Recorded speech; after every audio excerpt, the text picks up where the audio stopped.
It's a pleasure to come back here to this court after several years. I practice in this court as well, and most of the faces are very familiar faces. You've been my friends, you've been my guide, and thank you for allowing me this opportunity. The director, the district and session judges, the judges, Mr. Tashi and Barfungpa, they spent a lot of time to prepare these sessions. You must be thanking them, thanking all of them for this great opportunity. I've come here to share certain things with you. As a lawyer, this is the place where we educated ourselves. We learn through our mistakes. We learn through following seniors. We learn through the learned judges. And the process of learning never ends. So I think the first thing that is required is keeping an open mind that we need to learn at every level. Today, as I sit as a judge of the High Court of Sikkim, I am still learning. When you all appear before me and bring out cases and discuss the legal aspect of it, it's a process of learning for me. I educate myself. I have, even in these last 6 years, learned much more than what I had as a lawyer. Each new case that comes up before me is a process of learning for me. It's a great education and it is exciting for me. And one thing that I think is very important for all of us is the sincerity of purpose. We must be sincere to our cause. The cause is justice, isn't it?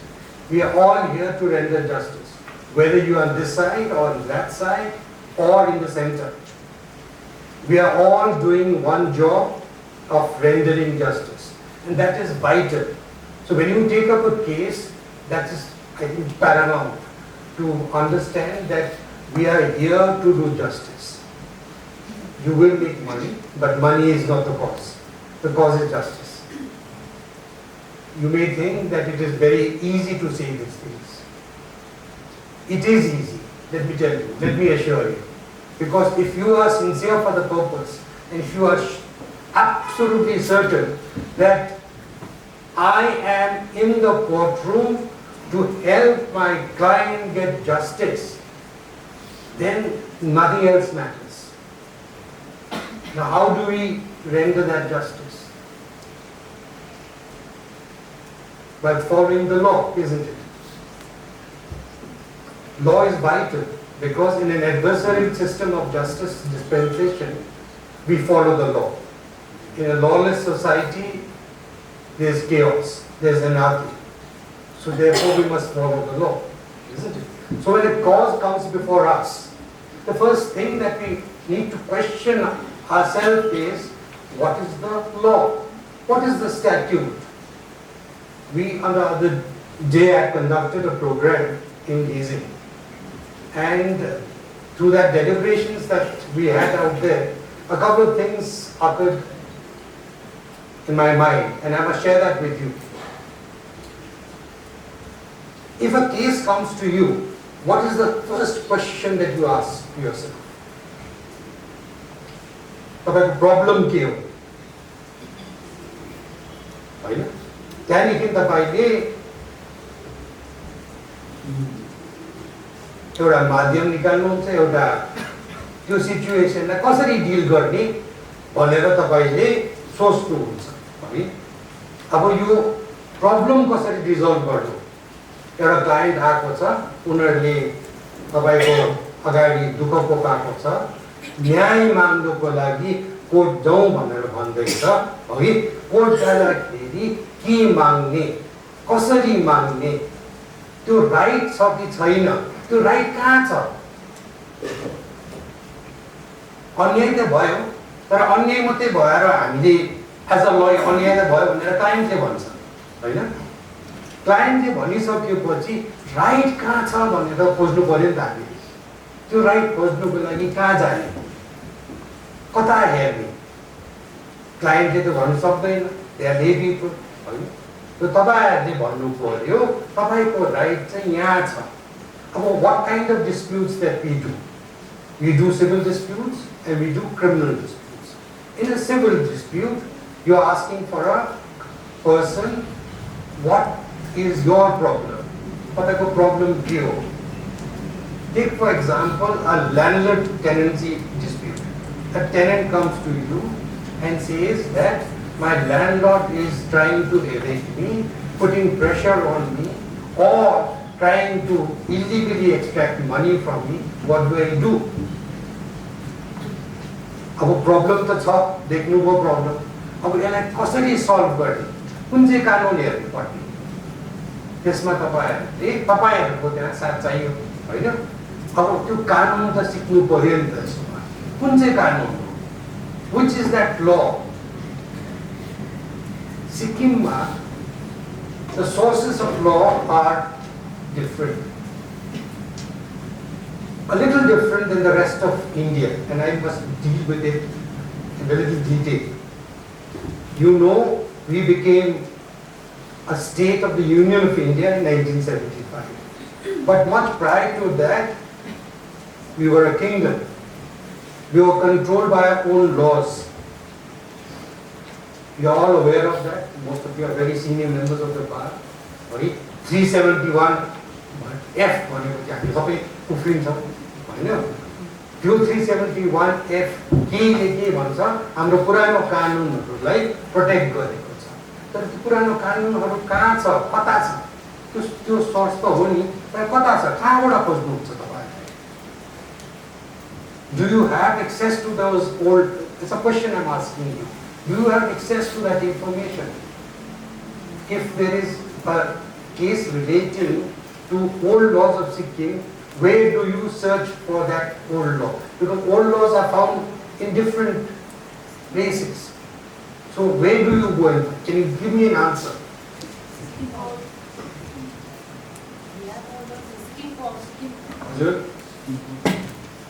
Code.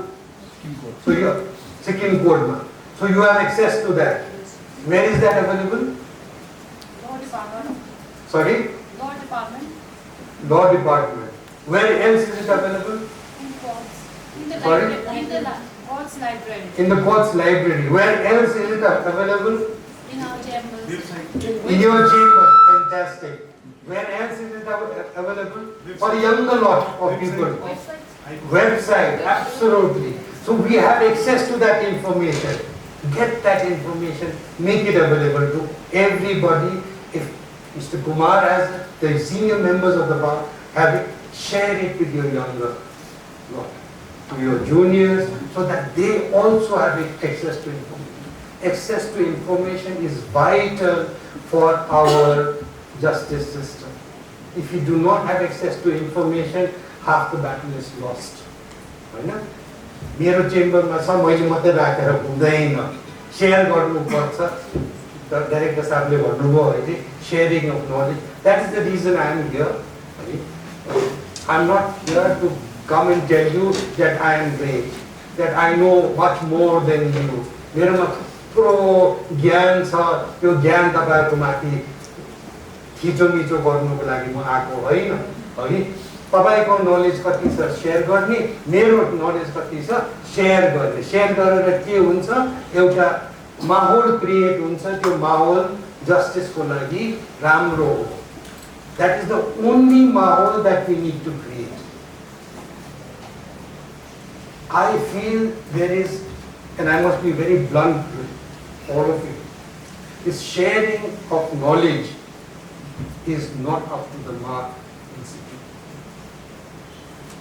हामी आफ्नो knowledge आफै मात्रै सीमित राख्छौं लुकाएर राख्छ कोर्टरुममा हेर्नुहोस् एउटा अब मेरो आफ्नो एक्सपिरियन्स सेयर गरेको जज बस्नुहुन्छ माथि कोर्टरुममा है माथि बसिरहेको हुन्छ उहाँकोमा एउटा फाइल छ प्रोसिक्युटरकोमा एउटा फाइल छ डिफेन्सकोमा एउटा फाइल सबैकोमा त्यही एउटै फाइल छ है प्रोसिक्युटरको पाली आयो क्वेसन गर्ने विटनेसलाई यसो लुकाएर गर्छ देख्यो भने अप्ठ्यारो हुन्छ भनेर डिफेन्सको पाली आयो डिफेन्स झन् लुकाएर भन्छ होइन अन्त म यसो सोच्थेँ किन लुकाउने यो किनभने यो इन्फर्मेसन त हामी सबैकोमा छ होइन सबैमा इन्फर्मेसन तर लुकाउने बानी भइरहेको छ हाम्रो जे कुरा पनि लुकाउने अन्त त्यो लुकाएर त भएन नि त कानुन त ब्लाइन्ड फोल्डेड हुन्छ कि सबै चिज लुक्यो भने त सत्य कहाँबाट निकाल्ने कसरी निकाल्नेछ अब यो सेयर गर्नु त इन्फर्मेसन अब यही चिज मेरोमा जुन चाहिँ कागज छ कि तपाईँहरूकोमा पनि कागज छ मैले एउटा विदेशको एउटा ट्रायल हेरेँ long time ago when the learned district and session judge in Sikkim was our Hon'ble Justice Rai. In that trial, witness was in the witness box. The defense, the prosecution, the jury, all lawyers, all of them were in that similar type of arrangement. There was a screen in front of the prosecutor. There was a screen in front of the defense lawyer. There was a screen in front of the judge, and there was a screen for the audience.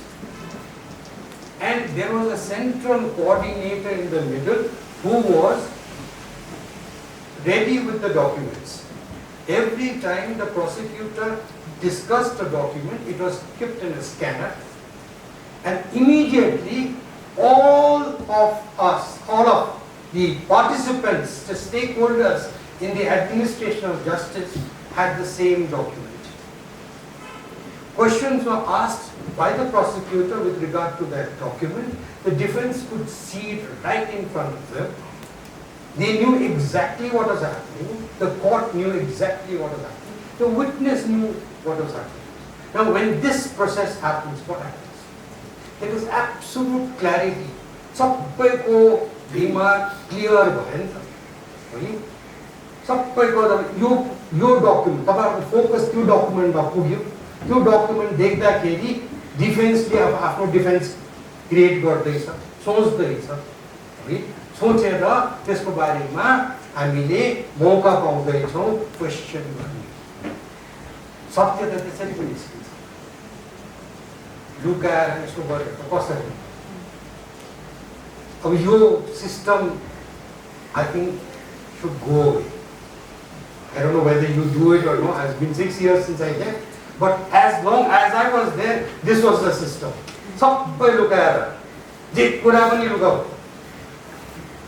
है त्यो system छ भने हेर्नुस् 207 criminal हैन CRPC ले के भन्छ सबै दिनुपर्छ इन्फर्मेसन भन्छ अनि सबैकोमा चाहिँ इन्फर्मेसन छ त अन्त किन लुकाउने है त्यही कारणले मलाई बाध्य भएको कुरा राख्नु तपाईहरुमाथि शेयर गरौँ न ध्यान पनि शेयर गरौँ न शेयर गरे पनि के हुन्छ सबैजनाको फोकस एउटै कुरामा हुन्छ जस्टिस है अब justice is a very difficult word भनेर भन्ने पनि भयो डिफेन्सको लागि जस्टिस के हो प्रोसिक्युसनको लागि जस्टिस के हो अनि कोर्टको लागि जस्टिस के हो सत्य सत्य त जस्टिस हो नि त है के होइन हाँटेर त जस्टिस हुँदैन भने अब डिफेन्समा चाहिँ प्रब्लम हुन्छ how many of you are defense counsel and how many of you are prosecutors? Can you just raise the hand? All of you defense. Who is a prosecutor? The stern ones are the prosecutors. एकजना मात्रै answer गर्ने। Okay, न this is always a conflict होइन। डिफेन्सले जस्टिसको लागि सत्यको लागि सबै disclose गर्यो भने त क्लाइन्ट त फस्यो होइन, हो कि होइन? हो। प्रोसिक्युटरले सबै डिस्क्लोज भयो भने त प्रोसिक्युसन फस्यो, हो कि होइन? हो। There's something wrong there in your answers. This is something which I've been telling you all the time. पहिला पनि म भन्थेँ हो कि जजहरूलाई पनि भन्थेँ, great respect to all the जजेस। जजहरूलाई भन्दाखेरि होइन त्यो मैले यसरी गरेँ भने त लयर्सहरूले प्रो डिफेन्स हो भन्ला कि मैले क्वेसन गर्दाखेरि त कि त अर्को प्रकारले क्वेसन गर्दाखेरि प्रो प्रोसिक्युसन पो भन्दा त आज होइन। अब जजहरूलाई पनि डर लाग्छ।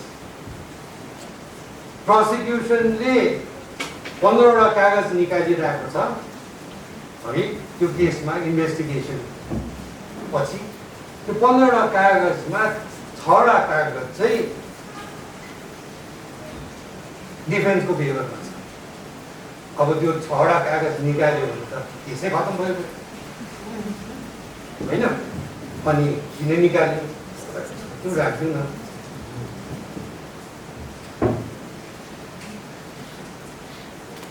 डिफेन्सले सत्य त थाहा छ, सबै डिस्क्लोज गऱ्यो भने त खत्तम भयो।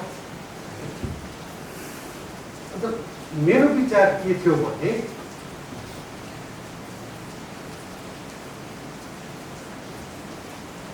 केस गर्दाखेरि disclosure is very important.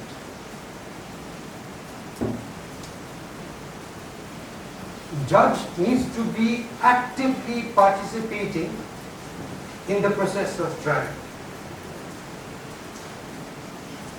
Defense ले तो गर्छै गर्छ, prosecution ले पनि गर्छै गर्छ, तर participation has to be of all the people involved in the dispensation of justice. तर hesitation हुन्थ्यो।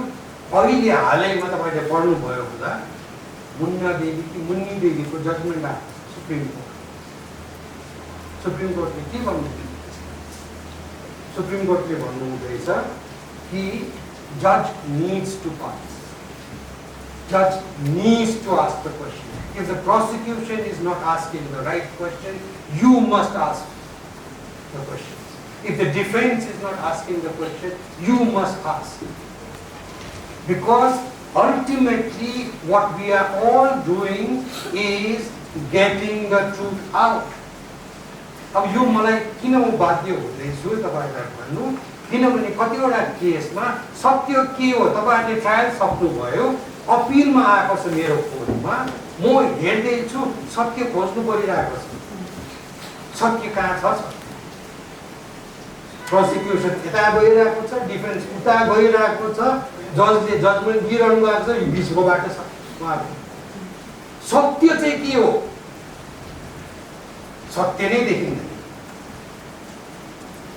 अन्त यसो लाग्छ मलाई पट्टी जुन चाहिँ हामीले देखेको छ त्यो पट्टी त बन्दै रहेछ अहिलेसम्म, आँखा खुलेकै छैन। अन्त त्यो आँखा खुलेन भने त सत्य कहाँबाट निस्किन्छ? अन्त अलिकति तपाईहरुले सोच्नु पनि पर्यो है। त्यहाँनिर प्रोसिक्युटरको रोल पनि भनेको छ, पढ्नुहोस् तपाईहरुले। प्रोसिक्युटर role is not, you are firstly not a servant of the government. You have a duty towards the state, you have a duty towards the court, and you have a duty towards the defense as well. अब त्यो लुकाउनु भएन, तपाईं सत्यलाई अगाडि राख्नु पर्यो। तपाईको सत्य के हो, तपाईको जुरिस्डिक्सन के हो, सत्यलाई अगाडि राख्नु। इनोसेन्टको पछि लागेर जेलमा हालेर सत्य निस्किँदैन। 10 वटा डकुमेन्टमा 6 वटा डकुमेन्ट तपाईँहरूको डिफेन्सको फेभर छ भने सत्यलाई राख्नु पर्यो, कोर्टलाई डिसाइड गर्नु आउनु पर्यो। यो डकुमेन्ट हेरेर सत्य के हो जजमेन्ट त उहाँहरूले लेख्नुहुन्छ नि त कि हामीले आफ्नो केस फरवर्ड गर्नु। It's a very clear rendition of the Supreme Court. I urge all of you to read the judgment and be well advised. It is high time we realize that our people in Sikkim require justice, need justice. अब त्यसो भन्दैमा हाम्रो role त के हो त? सबैले सबै मात्रै बोल्ने हो भने त अन्त केस चाहिँ कसरी गर्नु त? सकि त गयो, कसरी चाहिँ केस गर्नु है? अब त्यो केस कसरी गर्नु भन्दाखेरि चाहिँ हामीले कानुन बुझ्नु पर्यो। अब त्यसमा चाहिँ हामी let us deliberate on the first topic of today, that is principles of pleading, drafting and art of cross-examination. Pleadings भन्नाले के बुझ्नु? सिभिल केसको एक्जाम्पल दिउँ है। सिभिल केसमा प्लिडिङ्स भन्नाले के बुझ्नुहुन्छ? Plain written statement. Plain and written statement. That is the pleading. त्यो प्लिडिङ कस्तो हुनुपर्छ? त्यो प्लिडिङ कसरी लेख्नुपर्छ भन्दाखेरि कुन चाहिँ प्रोभिजन हेर्नु पर्यो हामीले? I'm trying to get answers from the younger members of the bar. All of you are very good. Younger members of the bar, can you tell us?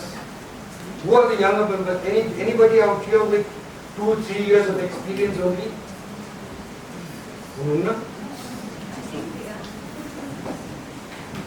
So 1 year. 1 year. So when you look at pleadings, right, and when you have to draft a plaint, which is the provision that you look at? So order 7. Order 7, is it? You 6. have Sorry, 6. 6. You have your CPCs with you? So informed. Take it out, whether in phone or otherwise.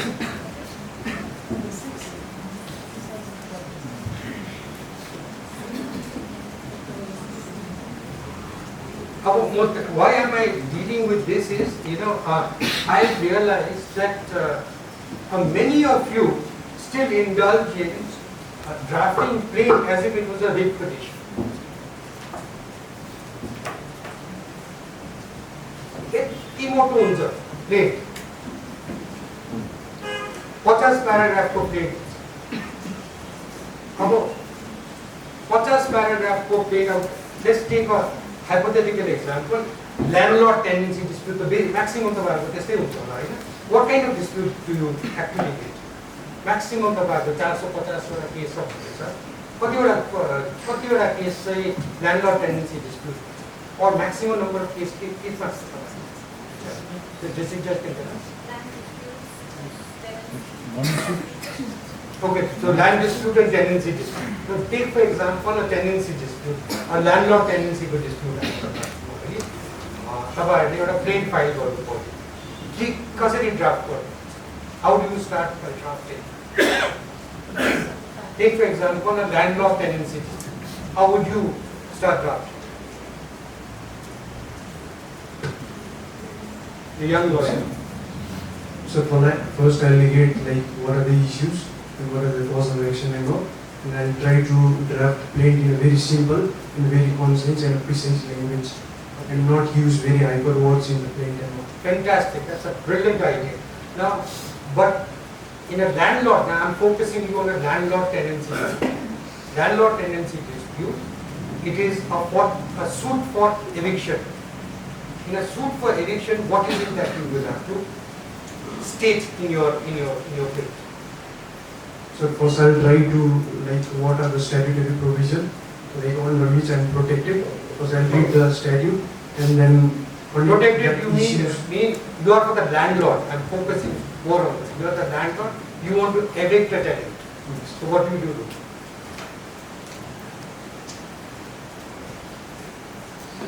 So, without going into the statutory provisions, I will not be able to draft.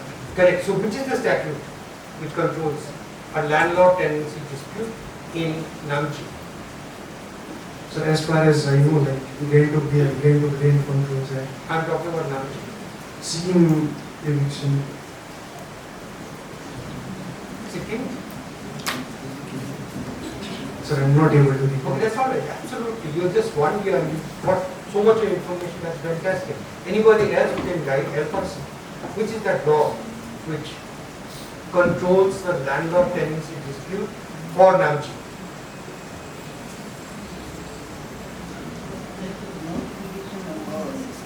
Notification of 1949 is there. 1949. Okay. So, what are the grounds for eviction in that? Bona fide requirement of the What are landlord the requirements? Then, and non-payment of rent for 4 months, 4 months. or there is requirement of overrunning the building or Okay. So, 3 grounds are available. So, in your plain, sorry, what's your name? So, Amritsar. Hon'ble Chair.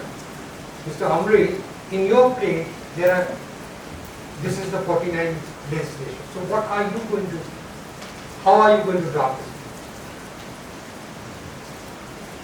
So, I'll draft the plaint in such a way that the language is very simple. Now that I understood. Now that is fantastic. Your focus is correct. But what is the relevant material fact which you will have to state in it? Cause of action. That is second. What is the most material fact without which you cannot evict the tenant? So, I have to include only the material facts and not the evidence. That you seem to know the law fantastically. That's fantastic. But what is the material fact that you are? Now that we know the law, he talks about the 49. So, facts and only facts. Like, No. facts. You are too focused on the form. I am on the material facts which needs to be disclosed. Now that you know that there is a 1949 notification which gives the landlord 3 grounds of eviction. Number 1 is non-payment of rent for more than 4 months. Number 2 is bona fide requirement, and number 3 is thorough. These are the 3 grounds available in 1949. Now, which is that ground which you will take in your plate? So, suppose I am the landlord, so I have a bona fide intention that I need that particular place. So, since I have the bona fide intention of that or requirement of that place, so I will state that in the plaint. But then there are 2 other grounds available as well. So, I guess if one of the conditions is fulfilled, Ah, so other than one is not required. fantastic. But there are 2 more grounds available. Will you include that or not? No, sir, since if I don't have that 2 grounds, so there's I no point of. really like his approach. So that's fantastic. I think this is the right approach. What he is saying is absolutely correct. Mr. Amrit is absolutely right. But many of us don't do that. We need to protect our client to the best of our interest. Therefore, we will also take the ground of 4 months non-payment. We will also take the ground of thorough. Now that is where the problem is. त्यसमा सत्य त छैन सत्य त छैन कानुन चाहिँ छ है अब यो पाएन भने यो त पाइहाल्छौँ नि हामी अब यहाँ छैन फाइटर्स एडभोकेटहरू भनेको लडाइँ गरेरै जित्ने नि त होइन अब हालौँ त 2टा ग्राउन्ड छैन भने पनि के छ र हालौँ त सही that attitude perhaps may not be right. About what he says, Hon'ble says, if you study this ground of bona fide requirement, we have rendered many judgments in our court. Study each of them and see whether the facts disclosed to you by the requirement of the law of 1949 and pursue that ground, then why is it that you will not get the result. सत्य त त्यो हो नि त हैन सत्य त त्यो हो भने त्यो ग्राउन्ड तपाईको अवेलेबल छ तपाईको लिगल एक्युपमेन्टले तपाईहरुको years of experience ले तपाईहरुलाई यो जनाउँदैछ कि यो क्लाइन्टको जुन चाहिँ दुःख छ यो यसरी रिजल्भ गर्न सक्छौं हामीले भनेर भन्नु भने त मिस्टर अमृतले भनेको बाटो तपाईले लिनुभयो भने सत्यको जित हुन्छ अनि जस्टिस पाइन्छ तर हामी फोकस चारैतिर लग्यौं अब हैन यसमा जजले दिएन भने त त्यो जज साहबले लास्ट टाइम पनि विजय गरिदिनु भयो त्यो ग्राउन्ड त्यही ग्राउन्डमा सुशीला म्याडमको केस रिजेक्ट भयो एभिक्सन त दिनुभएको छ नि यो जज त थाहा छ है त्यो ग्राउन्डमा हैन अरू ग्राउन्ड पनि हाल्नुपर्छ अब त्यो सोचले हामी अगाडि बढ्यौं भने के हुन्छ हाम्रो फोकस शिफ्ट भएर सत्यलाई लुकाउने पट्टि जान्छ अब एभिडेन्स क्रिएट गर्नु पर्यो नि त है पेमेन्ट रेन्ट त दिइरहेको छ तर मैले रेन्ट रिसिभ दिएको छुइनँ अब त्यो मान्छेले कसरी चाहिँ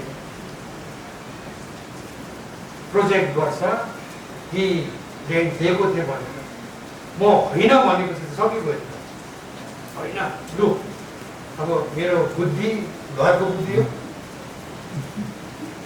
अब हामी हालौँ त्यो अब तपाईहरुको फोकस कहाँ जाँदैछ सत्यलाई लुकाउने पर्छ अनि तपाईको जति पनि लिगल एक्युपमेन्ट जति पनि ज्ञान छ त्यसपट्टि गयो है तर सत्य लुक्दैन कता निस्केर आउँदो रहेछ नि that is the nature of truth it comes out है डिफेन्स यता डिपेन्डेन्टले पनि त पाउँछ नि त मौका डिपेन्डेन्टको कथा के छ झन्डै थाहा छैन पेन ड्राफ्ट गर्दाखेरि अब डिपेन्डेन्टले आफ्नो कथा अगाडि राखेपछि भाइटल एभिडेन्स अगाडि ल्याइदिन्छ अब त्यो भाइटल एभिडेन्सले यो प्रुभ गर्छ क्लियरली कि तपाईको एउटा ग्राउन्ड चाहिँ फल्स छ हेर्नुहोस् एउटा ग्राउन्ड फल्स रहेछ भनेर क्लियर गर्छ अब त्यसले गर्दाखेरि सत्यलाई कसरी घाटा पर्छ जज बसिरहनु भएको छ जजहरू यहाँ हुनुहुन्छ है प्लेन्ट हेर्नु हुँदैछ रिटर्न स्टेटमेन्ट हेर्नु हुँदैछ प्लेन्टमा दुईटा ग्राउन्ड लिएको छ है एउटा ग्राउन्ड त फेल लाग्दैछ अर्को ग्राउन्ड फल्स लाग्दैछ अब के हुन्छ जजको माइन्ड त्यो मान्छेले सत्य त बोलेको छैन रहेछ कुरा डाउट भयो जजलाई भने के हुन्छ तपाईको सेकेन्ड ग्राउन्डमा बाधा पर्दैन पत्याउँ कि नपत्याउँ हुन्छ नि यसले त ढाँटेको पनि हुनु सक्छ फर्स्ट ग्राउन्डमा ढाँट्यो भने सेकेन्ड ग्राउन्डमा पनि त ढाँट्नु सक्छ अब हेर्नुहोस् त जजको माइन्ड घुम्दैछ त्यहाँनिर अब जजको माइन्ड त घुम्दैछ तर जजको माइन्ड पनि सकेपट्टि हरायो अब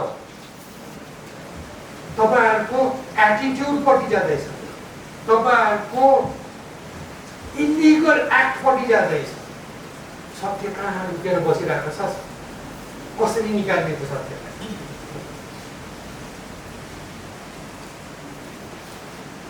अब सत्यको यो बाधा तपाईहरुको माथि कसरी अब तपाईहरुले अगाडि बढ्नुपर्छ यो आफैले सोच्नुपर्छ The young lad, Mr. Hon'ble, has given a very, very clear thought. If it is not so, I will not take it. That is the right attitude, and I hope you maintain this throughout your lifetime. over this period of time when you grow into the profession, you will come across many kinds of people. But stick to the truth. Truth will give you justice. तपाईले त्यो एउटा केसमा राम्ररी research गरेर एउटा त्यो टपिकमा राम्ररी research गरेर गर्व महसुस हुन्छ नि है त्यो गर्वको पछि हामी लागेपछि सत्य हराउनु पनि सक्छ त्यो जीत अमृतले fervent request to all of you is stick to the truth. You may not have an exceptional ground, but you will definitely have a ground under the 40 if you know the law. He knows the 49. It's so important to know the law. In Namchi, if you have to file a case of eviction, you will have to know the 49 law and the grounds available. But knowing that is also difficult because please understand, 49 law was made in the year 1949 during the Chokya's time. त्यति बेलाको माहौलै अर्को थियो त्यति बेलाको ट्रुथै अर्को थियो नि त हैन very few properties, very few houses, त्यसमा एक दुईवटालाई टेनेन्सी चाहिने थियो त्यति बेला सानो त्यो 3 प्याराग्राफको लले पनि चलिरहेको थियो तर 371F ले गर्दाखेरि त्यो कानुन अहिले पनि चलिरहेको छ हामीलाई 3टा ग्राउन्ड मात्रै अवेलेबल छ त्यसमा है अब त्यो 3टा ग्राउन्डमा पनि त्यो ल्याङ्ग्वेज छ त्यसमा This is where your expertise comes in. So if you look at the language for eviction, it is not like the West Bengal tenancy law. It is not like the Bombay tenancy law. It is slightly different. Now this language is where the expertise comes. Now, as far as the 49 legislation is concerned, the High Court has rendered more than 15 judgments. Are you all aware of those judgments? Hon'ble said the judgment of it. Be fair. Have you read those judgments? I have gone through many of them. You've gone through. How about the rest of you? Why is it that you have not done landlord tenancy disputes? You have not. What about you all? किन पढ्नु भएको छ अल्छी लाग्छ किन available छैन हजुर little louder please हजुर पढ्नु भएको छ Ranipurko, one of the famous case, Sharma versus some Sikkim Judicial. So these judgments are now freely available in the High Court website. So you can read them in the High Court website. Okay? You can also, I don't know whether do you have the Sikkim Law Journal, which is from 1977. So the younger ones don't know about it, please make sure that you have knowledge about the fact that these judgments are available in the Sikkim Law Journal, which was brought out and is still continued to be brought out by the High Court, the Law Department of the Government of Sikkim. From 2017, we have the Sikkim Law Reports, which we have made sure that your library has it. It is also available in the High Court's website. So you can have access to that and read it, because if that's the kind of dispute that is coming up before you, then you must master that law. The simple Pura, just a landlord tenancy dispute of West Bengal, it is, if the grounds are met, then the court has to, without fail, grant the eviction. It is a mandatory provision in West Bengal, in Maharashtra. But in Sikkim, the word used in both the notification, that is the 49 legislation as well as the Gangtok Rent Control Act, the word uses may. The court may evict the tenant. Now this has been explained by the High Court to mean it is a discretionary relief which the court exercises. So the question is, when can the discretion not be exercised in favor of the tenant? The High Court explains that if there are special circumstances in favor of the tenant, then the court may not exercise that discretion. Now these are the little nuances of the law which you must master, and if you do that, justice will be done. Whether you take ground number 1 or ground number 2 or ground number 3 or all three collectively, if the facts stated to you by the client is that all three grounds are available, then make sure you take the 3 grounds. But understand the implications of these grounds and pursue your remedy before the court. Court is meant to render justice. तपाईले सत्यलाई साथ दिनुभयो भने सत्य बाहिर आउँछै आउँछ, तपाईहरुले जित्नै हुन्छ। तर जितको पछि लागेर सत्यलाई लुकाउने होइन। That's what I think is very important. So pleadings, please make sure in CPC you follow all the steps. कतिवटा प्रिन्टहरुमा म देख्छु तपाईहरुले के गर्नुहुन्छ, फ्याक्ट लेख्नुहुन्छ, त्यहाँदेखि तपाईले सबमिसन पनि लेख्नुहुन्छ। फ्याक्ट लेख्नुहुन्छ, त्यहाँदेखि फ्याक्ट लेख्यो, he did not pay the rent for 4 months. That's a fact. Then the next sentence is, therefore he is liable to be evicted. It is more towards the law. Then you will write, in so and so versus so and so, the Honorable High Court of Sikkim has held that so ground. अब त्यसो लेख्दाखेरि तपाईको भेरिफिकेसनमा के हुन्छ? के लेख्नुहुन्छ? Verification गर्नु पर्यो नि त, एफिडेभिट त गर्नु पर्यो। के लेख्नुहुन्छ त्यो भेरिफिकेसन? Personal knowledge. अब त्यो सेकेन्ड पार्ट चाहिँ कसरी के भन्नुहुन्छ? हो, अब तपाईहरुको कम्प्लेक्स हुन्छ त्यहाँनिर एफिडेभिट। हो, part of it is fact based on my knowledge, part of it is my submission before this court. Then तपाईले स्पेसिफाई गरेन उतापटिको लयरले यो एफिडेभिटमा त्यस्तो गर्यो, कुन चाहिँ सत्य हो भनेको छैन। माथिको सबमिसन हो कि तलको सबमिसन, माथिको फ्याक्ट हो कि तलको फ्याक्ट हो। अब भिडियो उतापटिको लयर, त्यहाँ झगडा पर्यो, फेरि सत्य होला।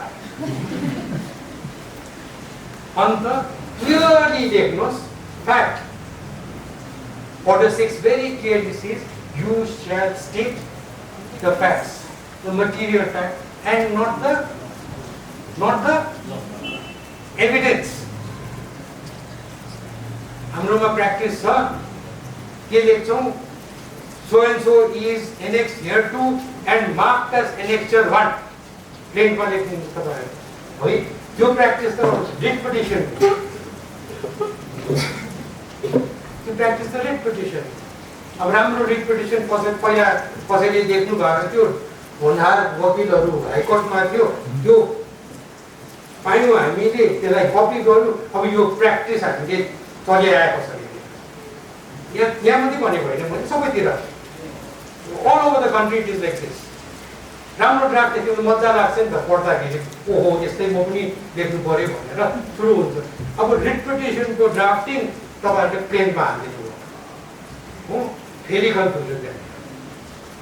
अन्त जुन जुरिसडिक्सनमा तपाईहरुले काम गर्नु हुँदैछ, त्यो जुरिसडिक्सनको कानुन के छ त्यो राम्ररी पढ्ने, त्यो राम्ररी बुझ्ने, अन्त प्लेन पनि त्यसरी नै तपाईहरुले ड्राफ्ट, त्यो ड्राफ्ट त्यसरी गर्नुभयो भने अगेन सत्य लुक्नु सक्दैन। नभ के हुन्छ, अब रिट पिटिसनलाई कपी गर्नुभयो, प्लेनमा लेख्नुभयो, the action of the tenant is arbitrary, illegal and maleficent. अब यो त रिट पिटिसनमा भन्छ, गभर्नमेन्टको अगेन्स्टमा भन्छ। है तर लेखिदिनु भयो अन्त उताबाट रिप्लाई आयो no it is not illegal it is not mala fide it is not purpose it is not arbitrary अब जजले हेर्नु हुँदैछ एउटाले एसर्ट गर्दैछ अर्कोले डिनाइ गर्दैछ एउटा अर्को इस्यु बन्यो तीनटा इस्युमा डिसाइड हुने केस अब 10वटा इस्यु बन्यो फेरि जति अझै तपाईहरुले सबमिसन गर्नुहुन्छ उताबाट डिनायल आकै हुन्छ झन् इस्यु बढेकै हुन्छ 35वटा इस्यु बन्यो एभिक्सनको 3टा ग्राउन्ड मात्रै छ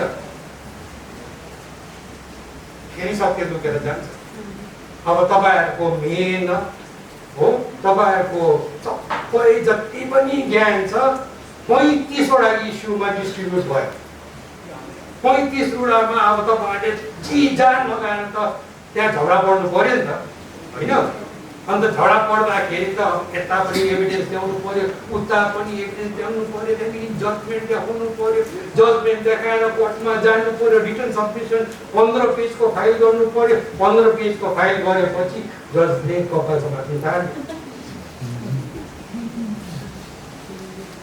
अब भएन प्रब्लम अब जजले फोकस गर्नुपर्ने थियो 3टा ग्राउन्डमा बिचारा जजले 35वटा ग्राउन्डमा रिटन सबमिसन पढेर 10-10वटा जजमेन्ट यताबाट पनि देखाउनु भयो उताबाट अब सजिलो छ जजमेन्ट निकाल्नु यसो गर्दाखेरि बुझ्दै निस्किहाल्छ मेरो टाइममा त खोज्नु पर्यो एकवटा बुक निकाल्दै खोज्दै पढ्दै बुझ्दै हाल्नु पर्यो तपाईहरुले यसो गर्यो खुट्दै निस्किन्छ अन्त यसो गरेर खुट्दै निकाल्यो 10वटा जजमेन्ट दिएवटा पोइन्ट 35 इस्युजमा कतिवटा भयो 350वटा जजमेन्ट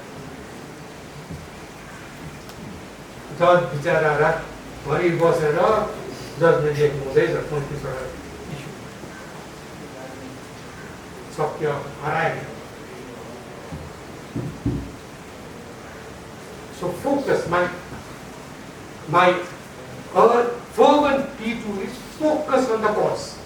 तपाईको प्रब्लम के छ तपाईको क्लाइन्टको प्रब्लम के छ त्यो सिम्पल सरल तरिकाले लेख्नुस् एकवटा सेन्टेन्समा क्लियरली लेख्नुस् मल्टिपल थट्सहरु एउटा प्याराग्राफमा नहाल्नुस् दुईटा डिफरेन्ट फ्याक्ट छ भने दुईटा प्याराग्राफ एउटै सेन्टेन्सको प्याराग्राफ लेख्नु हो भने राम्रो केही प्रब्लम छ एउटा सेन्टेन्समा तपाईले क्लियरली बुझाउन सक्नुभयो भने 10वटा प्याराग्राफ लेख्ने कामै छ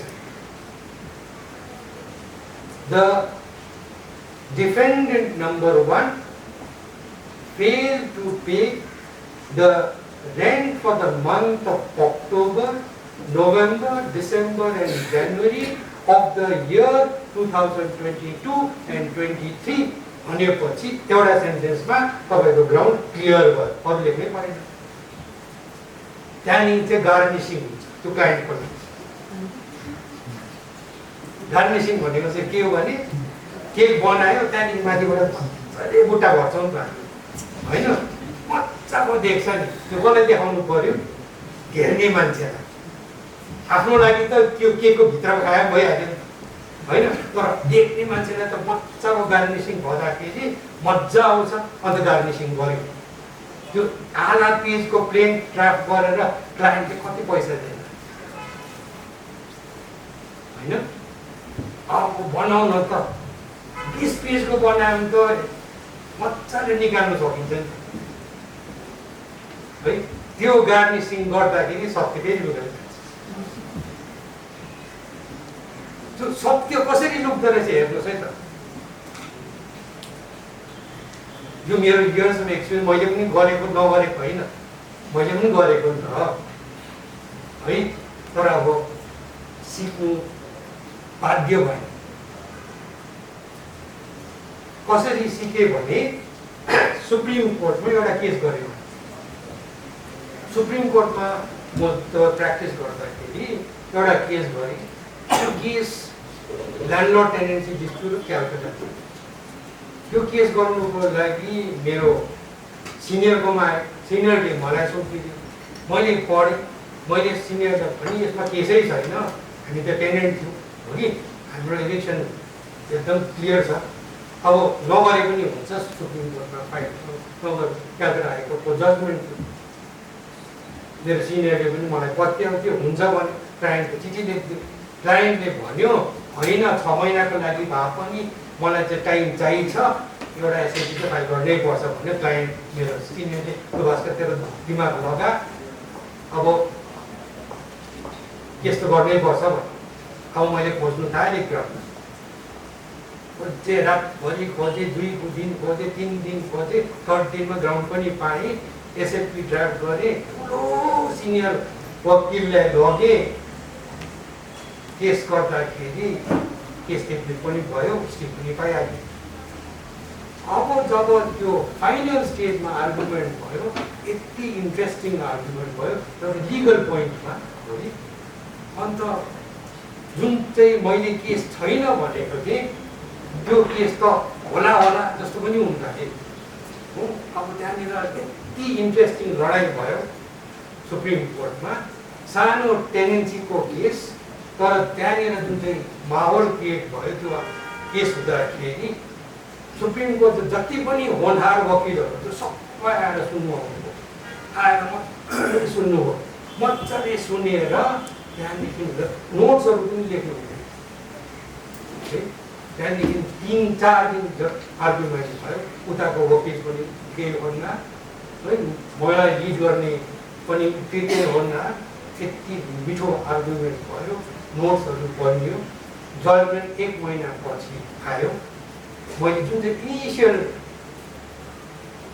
ओपिनियन दिएको थिएँ त्यही सत्य भयो। हामीलाई एभिक्सन अर्डर पास भयो, तर एभिक्सन अर्डर केसको बेसिसमा गयो भने त्यो प्लेन्ट जुन चाहिँ छ 1 पेजको मात्रै प्लेन्ट, त्यो 1 पेजको प्लेन्टमा एउटा सेन्टेन्स थियो that the tenant is liable to be evicted both on facts as well as in law.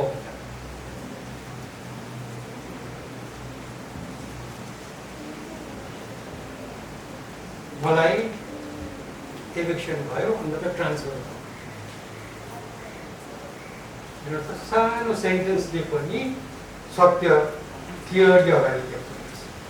अन्त जति नै गऱ्यो पनि, गार्निसिङ गऱ्यो पनि, सिम्पल एउटा कुराले सत्यलाई लुकाउनै सक्दैन। That is where I learned that drafting is an art and you must excel in it. You excel गर्नुको लागि couple of things. You need to be simple. You need to understand the problem of your client clearly. Then identify the law, the substantive law which will help you. Then after understanding what is the substantive law, the 1949 law. But then you have to file a claim, so we have to follow the procedural law. What is the procedural law? The CPC. But is that enough? दुईटा मात्रै पढ्नु हुन्छ, अर्को ज्ञान कहाँबाट आउनुपर्छ? हजुर, what else do we need to know besides the CPC and the substantive law, that is 1949? त्यो बाहेक अरू के राख्नुपर्छ तपाईँ? तपाईँको पेन्ट राम्रो राख्छ। हजुर, judgment is precedence. Besides that, that's fundamental कुरा। हजुर, you all know it, it's just that मैले क्वेसन गर्दाखेरि तपाईँहरू भएको के सोध्यो के भन्नुहोस्? That is also correct. Besides that, the Indian Evidence Act, सबैलाई थाहा छ नि त? के थाहा छैन? मैले नयाँ कुरा गरेँ, नयाँ कुरा त गरेन होइन? Evidence Act, Evidence Act किन इम्पोर्टेन्ट हो? Why is the Evidence Act important? The young lawyer, Mr. Hon'ble, why is the Evidence Act important? So like documentary evidence and all, like it can be admissible or not. Yes. That could be the one reason. It actually explains to us how we should produce as a अब सीपीसीले त बाटो देखायो पहिला सुरु print file गर्नुपर्छ प्रिन्टको form कस्तो हुनुपर्छ प्रिन्टले मटेरियल फ्याक्ट लेख्नुपर्छ मटेरियल फ्याक्ट लेखेपछि एभिडेन्स लेख्नु भएन त्यहाँदेखि लिस्ट अफ डकुमेन्ट्स हाल्नु पर्यो त्यो सबैले थाहा छ नि तपाईँलाई होइन लिस्ट अफ विटनेसेस पनि हाल्नु पर्यो है अब एभिडेन्स एक्टले भन्छ तपाईँले कस्तो डकुमेन्ट प्रड्युस गर्नु त्यो एभिडेन्स एक्ट पढ्नु एकदमै इम्पोर्टेन्ट हो हामी अलिकति इग्नोर गर्छौँ एभिडेन्स एक्ट जजले पढिहाल्छ जस्तो लाग्छ जज बाटो छ यताउता गऱ्यो एभिडेन्स एक्टमा ल्याइहाल्छ होइन जजमेन्टमा लेखिहाल्छ कुनै गऱ्यो भने हामी किन गर्ने जस्तो हुन्छ अन्त एभिडेन्समा बेसी ध्यान दिँदैनौँ तर तपाईँहरूले एभिडेन्स एक्टलाई अलिकति ध्यानमा राखेर तपाईँहरूको डकुमेन्ट्री एभिडेन्स ओरल एभिडेन्स त्यो प्रकारले अगाडि ल्याउनु भयो भने सत्य अगाडि बढ्छ सत्य लुक्दैन अब कसरी सत्य लुक्दैन एभिडेन्स एक्ट पढ्दाखेरि document speaks itself You heard this phrase, document speaks for itself. भनेको के हो यसको महत्त्व चाहिँ के हो डकुमेन्ट स्पिक्स फर इट्सेल्फ भनेको महत्त्व चाहिँ के सुन्नु भएको तपाईँहरूले सबैले है it means that when a document is placed before the court, right, the document will speak for itself. यसको लागि oral evidence चाहिँदैन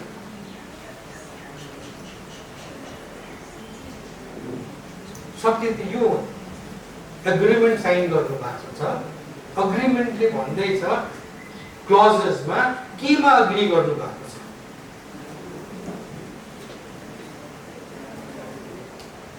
अब if you look at the Evidence Act, you will find the provision which says this. So the document has to be, but have you also heard of the best evidence rule?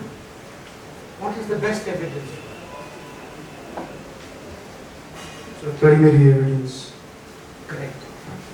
But why is primary evidence the best evidence?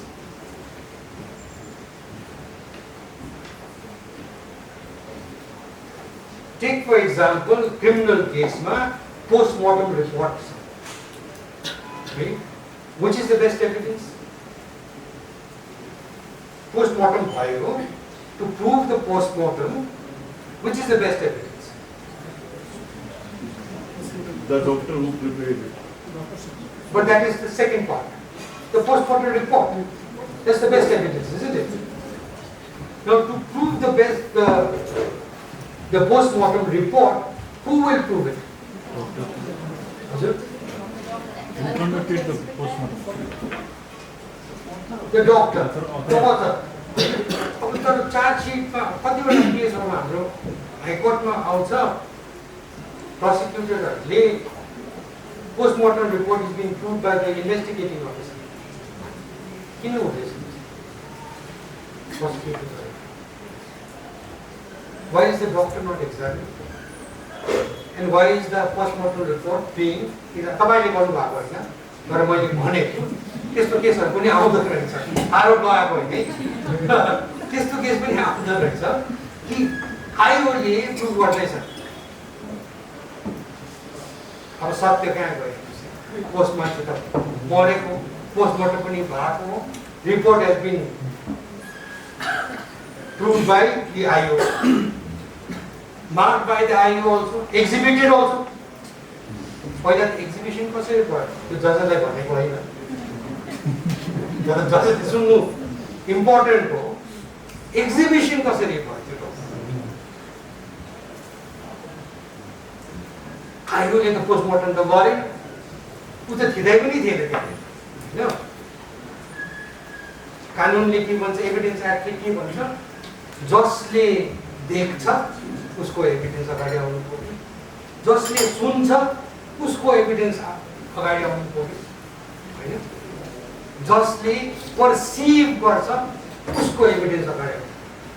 That is also the best evidence. अरूलाई के भन्छ? अरूलाई चाहिँ के भन्छ?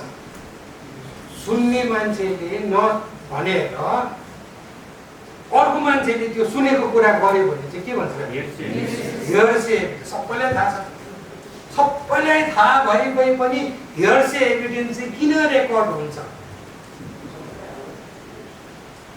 हेर्से evidence त applicable both in CPC as well as in criminal law. Civil प्रोसिडियरमा पनि त्यही कानुन लाग्छ, क्रिमिनल प्रोसिडियर पनि कानुन लाग्छ। तर एभिडेन्स रेकर्ड गर्दाखेरि राम्ररी पढ्छु, हेर्से एभिडेन्स पनि पुरा यता प्रोसिक्युटरले पनि भनिरहनु भएको छ, डिफेन्स लयर पनि भनिरहनु भएको छ, जजले पनि जजमेन्ट लेखिरहनु भएको छ। हेर्से एभिडेन्स किन? फेरि सत्य कान लुकेर मैले त सुनेको थिएँ भास्कर त पागल रहेछ। साँच्चै म पागल हो कि होइन तपाईँलाई थाहा छ होइन? तर कसले भन्यो त्यसको आधारमा एभिडेन्स आयो, सत्य लुकेर गयो। सत्यको महत्त्व हेर्नुहोस् न, सानो सानो कुरामा हरेक प्रोसिजरमा हरेक स्टेप तपाईँहरूले जुन चाहिँ लिनुहुन्छ तपाईँहरूको केसमा त्यहाँनिर सत्य लुकेर जाँदैछ। सत्य त हो यो हाम्रो यति दुःख गरेको, यति वर्ष पढेको, हामीले यति वर्ष खटेको। तपाईँहरू अरूतिर गएर काम गर्नु, ठुलो अफिसर हुने थियो, मोटो स्यालेरी पाउनु हुने थियो, कम्पनीमा जोइन गरे वा झन् ठुल्ठुलो, तर त्यो सबै त्यागेर तपाईँहरूले जस्टिसको लागि सबै त्यागेर अगाडि बढिरहनु भएको छ। हाम्रो सिक्किमको मान्छेलाई जस्टिस दिन्छु भनेर त्यो सोच विचारले तपाईँहरू अगाडि बढेर कति दुःख गरेर तपाईँहरू यहाँ लयर भएर बसिरहनु भएको छ। नाम्ची जस्तो सानो ठाउँ छ, 450वटा मात्रै केस छ। म ठुलो सहरमा गएर ठुलो जजहरूसँग कुरा गर्दाखेरि सबैले के भन्छ, तपाईँहरूको हाइकोर्टमा त 200 केस मात्रै छ है भन्छ, हाँस्छ। अब रुनु पनि भयो, सकियो है। अन्त यति तपाईँहरूले सेक्रिफाइस गर्दाखेरि हामी अझै मेहनत गरौँ, सत्यलाई निचोरेर निकालौँ न। त्यो सत्यले नै त जस्टिस दिन्छ होइन? This is the importance of procedure. सानो सानो, this is the importance of the evidence. Primary एभिडेन्सको कुरा गर्नु पर्यो कि तपाईँहरूलाई सबैलाई थाहा छ ओरिजिनल प्रड्युस गर्नुपर्छ, तर फोटोकपी हालिदिनु। अब झुक्करमा जजहरूले पनि एभिडेन्समा एक्जिबिट मार्क सोयल छ भनेर फोटोकपी आउँछ, हाइकोर्टमा आयो। अब के गर्नु? राम्ररी पढ्दाखेरि त त्यो डकुमेन्ट चाहिँ सत्य नै बोलेको जस्तो लाग्छ, फोटोकपी पनि रियलै लाग्छ नि त। तर कानुन हामी बुझ्ने, फलो गर्ने बाध्य छु, रिजेक्ट गर्नुपर्छ। रिजेक्ट गएपछि त्यो केस डिसमिस हुन्छ। डिसमिस भयो भने सत्य कहाँ? त्यो केस त जितेको केस हो, जित्ने केस हो, सत्य त त्यही हो नि त होइन? तर तपाईँहरूले फोटोकपी हालिदिनु भयो, हेर्से एभिडेन्स हालिदिनु भयो, त्यसले गर्दाखेरि सत्य लुकेर गयो। हाइकोर्टले सेटिस्फाइड गरिदियो, डिस्ट्रिक्ट जजहरूले त भित्र मनले जजमेन्ट लेख्नु भयो, सत्य बुझ्नु भयो, एभिडेन्स अगाडि आएको त्यो सुन्नु भयो उहाँहरूले। हाइकोर्टले देख्दैन पनि सुन्दैन पनि, तर ट्रायल गर्दाखेरि त विटनेसहरू अगाडि आउँछ नि त। राम्ररी हेर्दाखेरि त्यो मान्छेले बोल्दाखेरि नै चाल पाउँछ यो मान्छेले सत्य बोल्यो कि है। त्यो आधारमा जजमेन्ट लेख्नु, त्यो सत्य जजमेन्ट। तर based on inadmissible evidence, and because of that, the higher courts are bound to follow the law and reject that. सत्य लुकेर जान्छ कि Lots of care.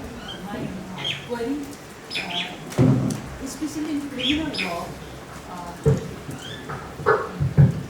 when any audit like 164 recorded by any magistrate, that report can be authenticated by the same judge, the same magistrate during trial before the court in criminal case. Whereas in civil case, especially any order passed by any like SDM and DC, based upon that order, later on if any case trial before any court, and during trial, if that order has to be authenticated by the same SDM or same district collector or some other district collector can be authenticated that order in CPC. If I were to ask you to write a letter right now to the district judge, you will write it. Yes. Can he authenticate? No. So that's the answer. But here is a practice कि यो जस्तो पहिलाको SDM नाम्चीले order पास गर्यो अनि कोर्टमा चाहिँ जब trial हुँदा एभिडेन्समा चाहिँ त्यतिबेला Be more specific. Yes. In what capacity did the DC write that order? The DC has many capacities. Yes. The DC acts as the executive magistrate and follows the 144, 145 principles. Yes. When he is doing that, he is doing a quasi-judicial act. He is doing that. He is also an administrative person, so he also passes administrative orders. He also is a personal person.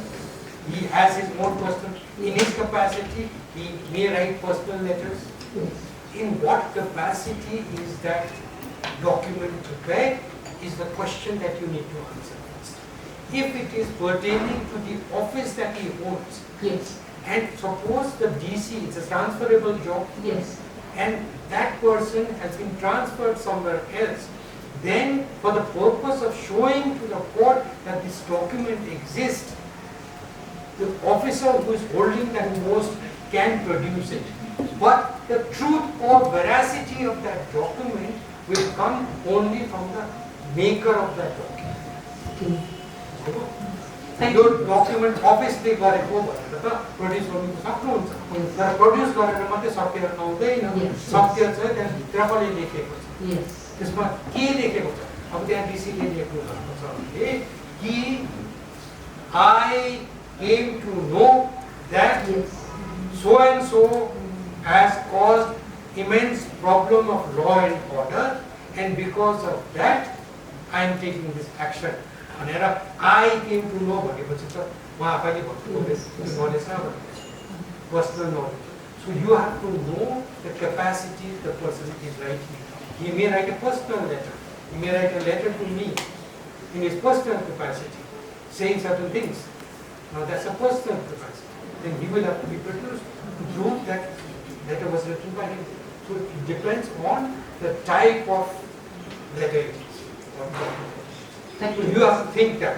Thank you. Okay? Now, I have this habit of talking so much. It was supposed to be a question-answer session, but we keep that. I thought it's important that I tell you all this. Now, cross-examination, could I also, and we talk about drafting a little later, please. Cross-examination. Vital for cross-examination is your mastery over the subject. Let us take, for example, first the criminal jurisdiction. The prosecutor gets to cross-examine only if the witness turns hostile. Otherwise, they do the examination in chief. You know the process of examination? It is controlled by which act? Sorry? Indian Act, all of you know. So, fantastic. Indian evidence, which section? I'm sure you all know the answer. 137. Fantastic. Okay. Then I can sit down. I don't need to speak, is it? Okay. So, the first part is examination in chief. The second part is cross-examination. And third part is? Re-examination. Now let's start from the last first. What is re-examination?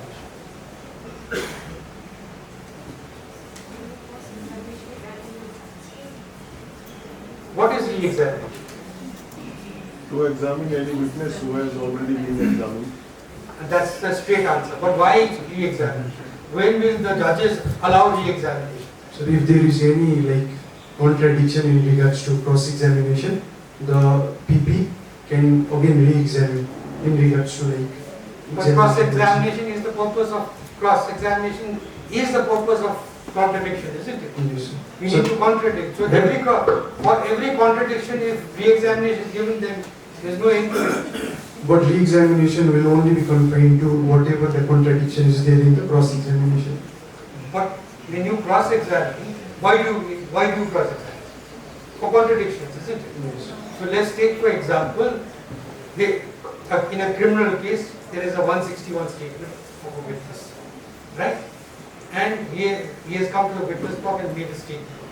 You have access to the 161 statement. You will cross-examine the witness as far as 161 statement is concerned and contradict, isn't it? So suppose he has said some certain things in his examination in chief, and he has said something more, which was not there in the 161. In your cross-examination, you will contradict, and you will say that you said this in your examination in chief, however, it is not there in 161. You will say that. So there is a contradiction there. If that contradiction is there, will the prosecution get a chance to re-examine? I'm just trying to. So it is up to the like discretion of the judge, No, why? judicial officer. If the like public prosecutor satisfies that there is Will the some judges give him permission to re-examination? So she says she will not give you permission to cross-examine. like, I will have to satisfy judicial You officer. are not satisfied her. What are you going to do? She's rejected your application outright. So why re-examination? It may not be for that particular purpose. So what is re-examination? If some facts are left over in the main examination, then we can go on the re-examination. Is that correct? Just look at the evidence, right? If you पढ्नु मैले पढेको तपाईहरुले पढ्नु भएको छैन हामी सबैजनाले कुरा गर्दैछौँ पढ्नु त अलिकति म पनि पढ्छु can I just go there and take my evidence act?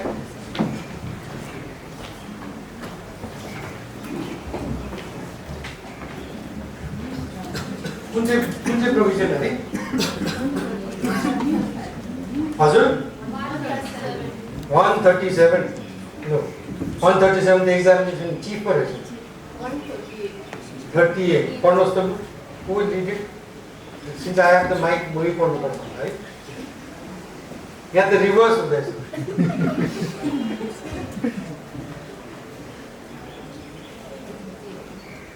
witnesses shall be examined in chief, then if the adverse party so desires, cross-examine, then if the party calling him so desires, re-examine.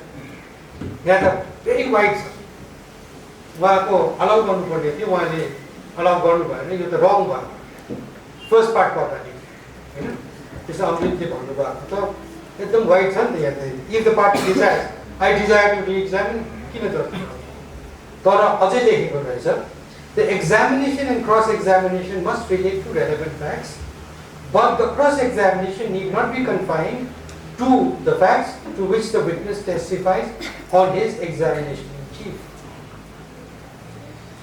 That's the relevant portion. The examination and cross-examination must relate to the relevant facts, but the cross-examination need not be confined to the facts to which the witness testifies in his examination in chief. Our examination in chief ma ABC ko kura थियो है cross एक्जामिनेसनमा तपाईहरुले ABC मा मात्रै सीमित राख्नुभयो भने रिएक्जामिनेसनको कुरा आएन तर एबीसी डीईएफ को क्रस एक्जामिन गर्नुभयो यसो गर्दाखेरि पढ्न सकिँदैन यसो गर्दाखेरि पढ्न सकिन्छ देख्दैन जस्तो भयो अन्त so therefore if the cross examination is going to DEF then let's read further direction of re-examination. The re-examination shall be directed to the explanation of matters referred to in cross-examination and if new matters is by permission of the court introduced in re-examination then adverse party may further cross-examine upon that matter. Now if you read it holistically what comes out is if ABC in cross-examination of ABC there is no issue at all but after ABC in the examination in chief in the cross-examination you cross-examine on A, B and C and then add D, E, F which hurts the prosecution then they get an opportunity to correct. I hope that is clear. If you confine them she will allow it. She is not a ruthless judge. She will allow it. Okay? So don't worry about that. Now this is the process of examination, cross-examination and re-examination. But what is cross-examination? Why is it relevant? There is a simple answer. Satya nikali. Satya nikali. That is the relevance of cross-examination. But कसरी cross-examination? मेरो simple formula छ. पहिला सुरु case के हो बुझ्ने. पहिला सुरु केस के हो बुझ्ने है. क्रिमिनल केसमा प्रोसिक्युसनले के प्रुभ गर्नु खोज्दैछ त्यो बुझ्ने. तर त्यहाँ मात्रै सीमित हुँदैन. प्रोसिक्युसनले त्यो पर्टिकुलर विटनेस कुन चाहिँ फ्याक्टको लागि ल्याउनु हुँदैछ त्यो पनि बुझ्नु जरुरी छ. त्यो पर्टिकुलर विटनेस कुन चाहिँ फ्याक्ट प्रुभ गर्नुको लागि प्रोसिक्युसनले ल्याउनु हुँदैछ तपाईले बुझ्नु भयो भने क्रस एक्जामिनेसन सजिलो हुन्छ. त्यति सजिलो छैन क्रस एक्जामिनेसन. डिफेन्सको लागि अलिक गाह्रो छ. किनभने प्रोसिक्युसनको विटनेसहरु त एकदम तगडा हुन्छ. अडेर बस्छ. एकखेप ब्लिजिङमा मैले क्रस एक्जामिन गर्नु गएको अघि विटनेस लिएर आउनु भएको त्यो प्रोसिक्युटरले मैले क्वेसन गर्नुको लागि रेडी भएँ. फुल्ली प्रिपेयर्ड अघि क्वेसन गरेँ. यति साह्रो ट्रेन मलाई यसो गरेर विटनेस यसो गरेर it is not a fact.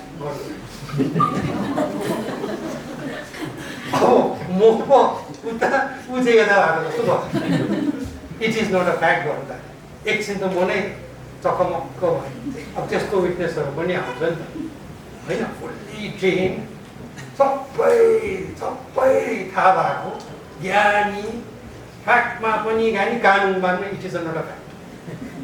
हामीले सिक्नु कति टाइम लाग्यो है. कतिपल्ट अझै पनि मिस्टेक गर्छ. It is not a fact. It is not a fact भनेर फ्याक्टै बनाइदिन्छ हो कि कतिपल्ट सबैले गरिसकेको छ मिस्टेक. मैले पनि गरेको छु. तर it is not a fact हाम्रो बानी नै भइसक्यो. It is not a fact नगरे पनि हुन्छ खास चाहिँ है. इट इज नट करेक्ट भने पनि त हुन्छ. Here, one question. Suppose POCSO case, especially victims are student, then prosecution to stories are त्यो फ्याक्ट रिभिलिङ भयो ड्युरिङ स्कुलको काउन्सिलिङमा. टिचर्सहरूले काउन्सिलिङ गर्दा भिक्टिमले रिभिल गर्यो भनेर आयो. देन प्रोसिक्युसन स्टोरीमा त्यो रिभिल गर्दा चाहिँ फ्याक्ट रिभिल गर्दा 3 जना टिचर्सहरू थियो भनेर चिफमा आयो, प्रोसिक्युसन स्टोरीमा आयो। वेरेस डिफेन्सले क्रस गर्दाखेरि चाहिँ त्यति बेला त त्यहाँ त 6 जना टिचरहरू थियो या 5 जना थियो नि भनेर त्यो टिमकोबाट त्यो गर्दाखेरि चाहिँ ड्युरिङ क्रस एक्जामिनेसन एडमिट गरे, इट इज ट्रुमा आयो, त्यहाँ अरू पनि टिचर थियो भनेर आइसकेपछि चाहिँ then after over that particular witness कि प्रोसिक्युसन साइडबाट चाहिँ 311 हालेर त्यो अर्को पनि 3 जना विटनेसलाई चाहिँ फेरि एडिसनल विटनेस बनाउँछु भनेर चाहिँ उहाँहरूले एप्लिकेसन हाल्नुहुन्छ र मोस्टली प्र्याक्टिस यही छ। अनि मेरो माइन्डमा यो क्वेसन जहिले पनि अब त्यहाँ आर्ग्यु गरिरहनु फेरि अब त्यो सबै मिल्दैन, अब कलिगहरू हुनाले हामी कन्सिडर गर्छौँ, तर एज पर ल इज दिस करेक्ट प्रोसिजर हो भनेर चाहिँ यो क्वेसन जुन फ्याक्ट चाहिँ ड्युरिङ क्रस एक्जामिनेसनमा रिभिल भएको त्यो बिचमा प्रोसिक्युसनले 311 हालेर विटनेस त्यो रिमेनिङ अरू विटनेस जो प्रोसिक्युसन स्टोरीमा चार्जसिटमा छैन तर न्यू विटनेसलाई चाहिँ ल्याउनुहुन्छ उहाँ। तपाईले यस्तो पाराले क्वेसन गर्नुभयो, यताबाट आन्सर दिउँ कि उताबाट आन्सर दिउँ तर कोसिस गर्छु है।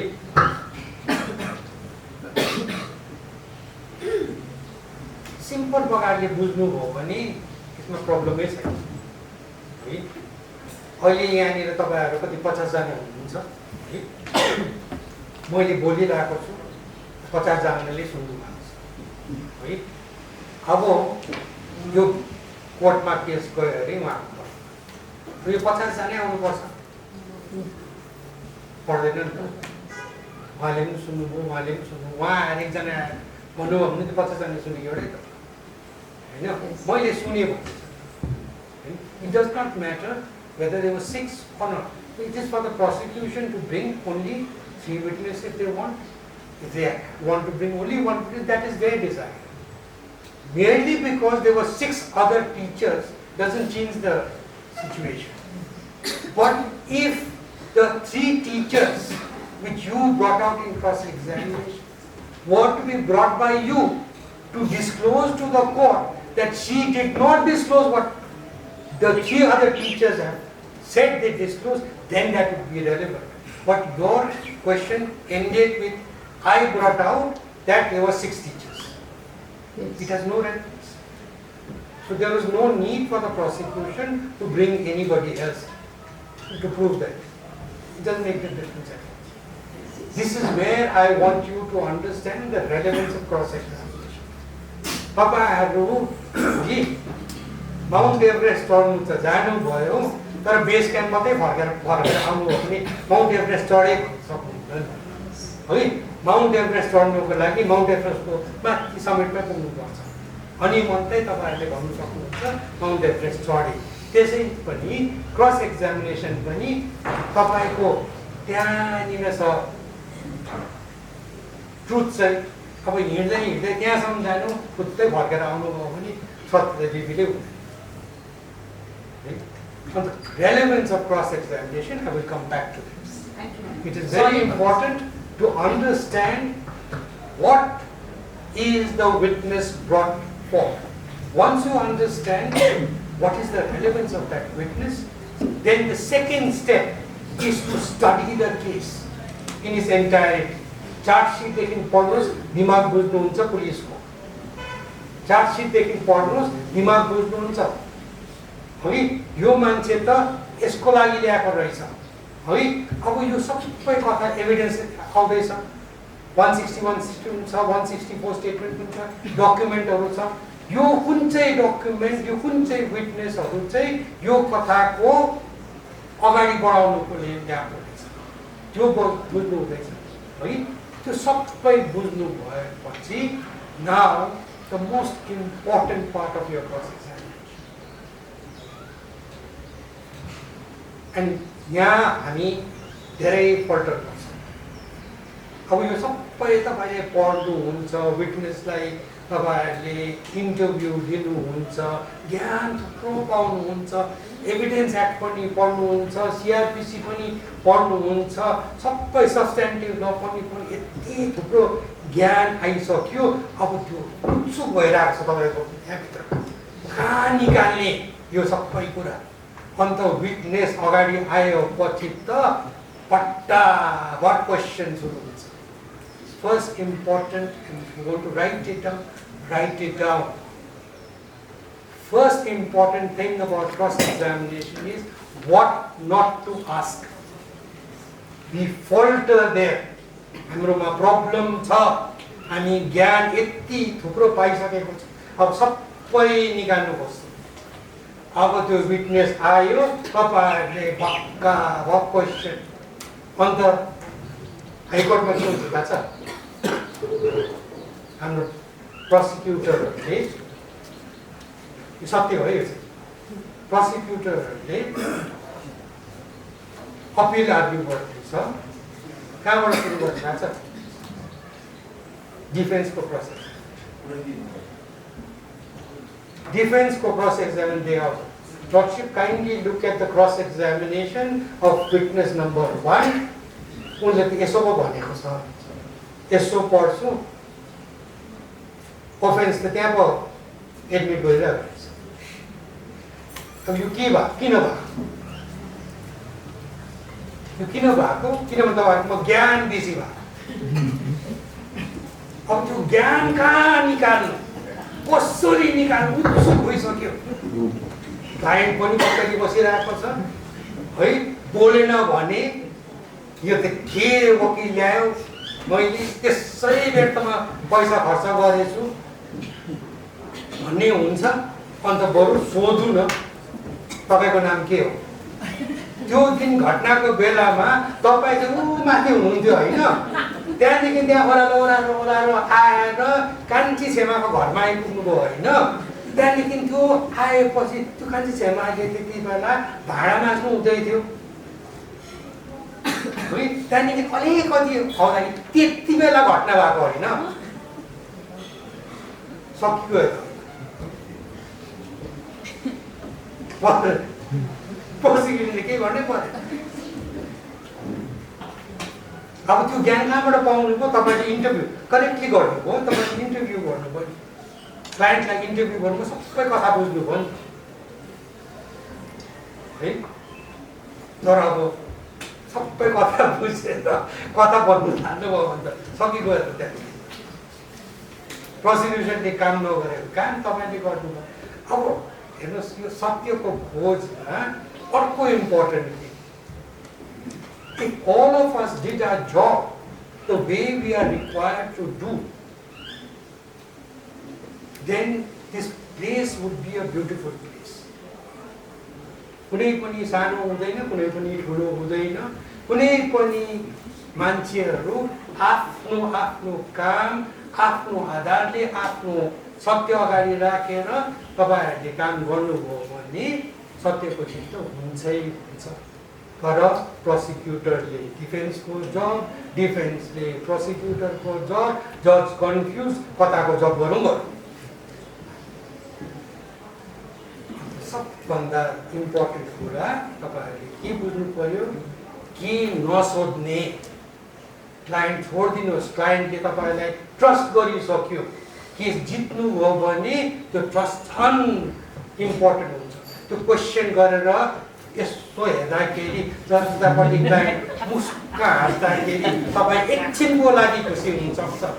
जब जजमेन्ट आउँछ रुनुपर्छ, क्लाइन्ट पनि रुन्छ, तपाईँ पनि रुनुहुन्छ. बरु एकछिनको हाँसो लुकाएर राख्नु होइन, एकछिनको हाँसो लुकाएर राख्नु. हातमा लाग्यो जस्तो है, सत्य त्यही हुन्छ. त्यही गरेको हामीले पनि केही अब त्यही छ सत्य, कसो भन्ने. तर नगर्नु, यसो कोसिस गर्नु, एउटा केसमा कोसिस गर्नुहोस् त, मजा आउँछ जित्दाखेरि है. वाट नट टु आस्क, त्यहाँदेखि ask the relevant question and nothing more. त्यो विटनेसकोबाट तपाईले के निकाल्नु चाहनुहुन्छ? एउटा त first part of that is to defeat the purpose of the prosecution. अघि क्रस एक्जामिनेसन को relevance थियो. The second part is तपाईले यसबाट यो विटनेसकोबाट के फाइदा निकाल्न सक्नुहुन्छ. मेरो क्लाइन्टको फेभरमा उसको के ज्ञान छ जसको लागि तपाईहरुले अलिकति स्टडी गर्नु पर्यो. क्लाइन्टसँग जो तपाईहरुको जुन चाहिँ केसहरु आउँछ त्यो केस त लाइभ केस हो नि त. त्यो लाइभ केसहरु हो, त्यो एउटा एरियामा भएको केस हो है. कतिवटा कुराहरु एउटा विटनेसले भन्नु आउँछ तर त्यो मान्छेकोमा अरु ज्ञान पनि होला. त्यो ज्ञान तपाईकोमा नलेज प्रायर छ भने. अब अमेरिकन सिस्टममा लयरको काम थरीथरीको हुन्छ. Before it comes to the courtroom, the process is, it comes to the solicitor's office. The solicitor has a team of lawyers who does investigation. मजाले इन्भेस्टिगेट गर्छ र उनीहरूले आफ्नो रिपोर्ट बनाएर ल्याउँछ है. हाम्रो सिस्टममा त्यो विटनेसहरूलाई हामी बोल्नु सक्दैनौँ, प्रोसेस जाने पहिल्यै गर्नु सक्दैन, तर उनीहरूले गर्छ है. त्यहाँदेखि त्यो गर्नु भनेको होइन तपाईँलाई आफ्नो कानुन त फलो गर्नु, तर ज्ञान अरूतिरबाट पनि पाउनु सक्छ नि त होइन. त्यो विटनेसले के इन्फर्मेसन उसकोमा छ जुन चाहिँ रेलेभेन्ट छ for the purpose of your case, त्यो तपाईले ज्ञान पाउनु भएको छ भने र मटेरियल एभिडेन्स पनि पाउनु भएको छ भने त्यो विटनेसको मुखबाट त्यो सत्य पनि निकाल्न सक्नुहुन्छ. फल्स केस निकाल्नु भनेको होइन, मैले सत्य निकाल्नु सक्नुहुन्छ. त्यो सत्य निकाल्नु भयो भने तपाईको फेभरमा हुन्छ. त्यसको लागि अलिकति बेसी काम गर्नुपर्छ, ज्ञान अलिकति राम्ररी निकाल्नुपर्छ. र क्वेसन कसरी गर्ने, क्वेसन गर्दाखेरि तपाईले आन्सर पहिले थाहा हुनुपर्छ. अब के भन्नु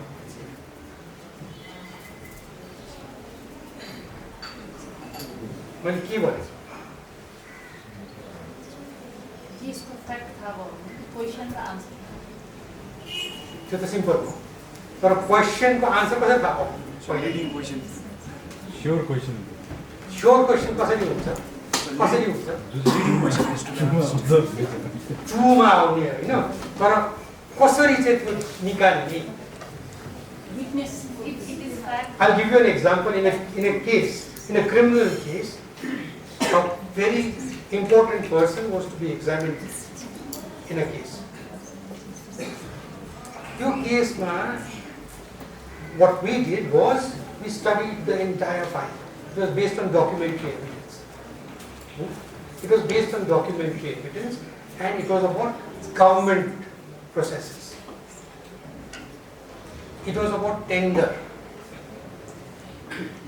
The case was about tender. And the witness was important because at the relevant time, the witness had seen that file and made some notings. Huge bundles of file was there in that particular case. We studied each and every page of it. We studied each and every handwriting. We knew exactly which witness handwriting is what. So office note मात्र यसो गरेको हुन्छ, चाल पाउनु साह्रो छ. तर people familiar with that file, we asked them to come. They were not witnesses. They sat down with us and told us that these notings are of this particular person. Thereafter we studied it and came to know that particular vital witness had made a particular noting much prior, which said certain thing which was in favor of my client. Having got that knowledge, having had that particular document in my power, the question we asked is, in examination in chief, he said that the person who was accused of the crime is guilty of the offense for having had this opinion. Because in that particular tender, this particular person was awarded at a very high rate. That was his opinion he gave in examination. So the first question we asked him is, do you stick to your opinion what you said in your examination? He said very boldly, yes. The next question we asked is, were you at this particular date and time the so-and-so officer of this particular department? What Kumar said is correct. I knew the answer. So he said yes. He couldn't say no. Once he said, yes, I was the officer, I turned to the relevant file and showed him that particular note, read that particular portion of that statement to the court, and he read it. And when he read it, he realized that what he had said in his examination in chief was completely viparit to what he had noted down. So in 3 questions, we managed to completely destroy and disseminate the witness without running away from Satya, the truth. In fact, that was the truth. अन्त सत्यलाई साथ दिएर पनि अक्युजले त जित्नु सक्दो रहेछ र पढाइ चाहिँ हामीले गर्नुपर्छ, दुःख हामीले गर्नुपर्छ। क्वेसन हामीले गर्दाखेरि यस्तो क्वेसन गर्नु पर्यो जहाँ चाहिँ हामीले त्यहाँनिर फिसिङ इन्क्वायरी गरेको जस्तो होइन। ए के भएको थियो भन्नुहोस् त, त्यो त भएन नि त, त्यो के भएको थियो भन्ने त यहाँ प्रोसिक्युटरहरूले भन्नुहुन्छ। अब तपाईँहरूले त्यही सिक्नु भएर तपाईँले पनि के भएको थियो भने त के भएको थियो भन्थ्यो भने म त माछा मार्नु गएको थिएँ भन्दै रेलेभेन्टै छैन। कालो प्यान्ट लगाएको थियो भन्दा रेलेभेन्टै छैन। अन्त please make sure if you do not know, don't make a fishing inquiry to find out the truth at the trial in the courtroom. सत्य तपाईले त्यो भन्दा पहिला नै सत्यको ज्ञान पाउनुपर्छ। त्यो सत्यको ज्ञान छैन भने ट्रायल नगर्नुहोस्, अरूलाई गर्नु दिनुहोस्। अर्को कुरा हो कि प्रोसिक्युसनको एउटा जुन चाहिँ स्टाइल हुन्छ है, उनीहरूको आफ्नो स्टाइल हुन्छ to bring out the truth. त्यो इमिडिएट गर्ने होइन डिफेन्स। तपाईहरुले आफ्नै स्टाइल दिन्छ। प्रोसिक्युसनले क्रस एक्जामिनेसन गर्नु सक्नुहुन्छ र उहाँहरूले उनीहरूको लिमिटेड रोल मात्रै हुन्छ। तर क्रस एक्जामिनेसनमा चाहिँ यसको सत्यको निचोड निकालेर त्यो सबै गजाङ गजाङ भएकोलाई सिधा एउटा फर्मेटमा ल्याउनु इम्पोर्टेन्ट हो। I exceeded my time. What is your time?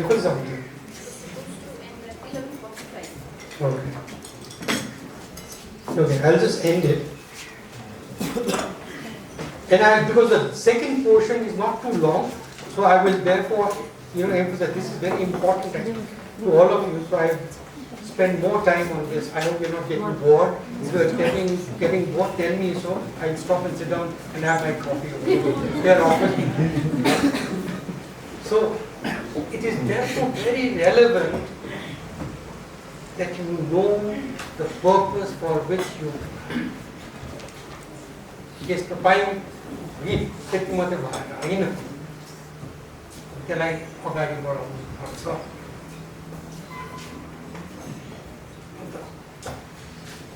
बिन्ती छ तपाईहरुलाई अननेसेसरी क्वेशनहरु खोजी नगर्ने त्यहाँ ट्रायलको। म क्वेशनको क्रस एक्जामिन हेर्दाखेरि म बुझ्छु तपाईहरु त्यहाँ खोजी गर्नु हुँदैछ, कहाँबाट निक्लिहाल्छ कि भनेर। त्यो के भन्छ त्यसलाई डाउट हातेको भन्छ कि के भन्छ, त्यस्तो गर्दाखेरि हातेको के भन्छ त्यसलाई त्यो गरेको जस्तो लाग्छ। त्यो चाहिँ नगर्ने है, दुःख गर्ने, पहिला नै दुःख गर्ने, राम्ररी पढ्ने, राम्ररी ज्ञान हासिल गर्ने, फ्याक्ट बुझ्ने, कानुन पढ्ने, कानुन जान्ने, कानुनको रिपरकसन बुझ्ने है। घटना भएको बेलामा चाहिँ यस्तो तपाईँ यस्तो लुगा लाउनु भएको थियो कि भन्ने क्वेसन कसरी सोध्नुहुन्छ तपाईहरु? जब फर्स्टमा एडमिट गर्दा घटना भएको time and on the day, this is how the sentence starts in cross examination. On the date of the incident, you were wearing black skirt. You are admitting in the first part that there was an incident in the first place. So what is the question? अलिकति पहिला frame गर्ने आफैले लेख्ने एउटा book सानो लिने होइन अन्त त्यहाँ क्वेसन बनाउने गर्नु चाहिँ गर्नुहुन्न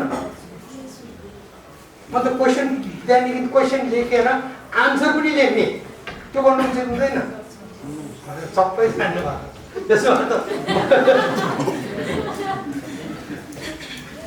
के भन्ने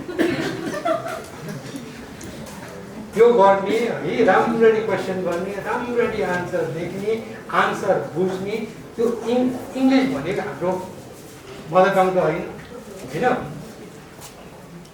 एउटा गुवाहाटीको केसमा मैले क्रस एक्जामिनेसन गर्नु थालेँ 5 पेज क्रस एक्जामिनेसन गर्दाखेरि झसङ्ग भयो इट इज नट अ फ्याक्टले गर्दाखेरि त्यहाँदेखि यसो गर्दै पढ्दै जाँदाखेरि त सबै उल्टा भएछ इट इज नट अ फ्याक्टले धन्न त्यो जज रिजनेबल थियो मैले त पुरा गल्ती गरेँ यो ल्याङ्ग्वेज मेरो अलिकति राम्रो छैन यसलाई सुधार गर्ने मलाई मौका दिनुहोस् भनेर सुधारेँ तर कतिवटा अहिले म अपिलमा हेर्छु क्रस एक्जामिनेसन तपाईँले भुलिएर पनि तर गर्नुभएको रहेछ इट इज नट अ फ्याक्टले फ्याक्टेबल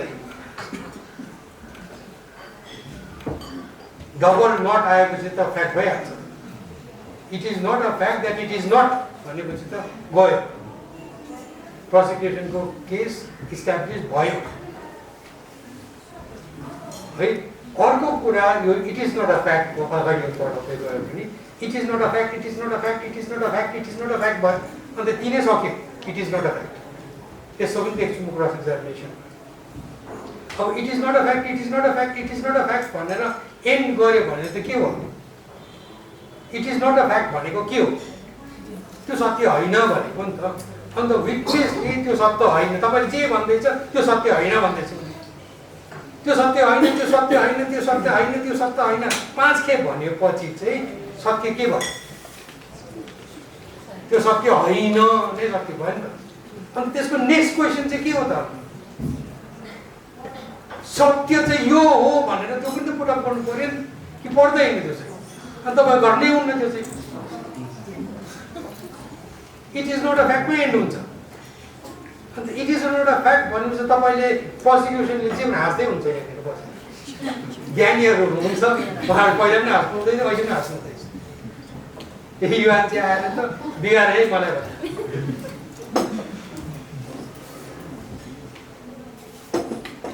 त्यो नगर्नु है if you think it is not a fact then what is the fact you should know about the fact तपाईँ त you are interviewing the client होइन सत्य के त थाहा छ नि तपाईँलाई होइन अन्त सत्य थाहा छ भने त यो सत्य हो भनेर पनि त चलाउनु पऱ्यो है जस्तो विटनेसको एउटा इम्पोर्टेन्ट पोक्सोको केसमा है हाम्रोमा अपिल आउँछ है के भनेर अपिल आउँछ कुनै केसमा कुनै पोइन्टमा पनि होइन त्यो भिक्टिमको एज चाहिँ भएको छैन अन्त भिक्टिमको एज भनेको चाहिँ कति हो भने 8 सालको अन्त 8 सालको प्रुफ ट्रायल कोर्टमा भएन भने कहाँ हुन्छ प्रोसिक्युटरलाई 8 सालको भिक्टिमको एज तपाईँहरूले ट्रायल कोर्टमा प्रुभ गर्नु भएन भने अपिल कोर्टमा प्रुभ गर्नु सक्छ अन्त कसरी प्रुभ हुँदैन तपाईँले अगाडि देख्दाखेरि 8 सालको नानी र 16 सालको 18 सालको नानीको डिफरेन्स चाल पाउनु हुन्न चाल पाउनु हुन्छ भने त्यो प्रुभ गर्नुहोस् न कानुन मुताबिक त्यो प्रुभ गर्नुहोस् तपाईँ त्यो प्रुभ गऱ्यो भने त्यस्तो सिम्पल कुराहरूमा हाम्रो कोर्टमा नआउनु पर्छ है तर उतापट्टि हेर्नुहोस् प्रोसिक्युसन हो अपोजिट साइडमा डिफेन्समा है अब 17 years old you are not sure whether she is an adult you know she comes and deposes that I am an adult I am 17 years old right birth certificate is unsure is doubtful so you are genuinely believing that she is a major and it is consensual. It could be a case like that, होइन? So तपाईले cross examination गर्दाखेरि के relevant question गर्नु पर्यो? तपाईले भन्नु पर्यो तपाईको जिउ हेर्दाखेरि त तपाईले एडल्ट जस्तो लाग्दछ. Maybe you are not 16, maybe you are 19. जो त रेलेभेन्ट क्वेसन हो त्यो क्वेसनै गर्नु. It is not a fact, it is not a fact. फेरि त्यहाँदेखि आउँछ हाम्रोमा अब जहाँ ट्रायल कोर्टमा प्रुभ हुँदैन अपिल कोर्टमा त प्रुभ हुनै सक्दैन नि त. हाम्रोमा त ट्रायल गर्ने माध्यमै छैन. कसरी गर्ने? अन्त फेरि प्रोसिक्युसनको प्रब्लम. अन्त right question is very very important. थुप्रो क्वेसन इज नट रेलेभेन्ट. 15 पेजको क्रस एक्जामिनेसन गर्नु पर्दैन. एकै पेजको क्रस एक्जामिनेसन गर्नु, तर रेलेभेन्ट क्वेसन गर्नुहोस्. रेलेभेन्ट क्वेसनले सत्यलाई अगाडि निकाल्छै निकाल्छ. पोक्सो केसमा तपाईहरु अलिकति केयरफुल हुनुहोस्. To prove the age, there are number of judgments which has been passed by the Supreme Court as well as the High Court. Prove it accordingly. Don't let it be. Believe in one thing. One simple principle, best evidence rule. त्यो तीनटा word त तपाईहरुले कन्ट्रै याद राख्न सक्छ नि त, हैन? What is the best evidence rule? Simple. जसले बनाउँछ उसले प्रुभ गर्छ. त्यसो गर्नुहोस् न. यताबाट पनि गर्नुहोस्, उताबाट पनि गर्नुहोस्. सकिगयो केस. सत्य अगाडि बढ्छै बढ्छ. I'm not speaking for the prosecution, I'm not speaking for the defense, I'm speaking for both of you. त्यो तपाईहरुले त्यसबाट बाहिर निस्किनु भएर अनेक थरी थरीको कुराहरु निकाल्नु भयो भने टाइम वेस्ट हुन्छ कोर्टमा. अनि क्लाइन्ट मात्रै बिचारा लाटा क्लाइन्ट खुसी भएर जान्छ. है पकेट तातेला एकछिनको लागि. तर तपाईहरु त्यहाँदेखि बारम्बार फेर हुँदै गयो भने त्यो फेरि पकेटको पैसा सकिँदै जान्छ. त्यो सकिएपछि फेरि वापस आउँदैन, हैन? कन्सिस्टेन्ट हुनु पर्यो. जित पनि सबै यहाँदेखि सुप्रिम कोर्टसम्म जाँदाखेरि जित भएको ए यो मान्छेले राम्रो ट्रायल गरेछ भन्ने भएपछि ओहो तरुण चौधरी त भयङ्कर गएर रहेछ भन्ने हुन्छ, हैन? एउटा केस यहाँ जित्यो, अपिलमा फेल भयो. फेरि एउटा केस जित्यो, अपिलमा फेल भयो.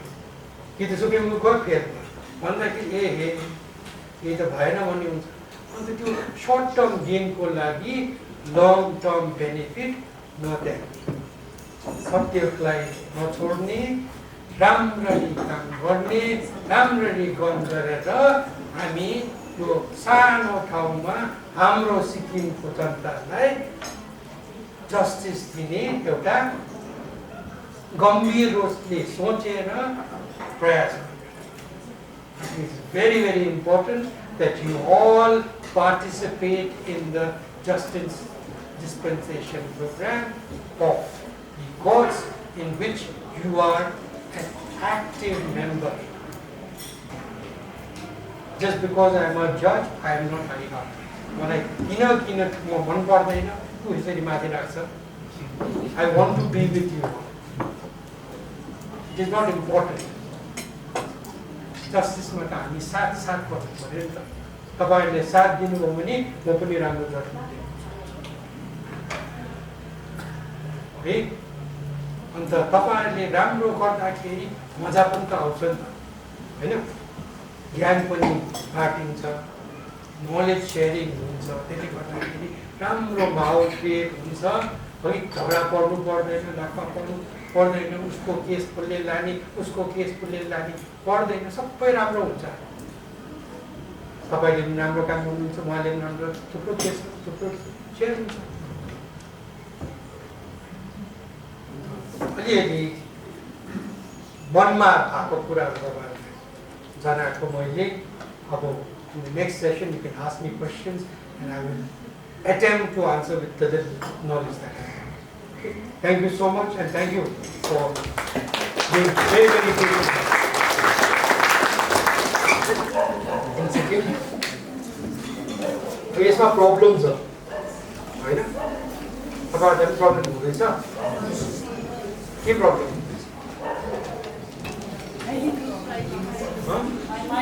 फाइलिङैमा प्रब्लम हुँदैछ के अगाडि नै बढाइदिनु किन कि कस्तो केसमा चाहिँ प्रब्लम Tribal.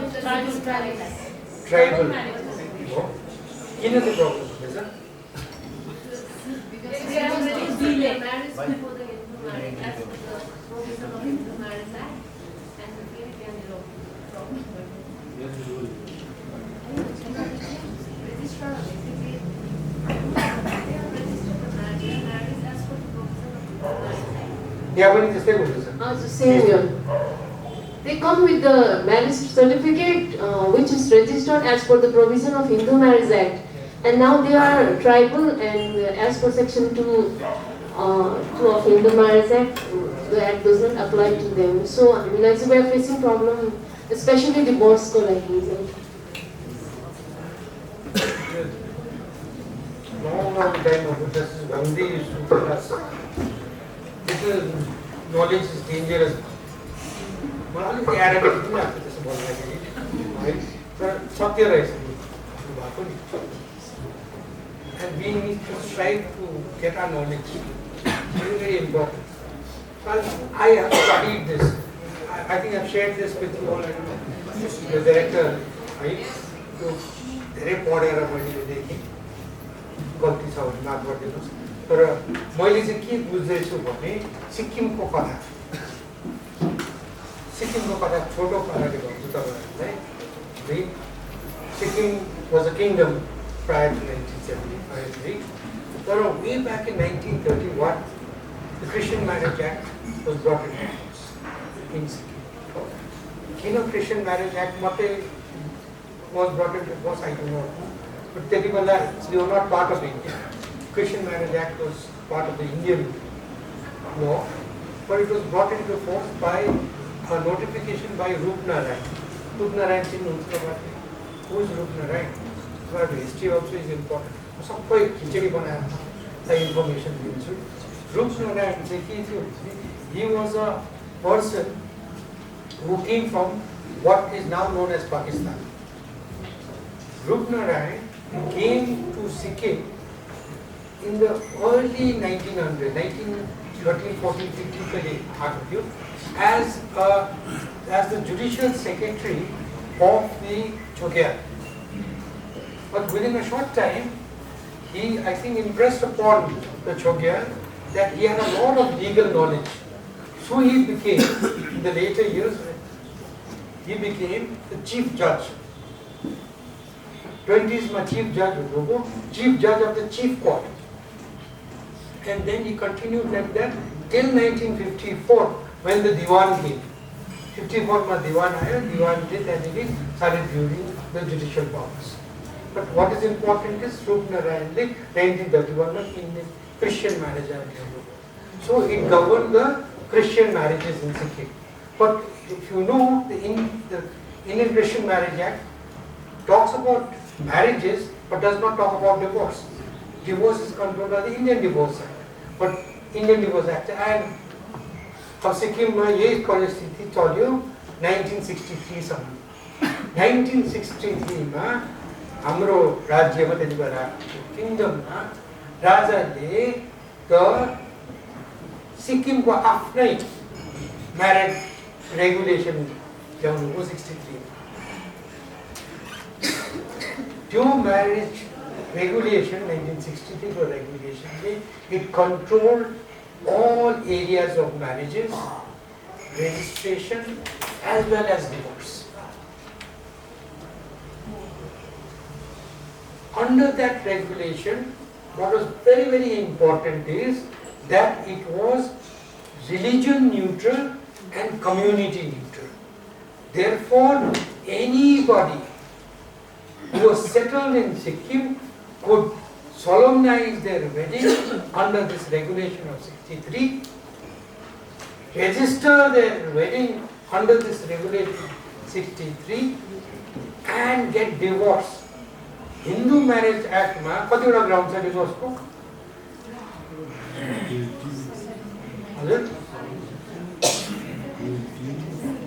मैले 3 वटा 4 वटा मात्रै जज लाग्यो अहिले 7 वटा भइसक्यो 20 desertion concerned with mind. हजुर 20 desertion concerned with अन्त पछि अब सुप्रिम कोर्टको जजमेन्टको आधारले कमेन्ट हुँदाखेरि अर्को ग्राउन्ड पनि पाएको छ होइन but very few grounds but the regulation of 63 had more than 9 grounds of divorce. त्यो चल्यो रेगुलेसन है I remember the first त्यति बुढो पनि तर I remember the first marriage registrar who he was, and by notification in the same year of 1931, even the chief secretary was given the power to register marriages. So this situation continued for a long time. Everybody could register, Hindu, Christian, of any caste, any religion, right? Including tribals could register. If they really wanted registration, they could register and solemnize and get divorce out of it. No problem at all. But Hindu Marriage Act, after 1970, we joined the Union. In 1985, we brought in the Hindu Marriage Act. Hindu Marriage Act आउँदाखेरि Hindu Marriage Act को अनुसार के भन्छ, this law is applicable to Hindus, it is also applicable to Buddhists, it is also applicable to Jain and Sikhs. अब Buddhist भन्यो सबै हाम्रो यहाँ सिक्किमको ट्राइबल्सहरु सबै बुद्धिस्ट हो है maximum. So therefore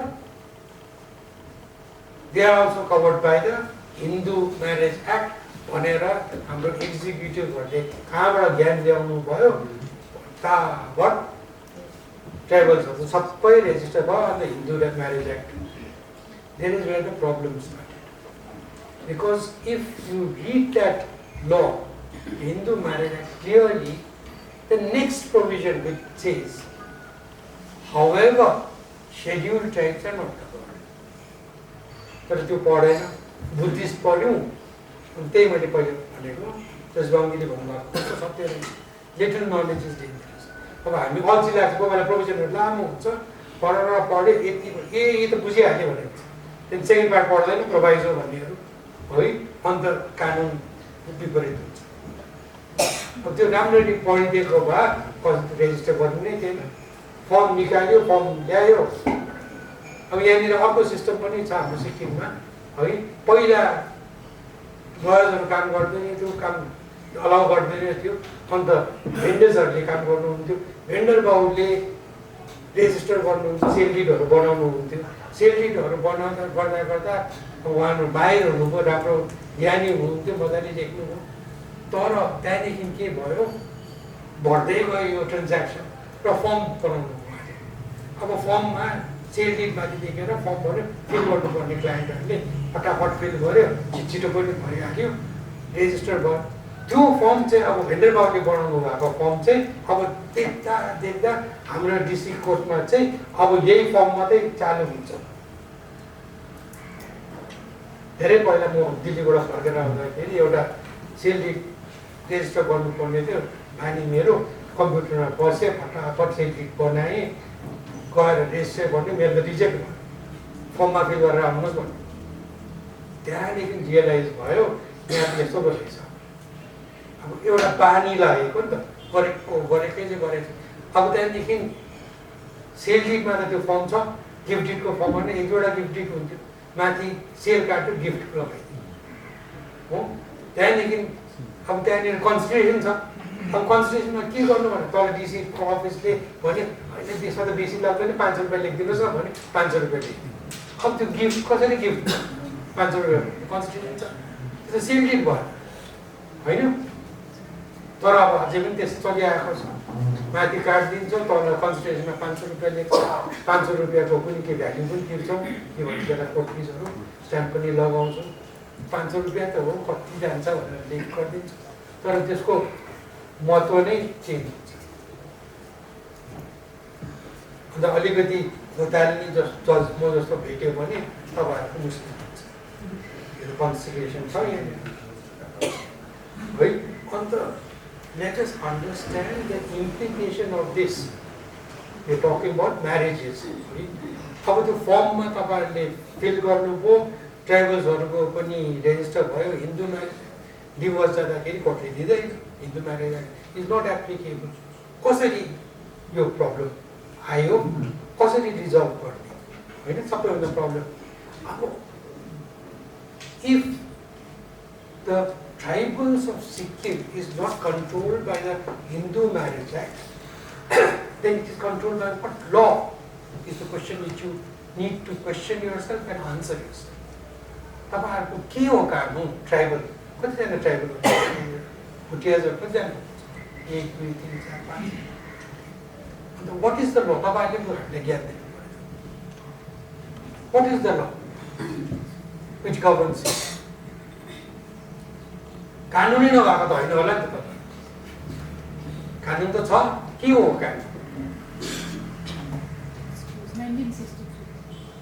त्यो त राजाले त त्यो गरेको, तर तपाईहरुले त्योभन्दा पहिला पनि कानुन थियो. Custom.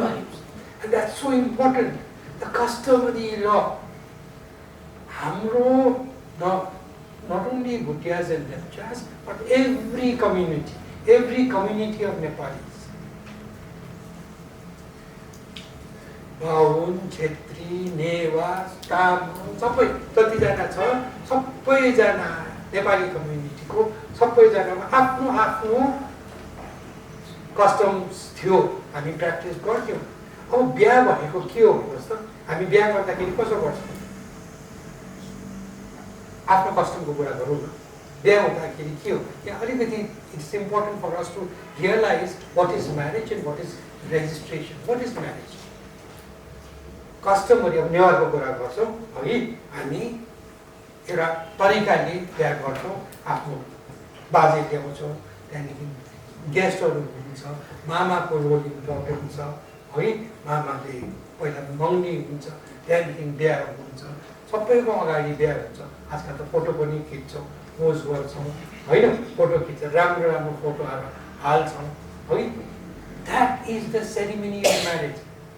हिन्दुजहरूले सात फेरामा गर्छौँ होइन, माला एक्सचेन्ज गर्छौँ है. भुटिया कम्युनिटीमा मामाको फेरि नै इम्पोर्टेन्ट रोल छ.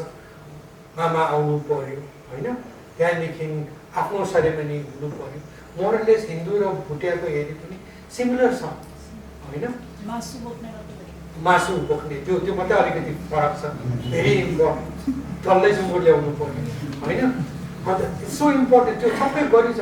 अब फोटो त त्यति बेला पनि खिच्नुहुन्छ, फोटो छ.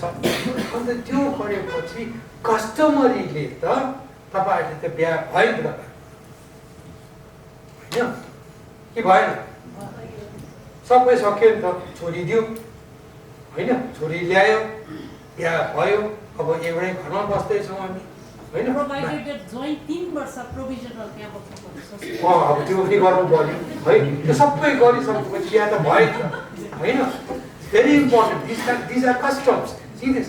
अब त्यो नेपालीमा छैन, तपाईँहरूमा छ, त्यो छैन. त्यो डिफ्रेन्स छ. तर त्यो कस्टम त छ नि त होइन. त्यो कस्टम तपाईँ त सानै हुनुहुन्छ होइन. तपाईँले यो कस्टम कसरी छ? बाजेको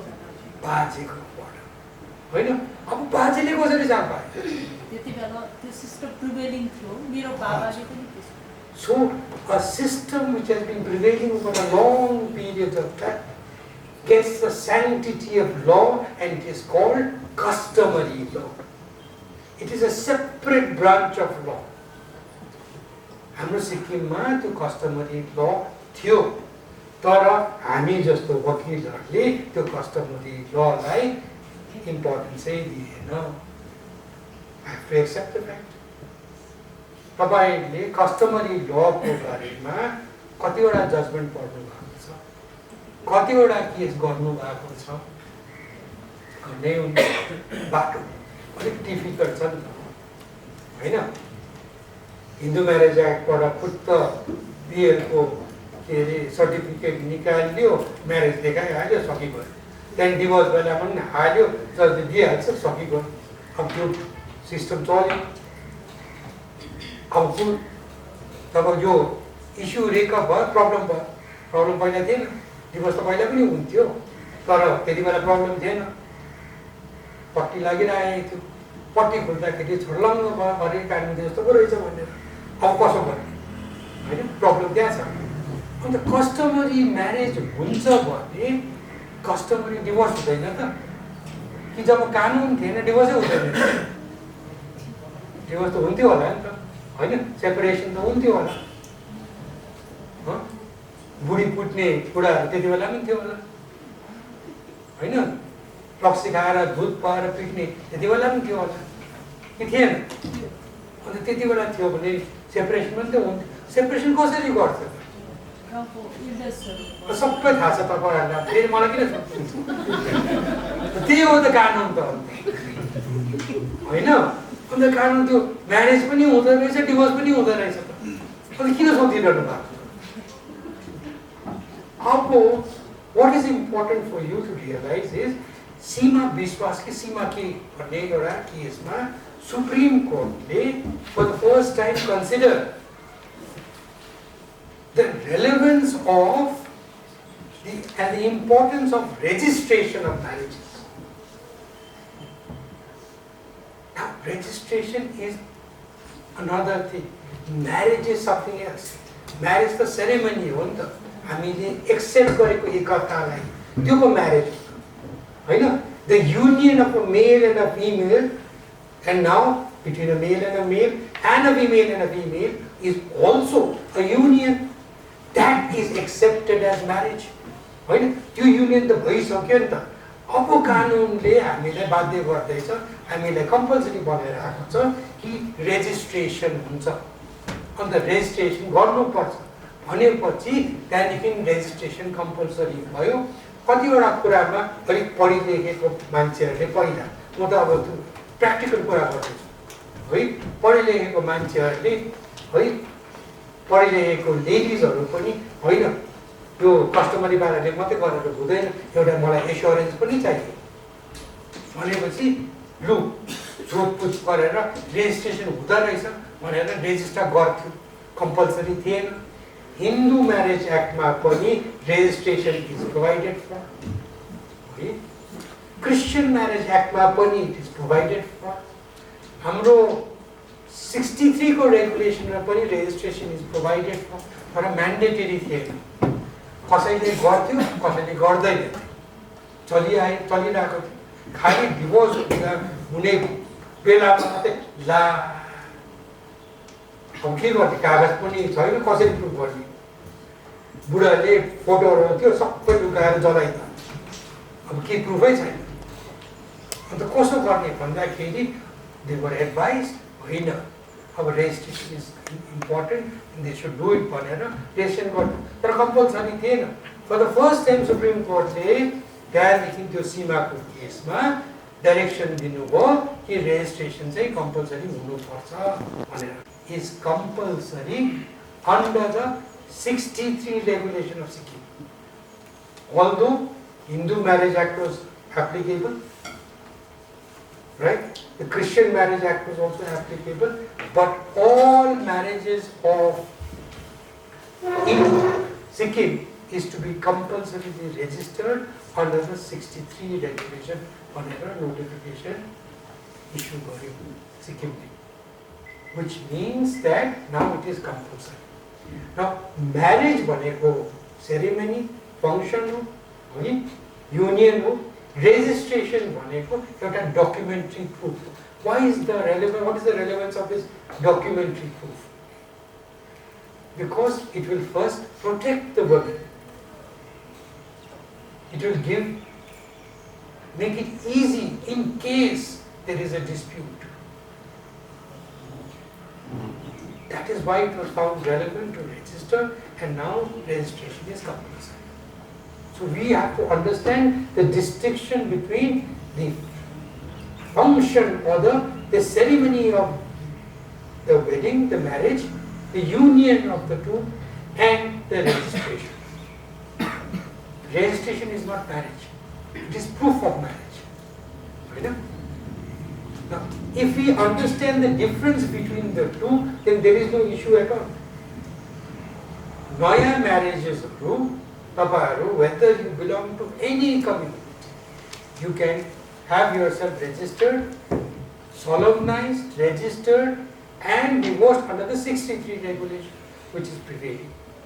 But this, after that, the Indian Special Marriage Act has also been brought into force in Sikkim, which also has all these provisions. In fact, the 63 regulation of Sikkim is a copy of the Special Marriage Act. त्यति बेला हाम्रो राजा धेरै अगाडि फर्ट thinking हुनुहुन्थ्यो र त्यति बेला सोचेर 63 मा नै कम्युनिटी न्युट्रल, रिलिजन न्युट्रल कानुन दिनुभएको थियो। हामीले यसको युज गर्नु छोड्यौं, त्यसले मात्रै प्रब्लम क्रिएट भयो। त्यति बेला हामी बिहा गरेर रेजिस्टर गर्नु गएको बेलामा यसो कानुन सोधपुछ गरेर बुझेको भए या हाम्रो अथोरिटिजहरूले पनि त्यो ज्ञान पाएको भए, त्यो ज्ञान दिएको भए त्यो प्रब्लमै इस्यु नहुने थियो। तर अनफर्चुनेटली भयो है। तर अल्टिमेटली त्यो रेजिस्ट्रेसनको तपाईँ जस्तो भुटिया लेप्चाको कुरा गरौँ है, तपाईँहरूले हिन्दू म्यारेज एक्टको अनुसार रेजिस्टर गर्यो, बिहा त त्यो अनुसार हिन्दूको रिचुअल गर्नु भएन नि त, भुटिया म्यारेज गर्नुभयो नि त होइन, एज पर योर कस्टम्स होइन। If that is so, only the certificate is different, then what is the problem? त्यो सर्टिफिकेट बिना बिहा त भएको कि होइन, के होइन भन्नुहुन्छ? बिहा त भएको हो नि त। अन्त बिहा भएको भने त त्यसो भए त तपाईँहरूले डिभोर्स गर्ने पनि तपाईँको राइट त हुनु पर्यो कि परेन?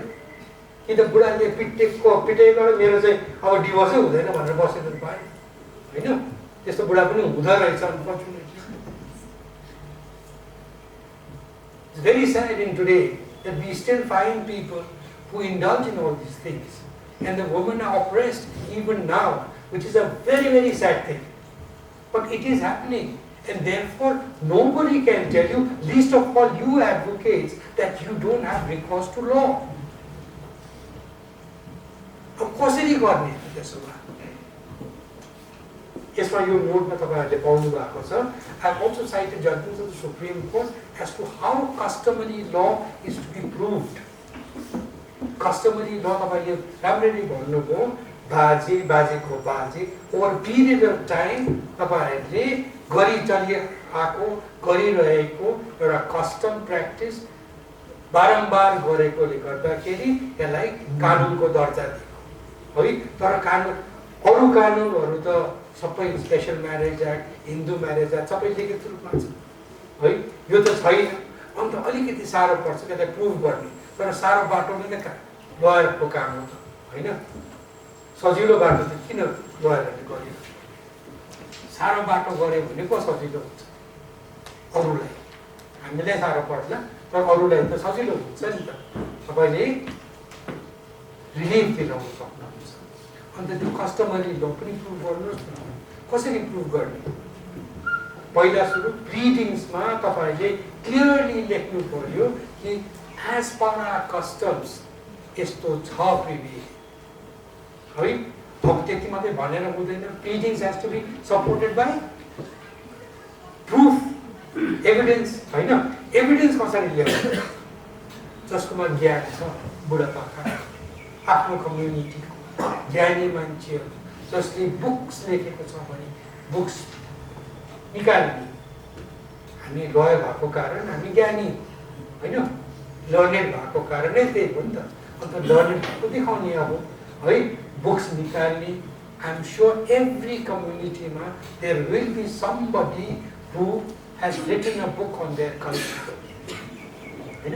त्यो कल्चर यसरी राम्ररी पढेर तपाईहरुले ज्ञान पाउने, यहाँ लेखिरहेको छ भने त जजहरुलाई देखाउने, हेर्नुस् यो बुकमा पनि त लेखेको छ, एभिडेन्स फर्ममा तपाईहरुले प्रोड्युस गर्ने हैन। एउटा तपाईले डेपोजिसन ल्याउन सक्नुहुन्छ, द्याट मिन्स ओरल एभिडेन्स ल्याउन सक्नुहुन्छ by people who know about it है। You yourself can say about it right? Then you can produce book expert opinions, त्यो सबै प्रुभ गरेर जस्तो तपाईँले सिभिल केसमा प्रुभ गर्नुहुन्छ त्यही प्रकारले प्रुभ गर्नुभयो भने तपाईँले म्यारेज पनि प्रुभ गर्न सक्नुहुन्छ डिभोर्स पनि प्रुभ गर्न सक्नुहुन्छ है। अब तपाईँलाई अलिक सजिलो बाटो देखाउँछु। सिक्किमको ल कमिसनले 2-3 सेट अफ बुक्स निकालेको छ।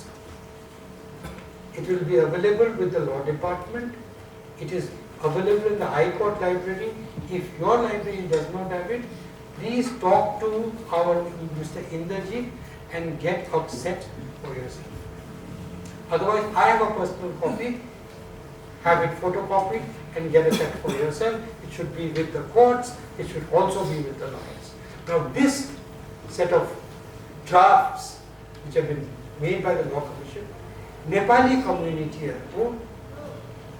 सबै कस्टम्सहरु त्यहाँनिर final reports law commission. Unfortunately Bhutia Lepcha and Sherpa कम्युनिटीको छैन, तर ड्राफ्ट छ। त्यो ड्राफ्ट हेर्नुभयो भने त्यहाँनिर कस्तो हाउ इट इज डन, हरेक कम्युनिटीको ज्ञानी मान्छेहरुको इन्टरभ्यु लिएको छ।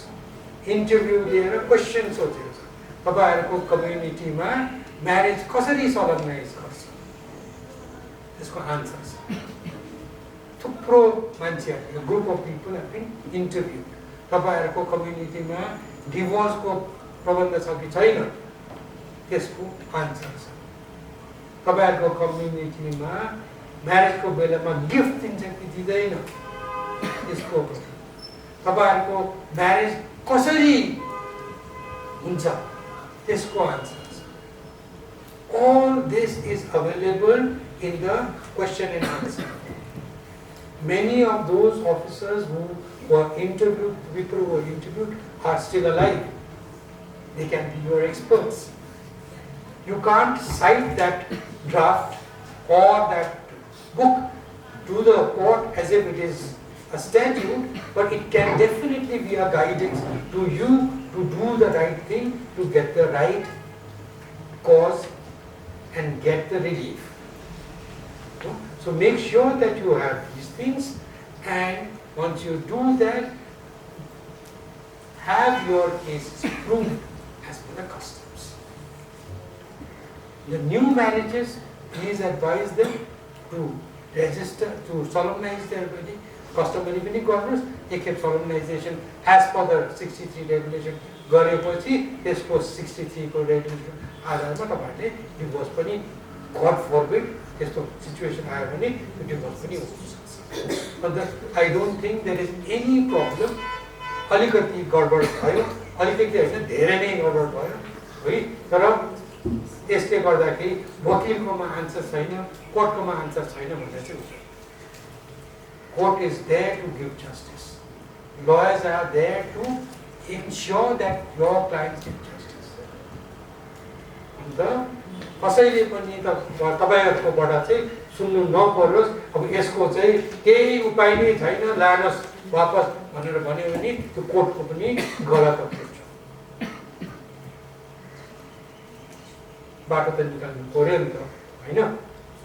तपाईहरुले पनि बाटो निकाल्नु पर्यो, हामीले पनि बाटो निकाल्नु पर्यो, सबै मिलेर गयो भने बाटो त निस्किन्छै निस्किन्छ। That is, I think, the major part of the issue. Rest you can read in this. Okay? I don't want to make it too complex for you to, get confused. I wanted to tell you a straight way that you can get it. It is not a problem at all. Listen here. Custom comes if the either party say belong to the same community.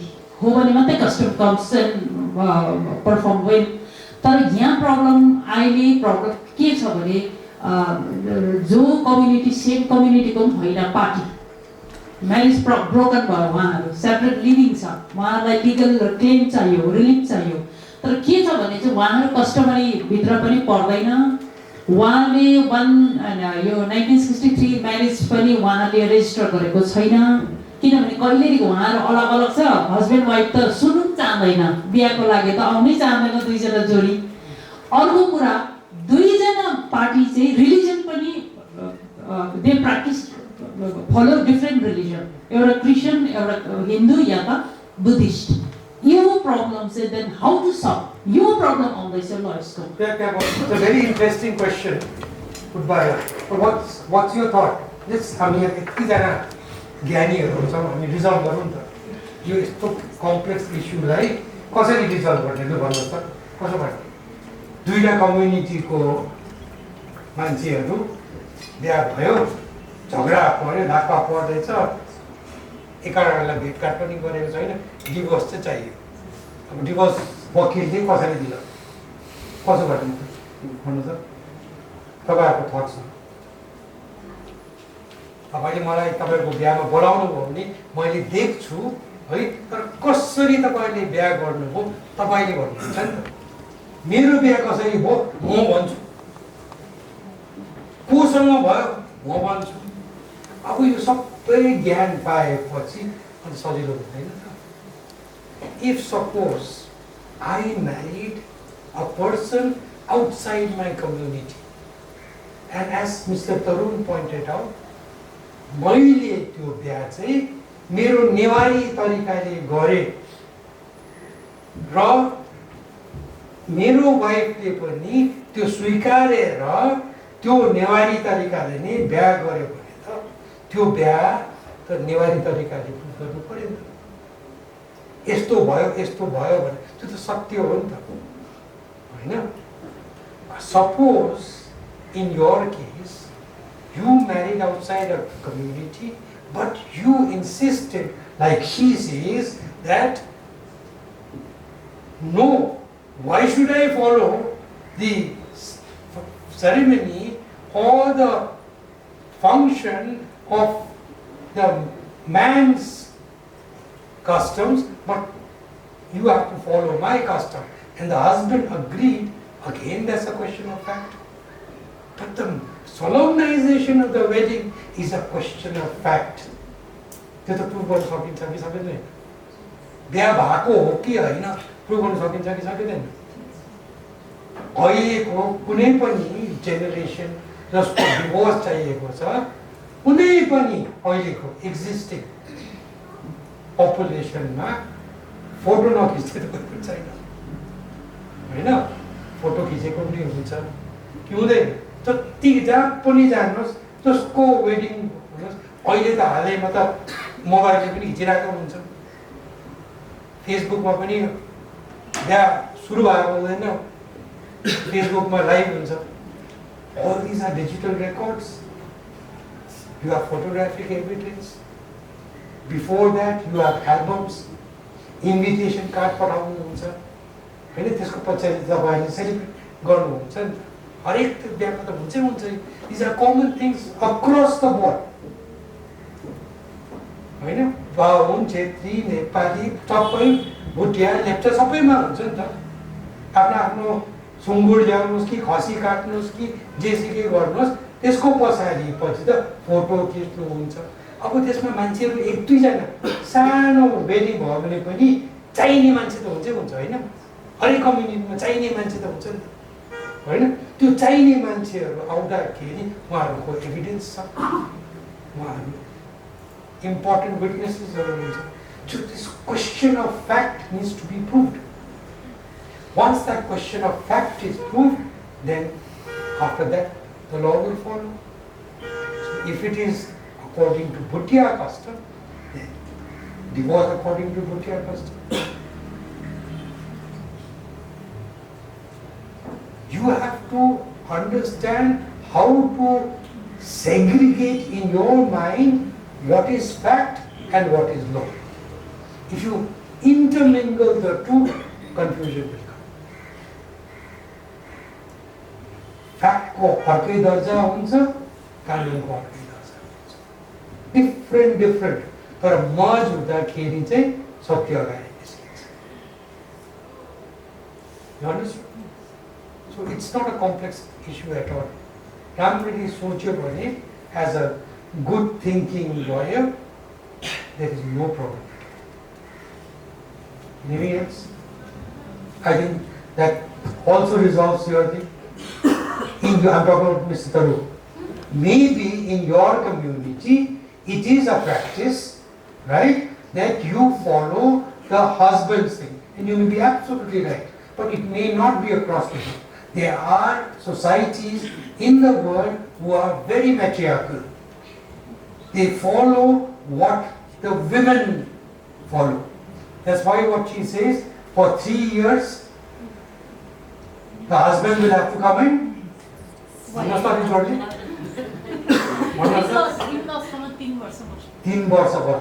It may not be applicable to you.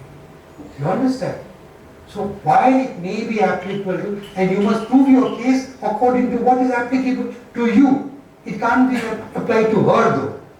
You can't generalize it. Customary is personal. It is personal to that community. If you generalize it, again there is chaos. Within the Bhutia community also, okay? Within the Bhutia community also, Bhutias living in Gangtok, my personal knowledge, is more akin to the Hindus than the Bhutias living in the north. Their customs slightly different. So there is a variation in the customary practices prevailing within the community in different regions. नेपालमा हेर्नु हो भने धेरै नै भिन्नता छ. हामी त कन्फ्युज हुन्छौँ नेपालको. So you have to be very understand that customary law is also custom and practices are also very personal to that particular community. Over a period of time, a huge family following a particular practice makes it a custom. You understand? So again, these are all questions of fact. अलिक deeply जानु पर्यो. कसरी custom, अलिकति ज्ञान. अब मैले सबै ज्ञान पाएँ, यो लेक्चर सुने, ज्ञान पाएँ भनेर हुँदैन. सोध्ने, हगि आफ्नो बडाहरूलाई सोध्ने, सिनियर्सहरूलाई सोध्ने, अरू मान्छेलाई ज्ञानीहरूलाई सोध्ने. There are people in each of our community who have studied this deeply. उहाँहरूकोबाट पनि ज्ञान लिने. उहाँहरूले पुस्तकहरू लेख्नु गएको छ, त्यो पढ्ने. अन्त अझै ज्ञानी हुने. Right? So separate the facts from the law and it will be very easily resolved. Okay? Anything else? On the first part also you can ask questions. Because I generally talked about everything else. Let's talk about drafting. It's very important. Drafting, right? Again, फेरि lecture दिएको जस्तो हुन्छ. तपाईहरु सोध्नु भएन, त्यही कारणले म I'm telling you, when you are drafting, do a couple of things. तपाईकोमा जब client आउँछ, है, उसको आफ्नो कथा भन्छ, है, सानो नोट लेख्ने, है, एउटा नोट लेख्नुस्. टक्क पोइन्ट गर्नु. सबै कोही बेला तपाईहरु धेरै साफ हुन्छ, है, अन्त सबै रेजिस्टर हुन्छ भन्ने हुन्छ, है, तर हुँदैन रहेछ. म पनि त्यस्तै थिएँ एउटा. एरोगेन्स थियो मेरोमा. सबै सोच भइहाल्छ भनेर. अन्त लेख्दिनँ. तर लेख्दाखेरि छलङ्ग क्लियर हुन्छ, है. त्यो सँगसँगै अब सिभिल केसेसहरूमा क्लाइन्टहरू आउँदाखेरि के गर्छ, कागजहरू लिएर आउँछ. थुप्रो कागजहरू ल्याउँछ. उनीहरूलाई थाहा छैन कुन चाहिँ रेलेभेन्ट हो, कुन चाहिँ रेलेभेन्ट होइन, हगि. अब सिम्पल कुरा हो, तपाईहरुलाई ल्यान्डको डिस्प्युटको कुरा आयो, है. अब ल्यान्डको डिस्प्युटमा तपाईको क्लाइन्टले म ओनर हो भनेर भन्यो भने के छ भनेर तपाईले सोध्नुभयो भने उहाँहरूले पर्चा खতিয়াन ल्याएर देखाए. पर्चा खতিয়াनको आधारमा तपाईले प्लेन ड्राफ्ट गर्नु पर्यो. तर तपाईले एउटा इम्पोर्टेन्ट क्वेसन सोध्नु भएन. के सोध्नु भएन? सेल डिड छ कि छैन. What is the relevance of the sale deed? What is the difference between a deed and a parcha khatiyan?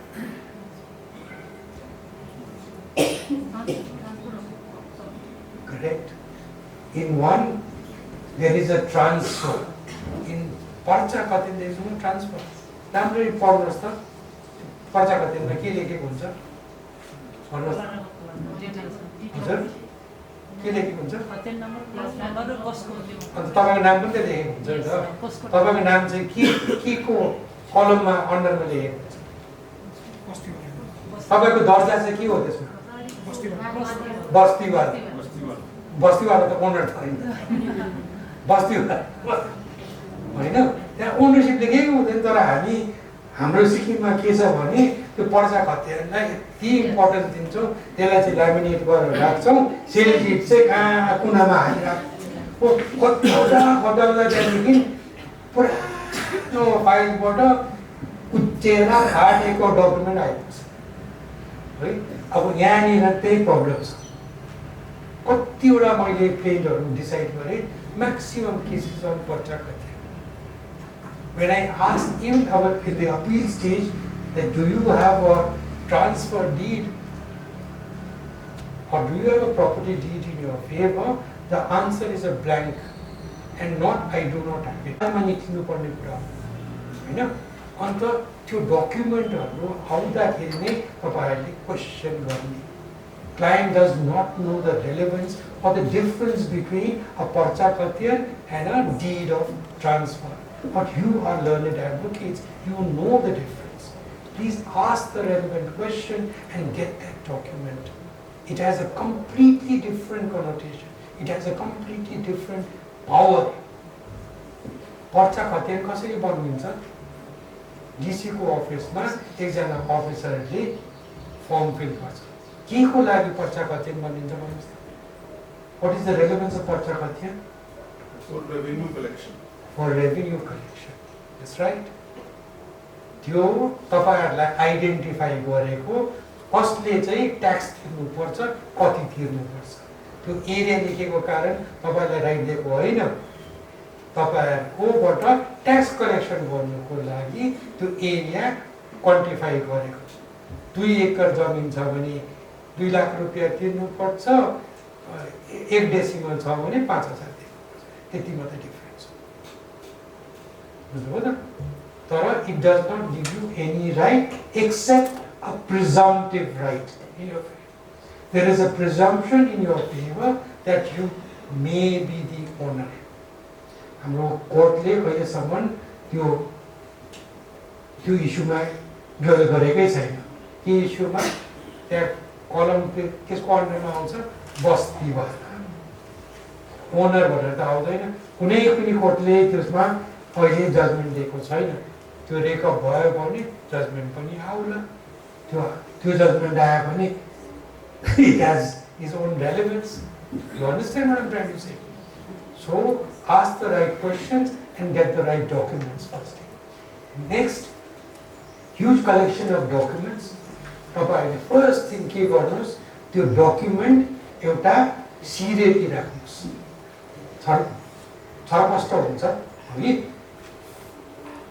कता कहाँदेखि सुरु हुन्छ हाम्रो जिन्दगीको कथा जन्मेकोदेखि हैन अनि जन्मेकोदेखि नै सुरु गरौँ त कथा यो डकुमेन्टको कथा first document second document third document fourth document date wise सिक्वेन्समा तपाईले मिलाउनुहोस् डेट वाइज सिक्वेन्स मिलाउनु भयो भने के हुन्छ कथा संलग्न हुन्छ कतिवटा कथा a trained untrained क्लाइन्टले भन्नु नसकेको हुन्छ त्यो डकुमेन्टले कथा भन्छ तपाईले त्यो डकुमेन्टको राम्ररी सिरियसली पढ्नुभयो भने त्यो कथा तपाईले जुन बुझ्नुहुन्छ त्यो क्लाइन्टहरूले पनि भन्नु नसकेको हुन्छ त्यो सबै बुझ्नुभयो भने त्यहाँदेखि तपाईले कानुन अप्लाई गर्नुपर्यो कानुन अप्लाई गर्दाखेरि 2-3 थरीको कानुन हुन्छ के हुन्छ कानुन कस्तो कानुन हुन्छ what we call the substantive law. What is substantive law?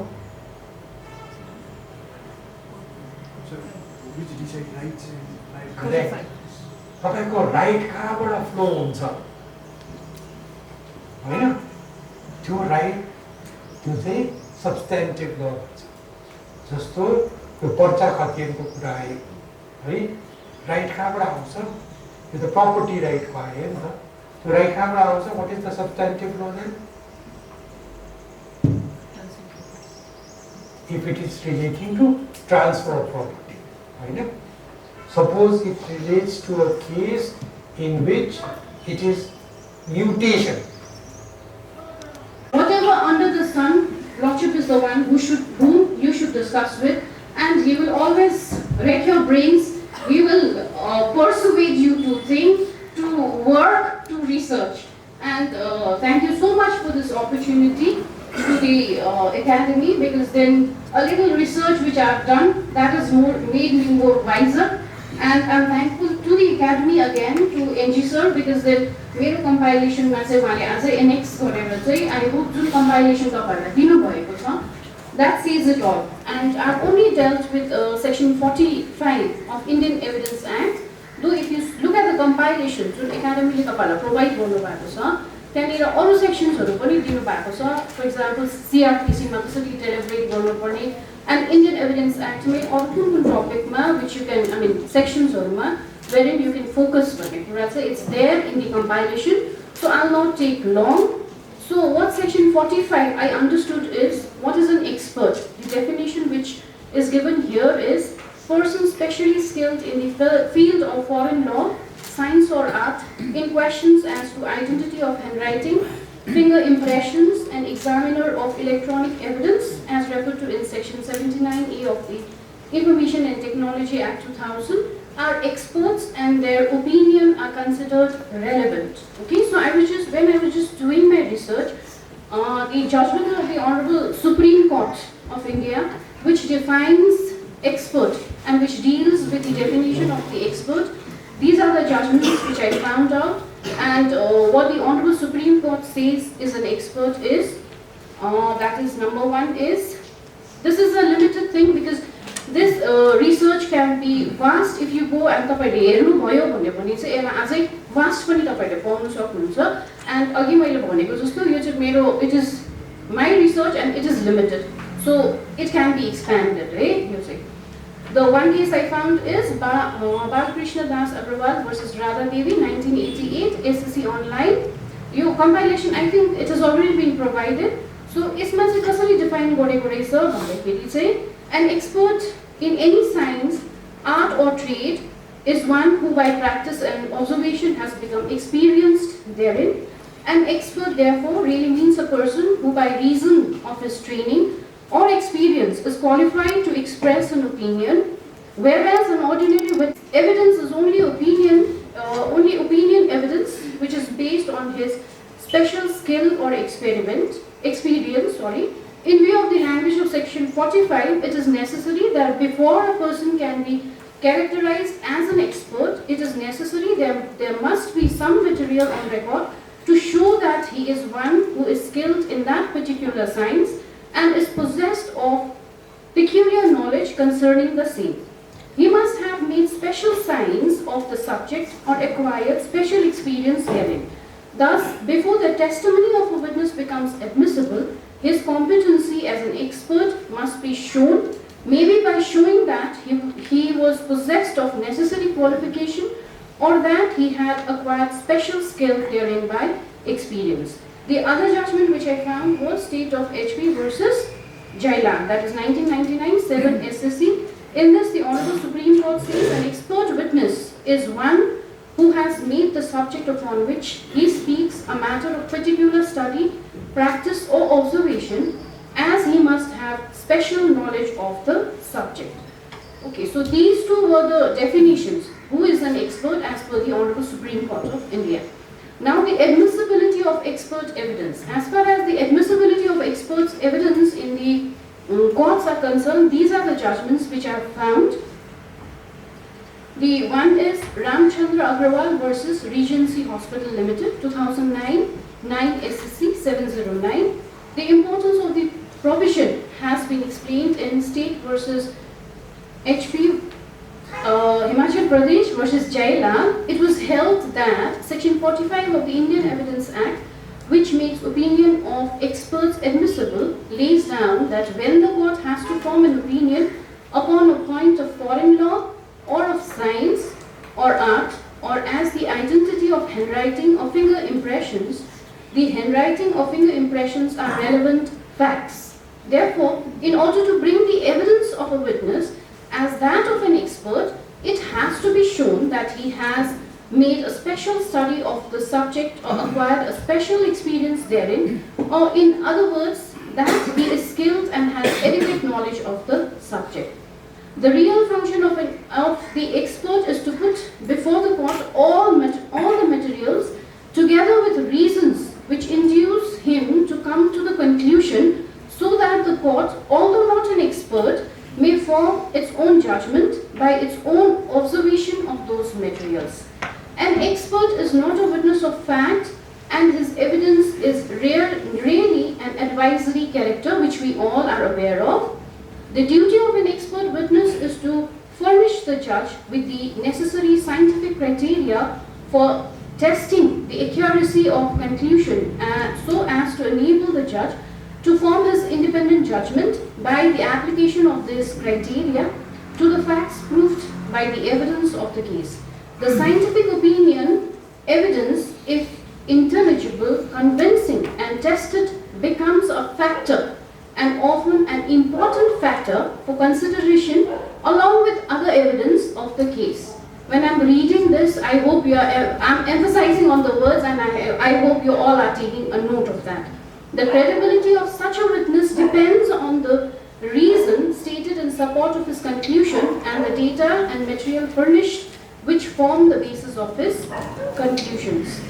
Now, this is the admissibility. This is the other case as far as the admissibility of expert evidence is concerned. In this case, the Honorable Supreme Court has laid down, it was laid down that without examining the expert as a witness in court, no reliance can be placed on an opinion alone.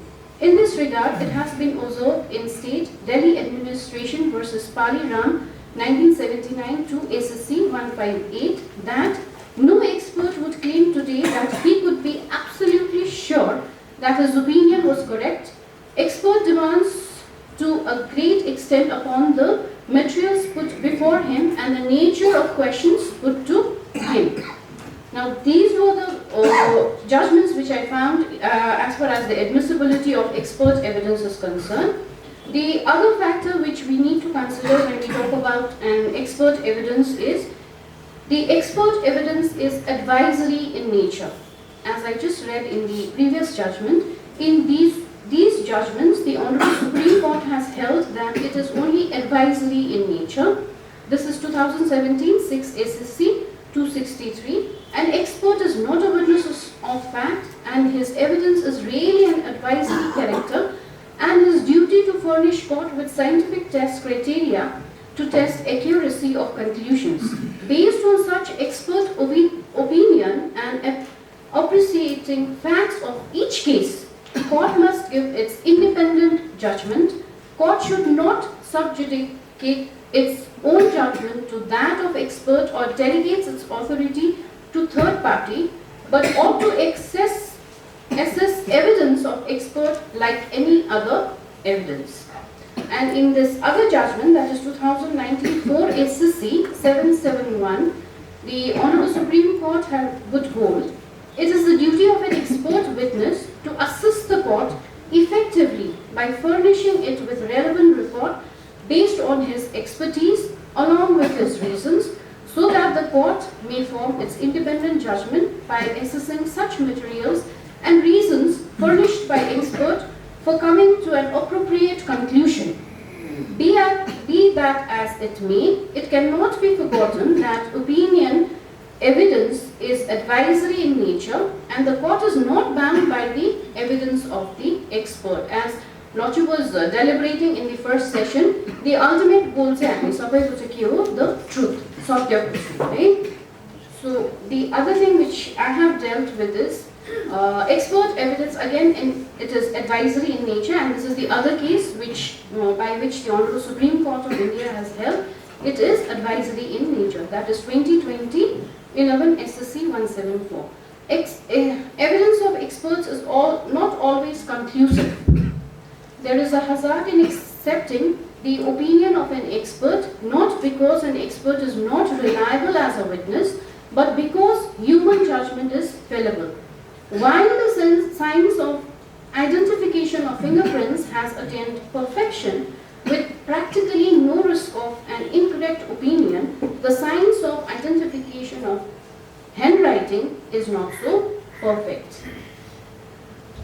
Now, how is the court supposed to appreciate the expert evidence, and how is the prosecution and the defense supposed to appreciate whenever we find a case wherein you are appreciating the evidence of the expert? These are the judgments which my research says.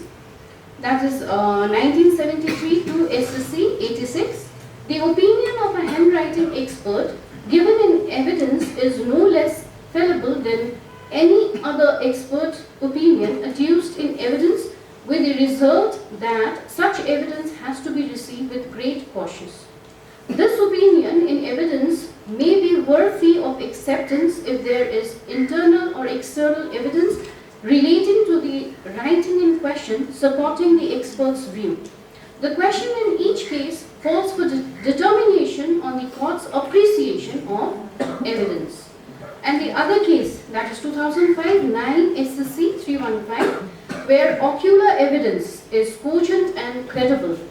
Medical evidence to the contrary cannot corrode the evidentiary value of the former. So this is what the Honorable Supreme Court says, but that was 2005 9 SSC. And in this other case, 2015 7 SSC 178, the Honorable Supreme Court says, the courts normally would look at expert evidence with a greater sense of acceptability, but is equally true that the courts are not absolutely guided by the reports of the experts, especially if such reports are pre-functionary and unsustainable. We agree that the purpose of an expert opinion is primarily to assist the court in arriving at a final conclusion, but such report is not a conclusive one. The court is expected to analyze the report, read in its conjunctions with the other evidence on record, and then form the final opinion as to whether such report is worthy or reliable or not. So this is how an expert evidence is appreciated before a court.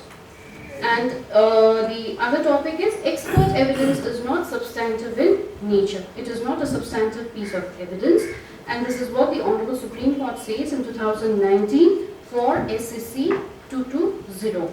By now, it is well settled that the court must be cautious while evaluating expert evidence, which is a weak type of evidence and not substantive in nature. It is also settled that it may not be safe to solely rely upon such evidence, and the court may seek independent and reliable corroboration in the facts of a given case. Generally, mere expert evidence as to a fact is not regarded as conclusive proof of it. So this is what the Honorable Supreme Court of India says as far as substantive in nature. Now, these are the judgments wherein evidence of an handwriting expert has been dealt with. The one which I am reading is 2017 5 SSC 817, wherein the Honorable Supreme Court has opined, we are of the opinion that expert evidence as to handwriting is only opinion evidence and it can never be conclusive.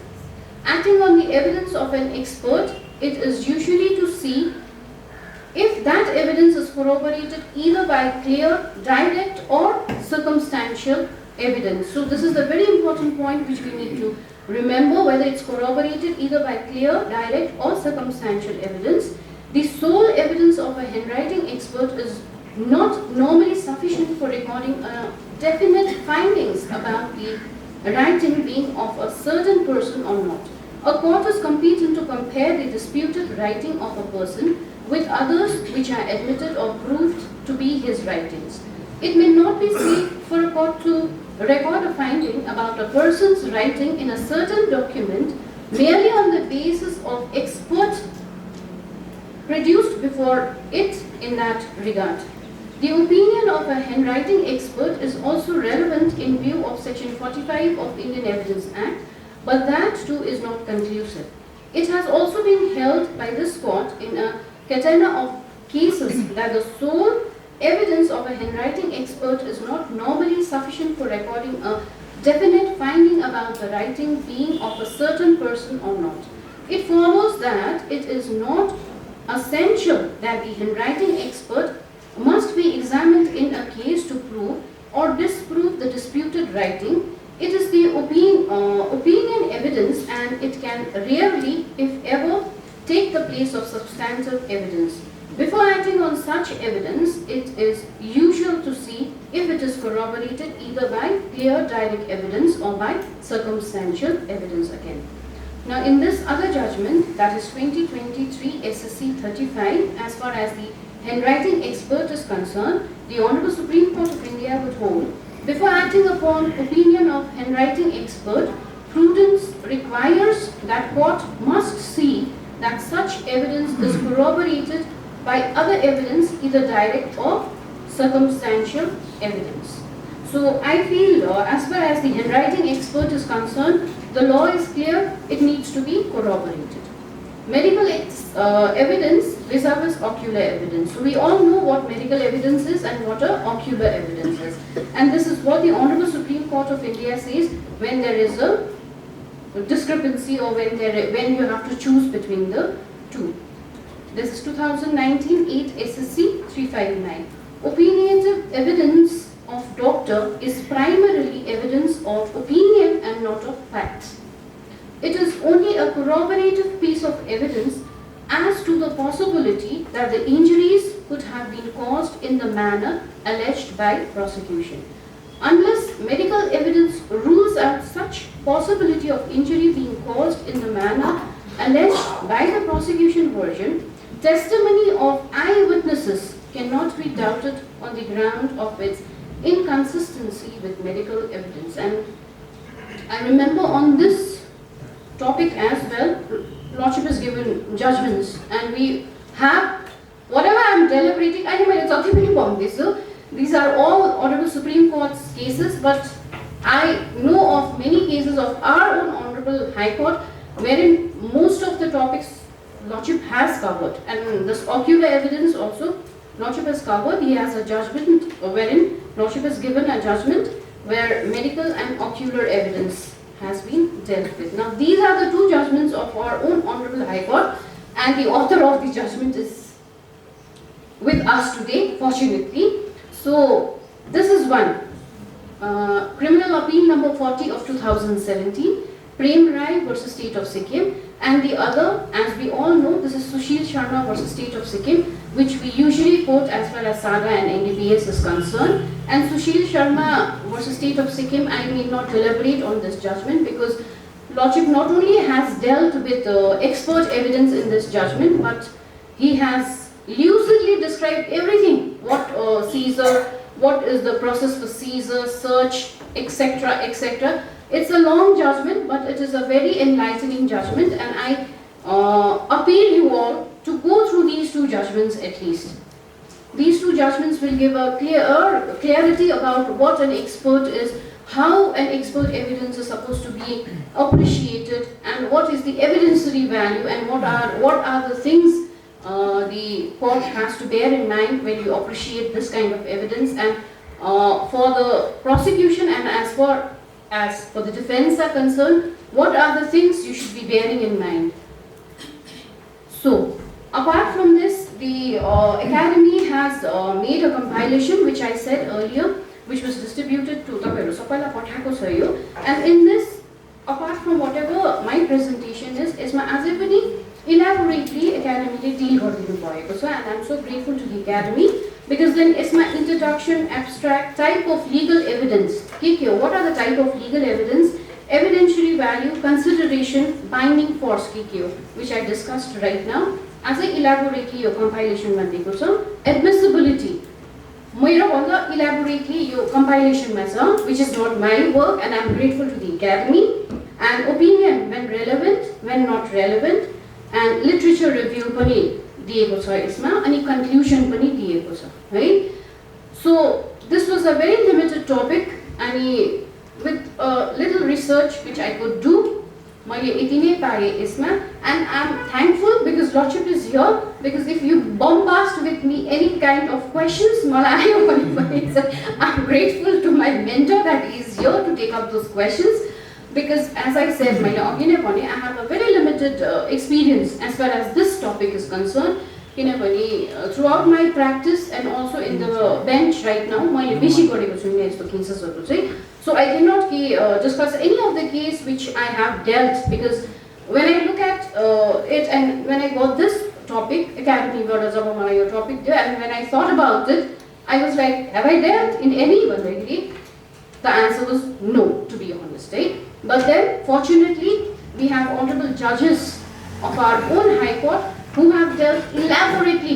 यसमा मात्रै हैन म तपाईहरु सबैलाई भन्ने गर्छु मेरो कोर्टमा जति जना पनि आउनुहुन्छ तपाईहरु अनरेबल सुप्रिम कोर्टसम्म जानु पर्दैन जुनै पनि टपिकमा होस् जुनै पनि लमा होस् जेमा होस् जस्ट टेक आउट हाम्रै अनरेबल हाई कोर्टको सबै टपिकमा सबै लमा चाहिँ the law is settled by our own honorable high court दिनु भएको छ जजमेन्ट्सहरु त्यति नै तपाईहरुले रेफर गरिदिनु भयो रिलाइ गरिदिनु भयो भने पनि इट बी तपाईहरुलाई एडभान्टेज हुन्छ भन्ने कुरा म जहिले पनि भन्छु जो पनि मेरो कोर्टमा आउनुहुन्छ and this is what I have and I'm grateful to the academy for giving me this opportunity. Thank you so much.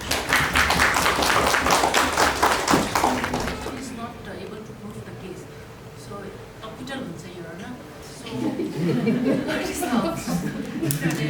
हामीले आयोलाई त चिठी लेख्छु कि एक्सपर्ट ओपिनियन आएको छैन भनेर तर हामीले त पाउँदैन सो अब अपिलमा जाँदाखेरि फेरि प्रब्लम हुन्छ So my advice to the prosecutor is there is not only one forensic expert council or institute in India, but there are many of them. Select the one which will give you the opinion at the earliest. Firstly, that resolves the problem. I have seen repeatedly you all have been sending for opinion to certain institutes who have been flooded with this kind of questions and it keeps pending. In one particular case I saw that the forensic opinion came after 3 years and the opinion was, I can't say anything.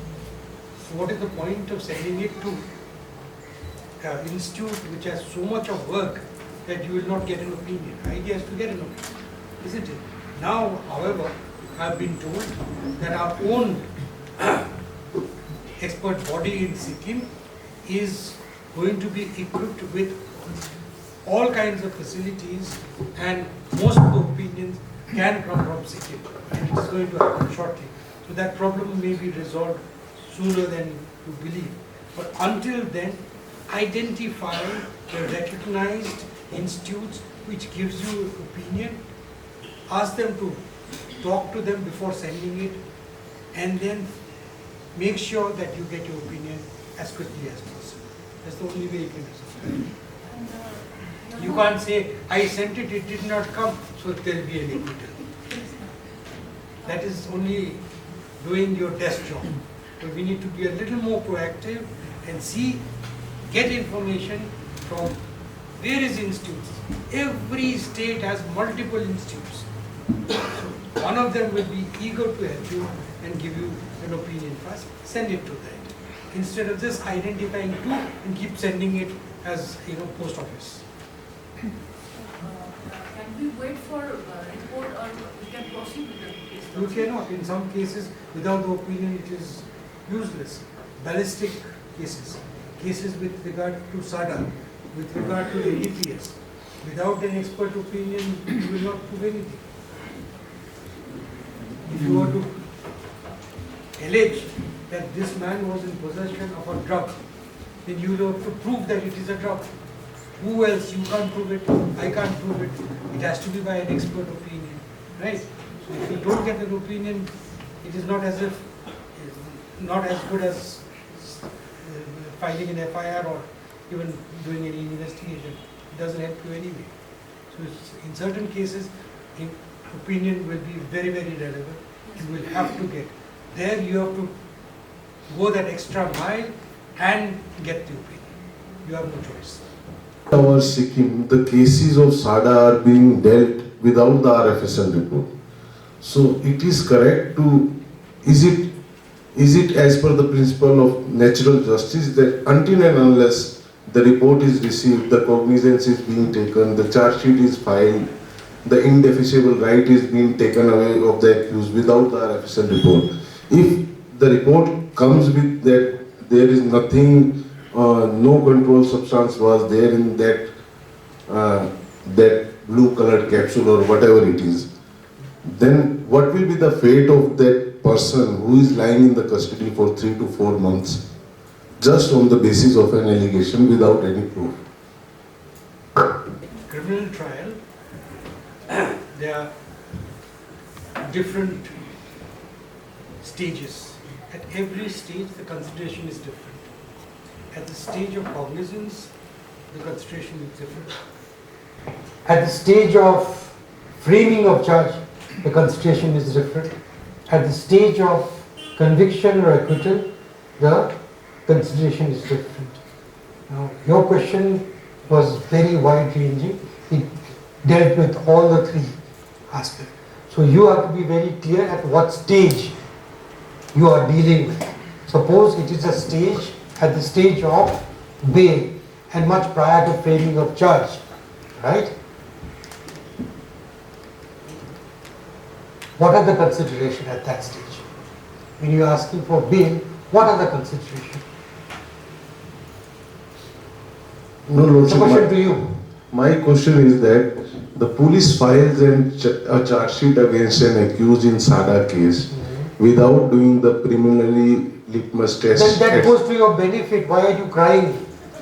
But being a lawyer. But the courts did not consider that. Lordship, the thing is that There is a hierarchy of court. If you are aggrieved by one court, go to the higher court. If you are aggrieved by that court, go to the highest court.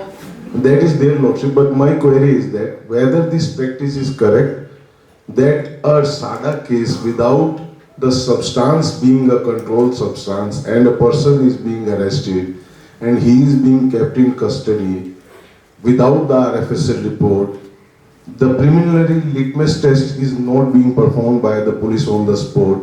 They just on their eye test that this is a blue color capsule, this might be passport proximal. They arrest that person, and later on, if the report comes in negative, then this is not the justice we have to deal with. I think so. So I want the opinion of Lordship on it. Mr. Tarun, you're talking about an ideal society. Our society is not ideal. Okay?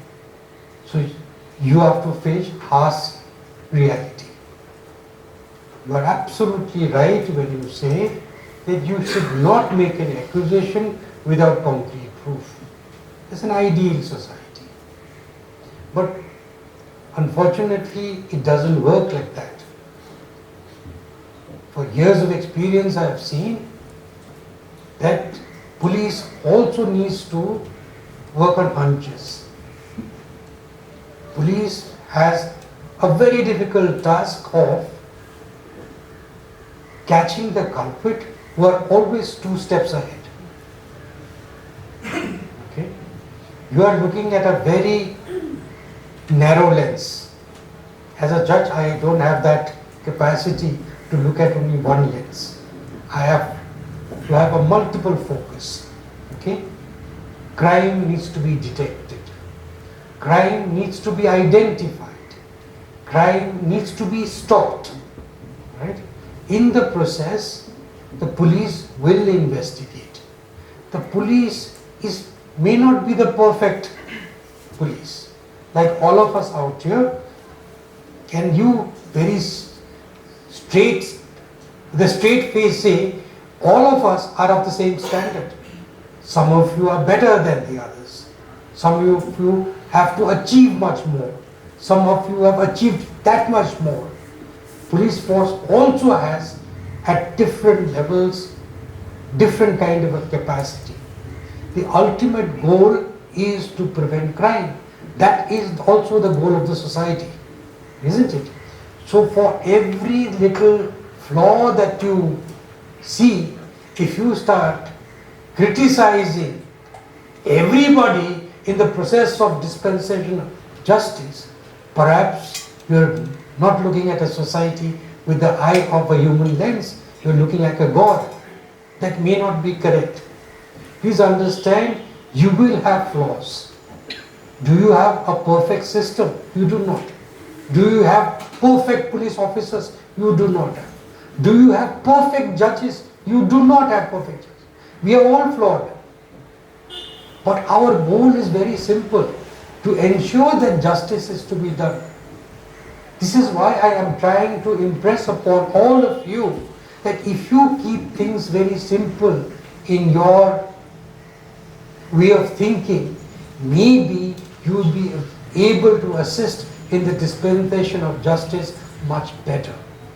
But if you make complex your thoughts, then you will get into a more complex situation. Ideally, you are right? But then crime needs to be detected, isn't it? Now, suppose information is received that a huge amount of contraband is being transported. Police will work on the hunch. It's not a perfect situation like a movie. Everything will not happen the way it is done in movies. There will be flaws. He may not have a driver in place, right? So he may ask somebody else to do it. At the stage of that particular thing, where the crime is detected, he may not have a magistrate. So he may ask, in this thing, there will be flaws.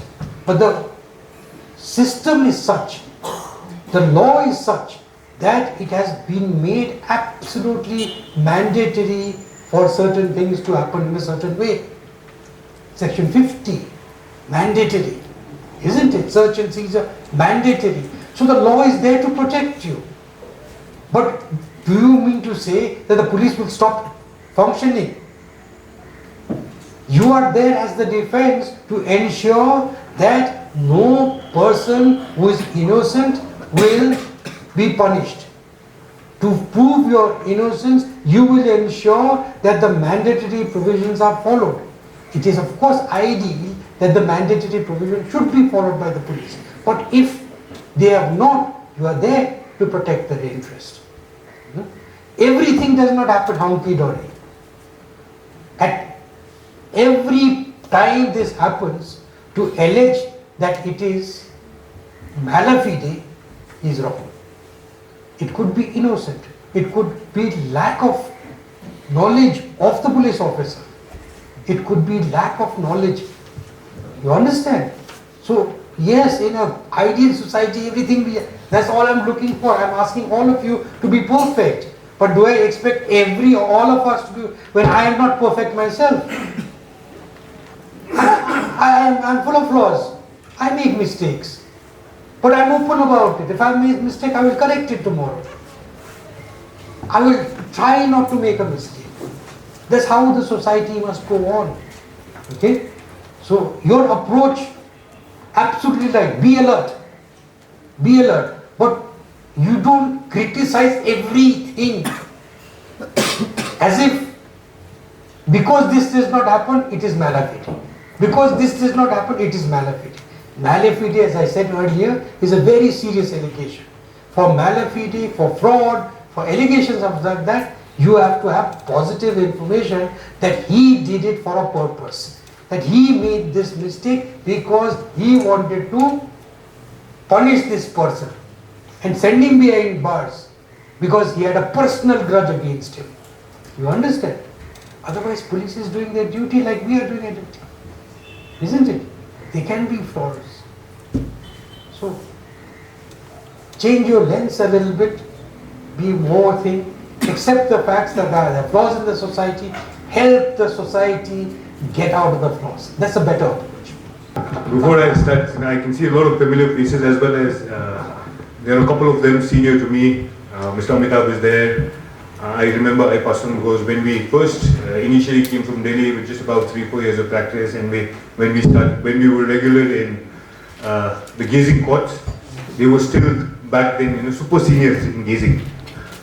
They're my colleague is a batch senior, Jumi Bhupen is there, and people from my batch, as well as some familiar faces, but I can see a lot of faces that we've never been introduced.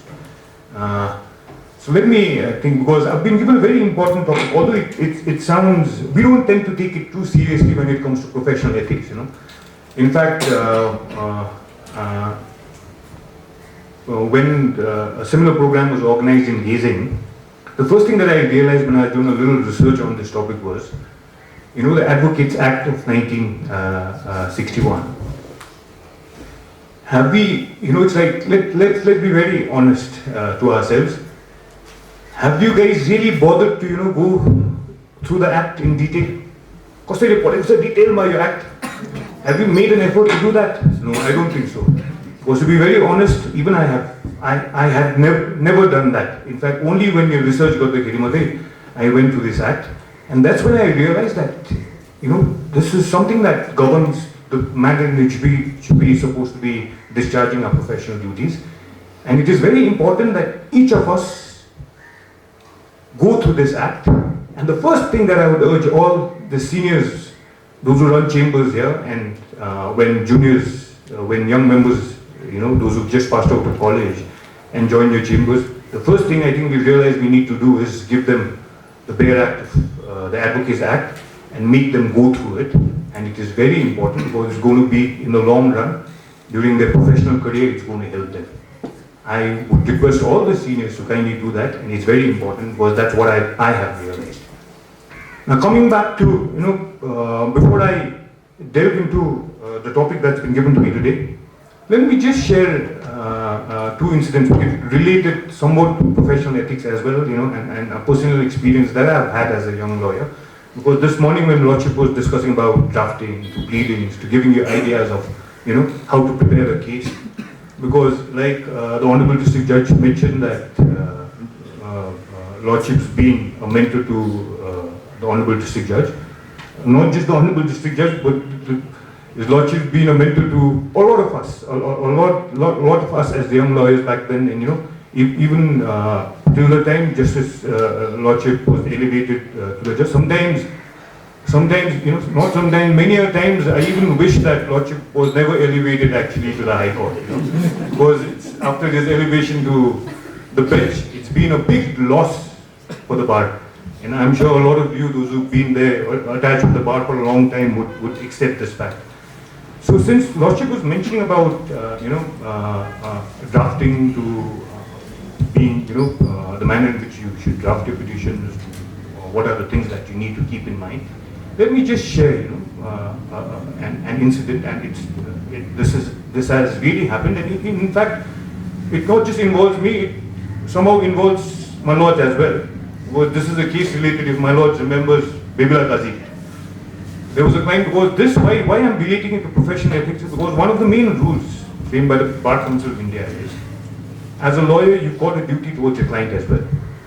And the moment you accept a brief from your client, the responsibility is shifted on you.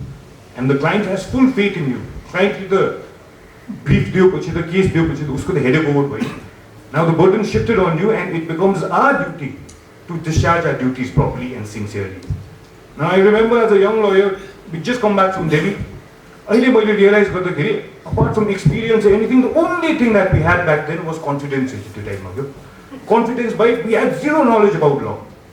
Right? Earlier when we realized, we didn't accept the fact that we had no knowledge about law. Confidence, I mean, a law, a couple of years we practiced in Delhi, we come back here, just to case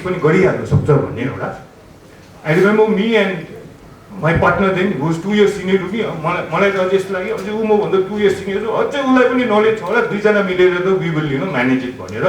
Mr. Jorge, right? I remember the client approached us and requested us to file a civil suit. File draft file, and we thought it's perfect. I mean, we discussed, we had this idea that we've got a strong case. and we'll sail through. Okay, मजाले हामीले relief पनि पाइहाल्छ भनेर we filed a suit for declaration. Unfortunately for us, from the opposite side, two senior counsels appeared, Lordship and Mr. Tashi. The two of them appeared. Still, we didn't realize that the flaws in our drafting to our cases. We said, and when the written statement was filed, an application on the Order 7 Rule 11 was filed. And that's when I realized that even if your clients, no matter how educated they are, many a times it happens that once the responsibility is given to the lawyer, the client tends to ignore. It's gone. They have full faith in the lawyer. That lawyer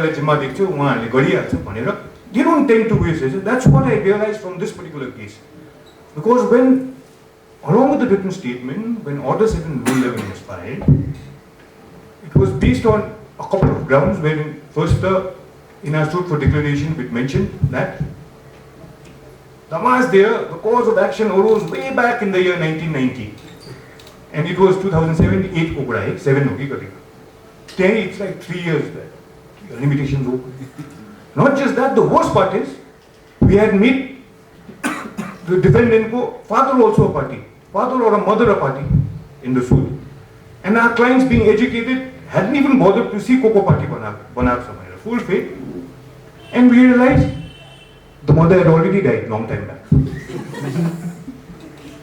And in the application, along with the picture in the written statement they filed, one of the plaintiffs, one of the brothers, was the main guy front uesma agadi uesma dead body photo ma. But it so happened that fortunately for us, the application, Lordship application was rejected by the lower court, and it challenged the High Court. It was as the hearing boy, Justice Subba heard the matter. Sunday, a little more than a year, the application was heard. Revision ma janu bhakyo uhaharu. It was heard. जब त्यो matter आउँथ्यो, हाम्रो टुप्पीबाट ननिक्लिन्थ्यो.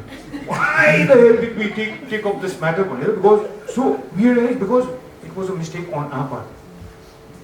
Fortunately, राम्रो भएर मुनिबाट उयस गर्यो. The matter was heard for about झन्डै लक्षिपहरु दुईजना senior counsels argued for almost a year to convince Justice Subba. And Justice Subba also realized that you दुईजनाले काम बिगारेको छ. And when we tried to make submissions, he scolded us directly. Do you accept your mistake or not? Then we realized, Justice Subba also realized, so we said, Lordship, we realized a mistake. Then they made justice. Lordship taste a little more than a year they argued. In the end, we decided, after they finished their arguments, the only thing that we want to say when our turn comes is, we leave it to your Lordships. And that's what we exactly did. Fortunately, the application went in our favor. That's how it saved us. But had it been in today's situation, because of the kind of judgments that has been delivered on the Order 7 Rule 11, on the threshold, we would have chucked it out. So the importance of thing and your discharge, your duty towards your clients. And the second one, I just joined the bar. I was attached to one of the chambers in the trial courts in the Patiala House Court. Why I am sharing this incident is because your lack of thing, when you go to the court, zero knowledge, and then suddenly, when it doesn't suit your ways, you start blaming the bench. You start blaming the judge. As a young lawyer, my senior was not that today. He was busy in the High Court, and it so happened that it's a 138 matter, a check bounce case was filed, and it so happened that the accused was a celebrity. She was very famous. That what case? Shehnaz Hussain, the one that beauty thing, beautician. Suddenly I realized, what's Shehnaz? Yeah, Shehnaz Hussain. Then I got a chance to go. Immediately I called up a friend of mine, Sikkim Judicial. We studied in TNA together and he's practicing today. He's doing good. He's with the corporate thing world in Delhi. Immediately I called him. His name is Niru. Niru, let's go, It's like we got to oppose a bail application filed by Shehnaz Hussain. And not just that, on top of that, the client for whom we were appearing happened to be a beautiful lady, unmarried, beautiful lady. So that gave us all the more, that Josh to go and appear in a matter. So he also came, khana sana chhodera, we rushed to the Judicial Magistrates Court then, back then. It's a formality, it's a simple bail application that you file when the accused first puts in an appearance. We object to the bail application. Because of her, just because she's a celebrity, she cannot be favored, And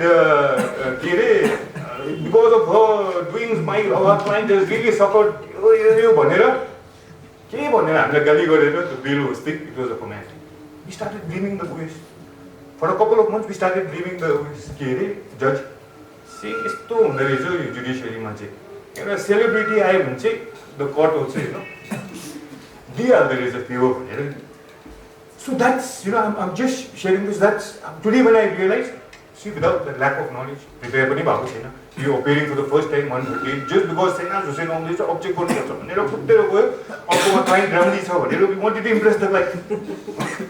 So, it is very important that as young lawyers, there are so many factors that needs to be taken into consideration, right?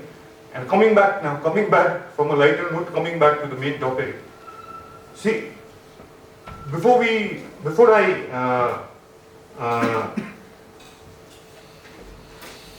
get straight into the duties, your duties as a lawyer, let me just take you through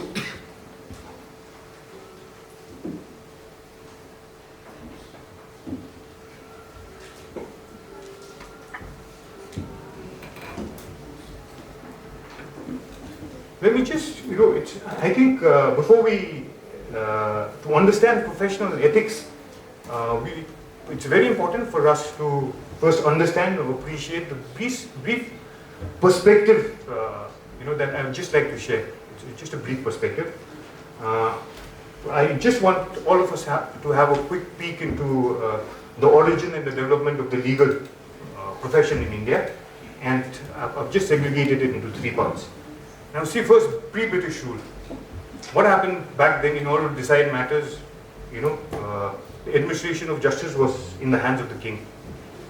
The king was considered the supreme power. In many times, the king was even considered Bhagan ka avtar. Like Nepal Barajas, Vishnu, Nyaku, our king had his own ways. So it was the king who decided all the matters, and the king would hear matters, and sometimes with his council of ministers, to his advisors, he used to deliver his judgment, and his judgment was final. There was no question of appealing to what the king had decided. And in any case, if you challenge the authority of the king, it is more or less, it amounted to sedition. And after that, after the king's time came the British rule, British rule, right? The administration of during the British period, what happened? East India Company came into India, and then they started trading, and they started running their business, and slowly, they started controlling, started capturing important cities and administering them. Right? They initially started the company's court, right, sir? Headed by a person without any legal knowledge, and this company court was being addressed, headed by a person without any legal knowledge, at the same time being addressed by people who had no legal knowledge. Even they had no legal knowledge. So, for the first time in 1774, Indian legal profession was recognized, but only English lawyers were permitted to practice back then. In the then Supreme Court of Calcutta, and later, Supreme Court of Madras and Bombay. Then in 1861 came the High Courts Act, which we refer to as the Charter Act, passed by the British Parliament, where it enabled the Crown to establish high courts in India by later patents, and the later patent authorities authorized them to make rules for enrollment of advocates. For the first time, right? Then came the Legal Practitioners Act of 1879. This act differentiated people, those who studied law in India were referred to as advocates, and those who studied law in India were referred to as wakils.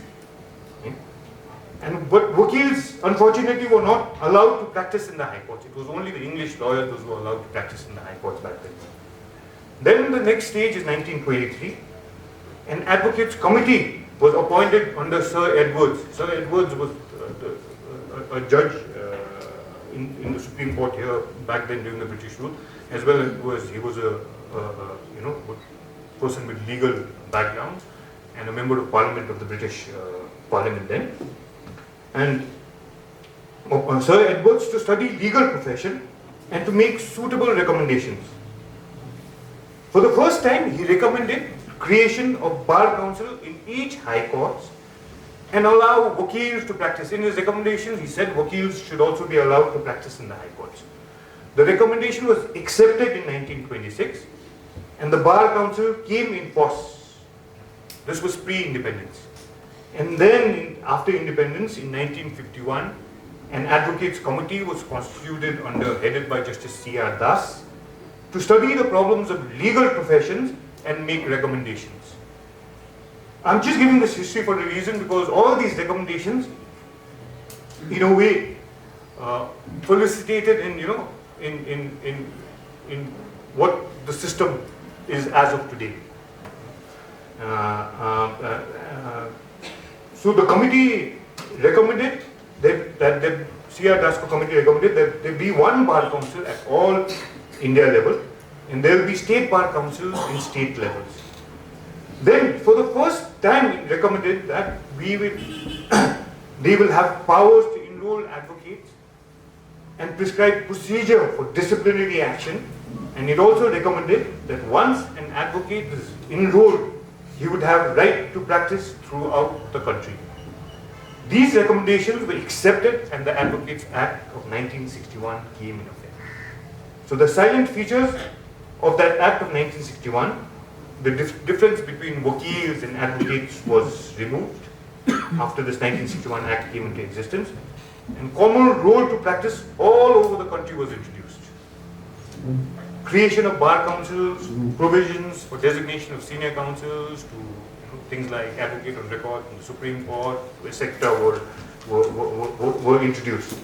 And under Section 7 and Section 48, 1C of the Advocates Act, Bar Council of India has framed rules in relation to professional ethics and procedures for disciplinary action. And ethics today for lawyers is the governing rules of practice. Now, so I just wanted to give you this brief background of how everything evolved over the years until 1961. The Act was introduced, to how the bar councils came into existence, and the duties of the bar council. Now,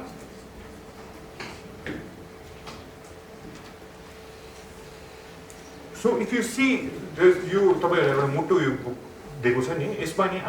I think the notes that I've prepared is in C, flag C money. I'm not going to go through all of this, but in this, what I've done is, apart from giving that background of the Act, I've sorted out a couple of judgments which deal with professional ethics, and in a lot of ways, day to day, as members of the bar here in Sikkim, that we've been facing, or we tend to, day-to-day ways, we encounter garibasa. So I'll just go through some of them. What's interesting is, since the judicial officers here as well, along with the members of the bar, let us just examine whether, action against advocates by courts. After the commencement of the Act, the power to enroll and to undertake disciplinary action has been provided to the bar councils. There has been some controversy over the years with regard to the powers of the court to take action against advocates. So this was dealt in one of the matters in the Supreme Court, Vinay Chandra Mishra in the year 1995. It's there in the thing. So I've just made a brief note as well, wherein the Supreme Court invoked its contempt powers under Article 142 and suspended an advocate from practicing for 3 years. This was challenged before the Supreme Court in the case of Supreme Court Bar Association versus Union of India. A constitutional bench of the Supreme Court held that while the High Courts and the Supreme Court are courts to record under Article 129 and 215 of the Constitution and have the powers for contempt, courts cannot suspend or debar advocates since such disciplinary power has been vested with the Bar Council. However, it further held that the courts may prevent an advocate from appearing before it until he purges himself of contempt. Further, the courts also refer the matter to the Bar Council, and if the Supreme Court finds that the Bar Council, in normal circumstances, either it's contempt or the courts can refer the matter to the Bar Council, and only if the Bar Council fails to take action, it may send for the record of the proceedings in exercise of its appellate powers under Section 38 of the Act, read with Article 142. And there was this issue came up again in a recent decision of the Supreme Court in 2019, wherein the Madras High Court had framed rules which provided that an advocate may be debarred from practicing before the High Courts. They framed rules, the High Court of Madras framed rules which provided that an advocate may be debarred from practicing from the High Courts and its subordinate courts if found guilty of misconduct. They framed rules. However, emphasizing the importance of having an independent and fearless bar, the Supreme Court struck down these rules since they provided the High Court with the powers to debar an advocate for misconduct, and did not merely prevent an advocate guilty of contempt from appearing in court. So only by way of contempt proceedings, there are certain restrictions that can be imposed on the courts, but the courts directly, so the final authority is with the Bar Council of India. The courts can intervene only in case if the Bar Council doesn't initiate any action, then the reports can be called for and then So, before I come to the judgments that I talked about, dealing with various issues that we tend to face here as lawyers on a regular basis, let me just go through the Bar Council of India rules. I think it is very important, since all of you admitted to the fact that you haven't made an effort to go through the Advocates Act. I think it's very important that we go through this since we've gathered here.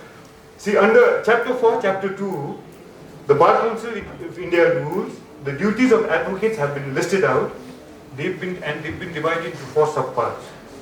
The first is your duty to the court, among others. It includes, number 1 is maintaining dignity and a respectful attitude towards the court. Second, refraining from using improper or illegal means, including preventing clients from indulging in such actions. An advocate is not a mouthpiece for the client and must exercise own judgment in language and conduct. I'll just give you an example. In fact, I was sharing this incident with members of the Gazing Bar as well. Sometimes, many times when you're arguing matters in the court, I've seen this happening in the High Court as well. It's like, in order to impress the court, not impress the court as such, but in order to impress your clients, those who are sitting in the courtroom, sometimes you tend to make submissions which is unnecessary, and sometimes without even uttering a word, there could be a possibility that the bench has already understood the matter that you're appearing in and is even inclined to give you relief. So there could be a situation wherein not even a single word, utterance of a single word would favor you or your client. Many a time what I've seen, especially among the young lawyers, because I think you have that Joes, we've also gone through that.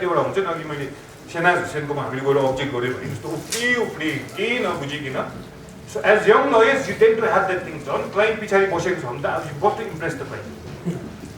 So it happened with one of the bar members only. He's a young member of the bar.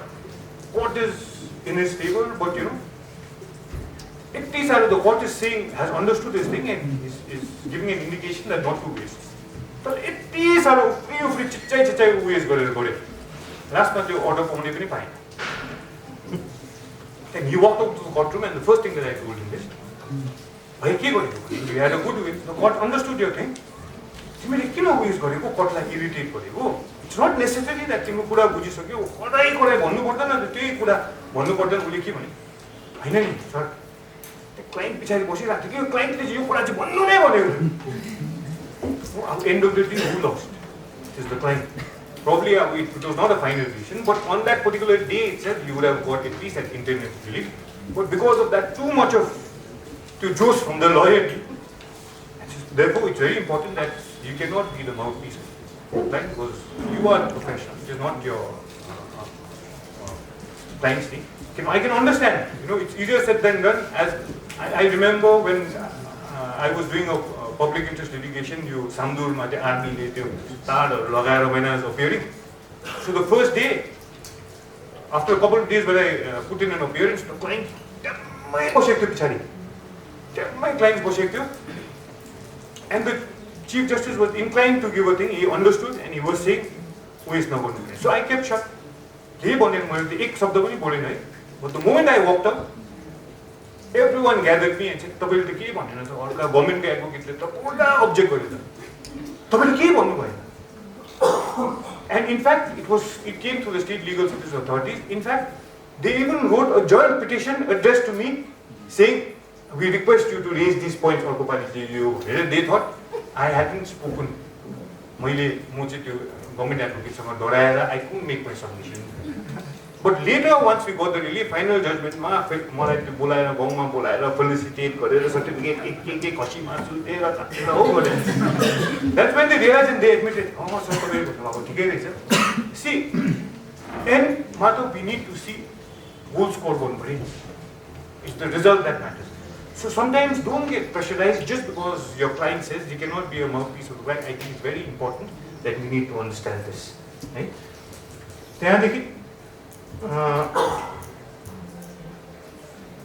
Then the duty to not appear for a party if the advocate is part of its executive body, management, except as amicus curiae or pro bono for the Bar Council, Incorporated Society or Bar Association. This I am sure everyone understands this, and I am sure we haven't been indulging into this.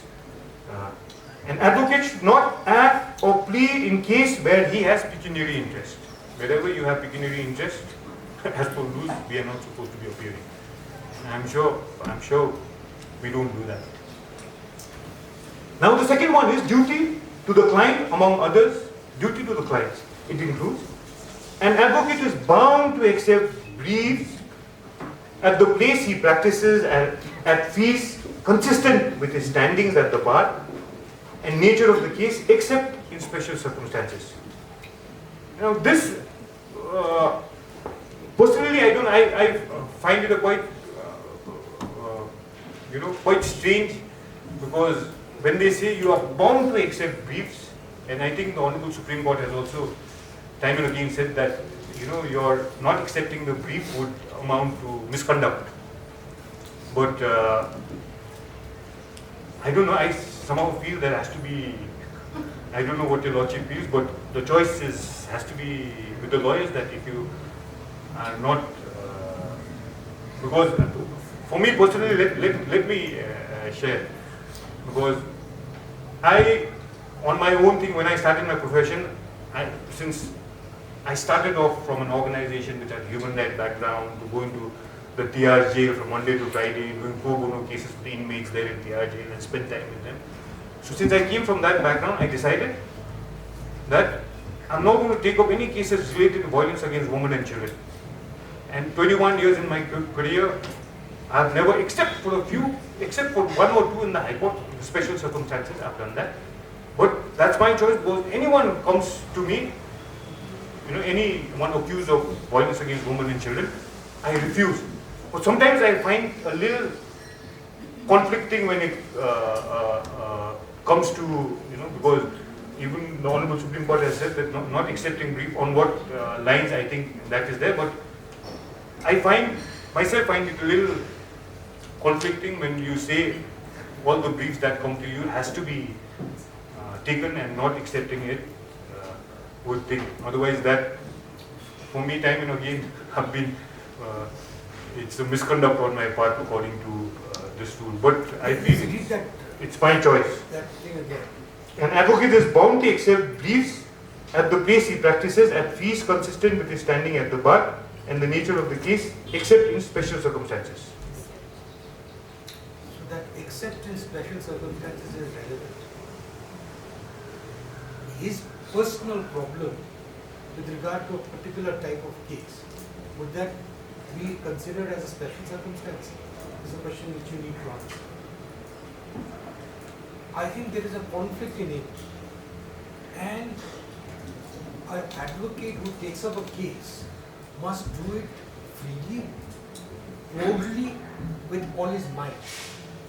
He has a prejudice, and that prejudice may work against the client. Wouldn't that be a special circumstance? So I don't think there is a conflict at all. This, to be very honest, keeps bothering me time and again because I made this choice because half the time, even after I've come back here through the state legal services authorities or through my own organizations or through various platforms, I go about talking about child rights to women rights to things like human trafficking. I've been working on this issue for a long, long time.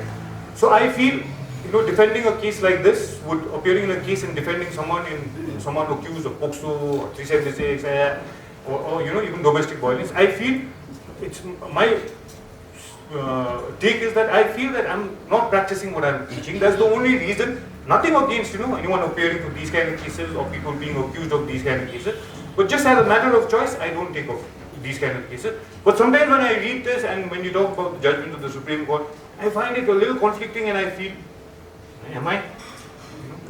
Is it misconduct on my part? Interjecting Rapten here for a moment. Take another case. We talk about the scenario which he is talking about. It's a conflict within him, and therefore there is a problem which he has, isn't it? But take another case in which somebody from an area, let us say Namchi, in that situation, when the accused comes and approaches one of you, you say that we are not taking the case. Do you see the distinction between that situation and this situation? Now, would this situation be considered as a special circumstance?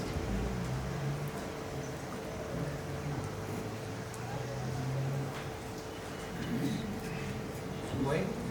You're shaking your head. Why? Somebody in Namchi has been raped. You have taken a call, bar in all its united glory, and with the huge amount of intelligence that you have taken a call not to allow any of the advocates to appear for the accused. And you therefore reject this person and say, no, I will not appear for you. Is there a difference between that situation faced by Mr. Tashi and this situation which I am talking about? And what is the difference? Here, Tashi sir is his own wish. उहाँले voluntarily म गर्दिन भन्नुहुँदैछ, यतापट्टि चाहिँ enforce नगर्नु भनेर resolution is 2-22%. Correct. So there is a difference there. Yeah. But in the second scenario, if a person came to you and said that we would like you to represent us, and a person who is accused of a heinous crime, then would you take it up, or you say no, go to somebody else? Not a bit. Anybody has a doubt whether I should take it up or not?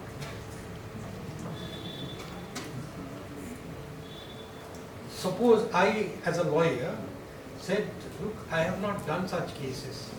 I don't have enough expertise to understand the nuances of the criminal law and do this matter, and I may not be able to assist you properly. would I be justified in rejecting that plea of the accused to ask me to appear for it? You're all shaking your head. So I would be right, isn't it? I would be right. I could say no. Yes. Why the difference?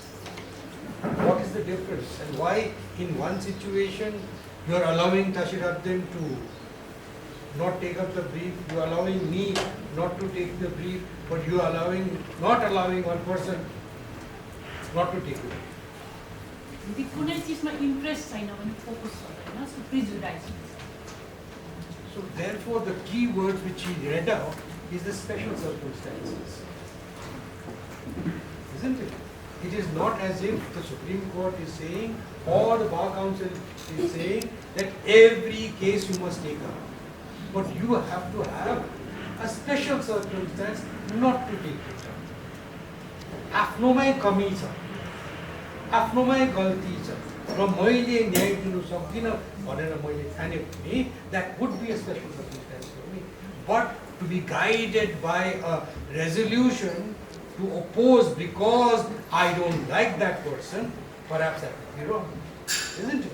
So there's a distinction between the two things. So it is, if you are good, you are a criminal lawyer. You are a criminal lawyer. There was no resolution by the bar. And a client came to you. And you said no to appear. Now what? What I'm trying to impress upon you is each situation calls for a different approach, a different answer. Understand the situation. Right? Do not take such collective calls where the society loses out, because an accused has an indefensible right to be represented by a lawyer. If you are denying him with your collective conscience, something's wrong with your conscience. We need to change our conscience then. That's what I wanted. Sorry to interrupt. Thank you. Commitment sufficient notice to the client and after refunding the fees that is not earned. So how many of us do that? Say for example, in the middle of the case we decide not to take up the matter. We try to withdraw. Do we even care to refund the fee? I'm sure it's like in very rare circumstances once the fee is given to the lawyers, but that would amount to think that is not the proper way. If you decided not to take up the matter in the middle of a case, it becomes our duty to at least refund the money, advance money which has been paid to us. Obviously after deducting all the expenses that you incur to your professional, your appearance fees, तर बाकी पैसा चाहिँ फर्काउनु पर्छ खासमा चाहिँ. It's very important that we do that.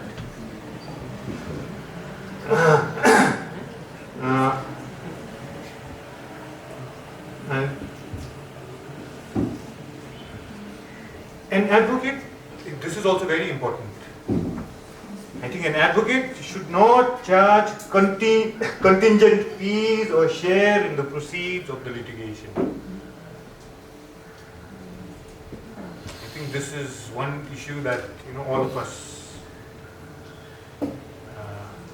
need to take it seriously, because I think as per Bar Council rules, this is not supposed to be done.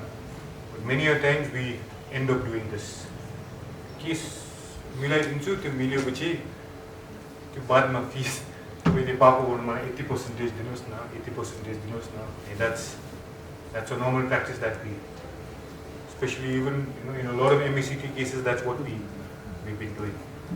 But लेख्नु त लेखेको छ in letter and spirit, whether we follow or not, but your own inner conscience to your moral ways, whether we it is acceptable to us or not. As per rules, it is very clear, it is not supposed to be done, it is not supposed to be, it's unacceptable. But it is for us as individuals to decide whether what we're doing is right or wrong, and the choice is ours. But as per rules, it's very clear that you're not supposed to be indulging into all these. As an advocate, I think Mr. Tashi is very mild. As a judge, I must express my opinion on subject like this. In MACT matters, it has come to our notice that several advocates have been charging in this matter. It is a criminal offense. You can be dealt with criminally. There is no immunity for lawyers. There is no immunity for judges as well. So be mindful when you think it is a light thing, it's not a light thing. It is very tempting in MACT matters to charge on the basis of this process. I will do the entire work for you. You don't have to do anything. In the end of it, you will get a check. You will give me 10%, 20% of that check. Tempting for the client because the client doesn't have to do anything, and absolutely lucrative for the client. But it is a criminal offense, mind you. And I hesitate not to make this statement. So do not indulge in it. If somebody has misguided you to indulge and to do this, get out of it. Be sincere to your cause, be sincere to your thing. Make your stature so good and so high that the client will come and pay you that amount. There's no way anybody can stop you from getting that. Make your stature.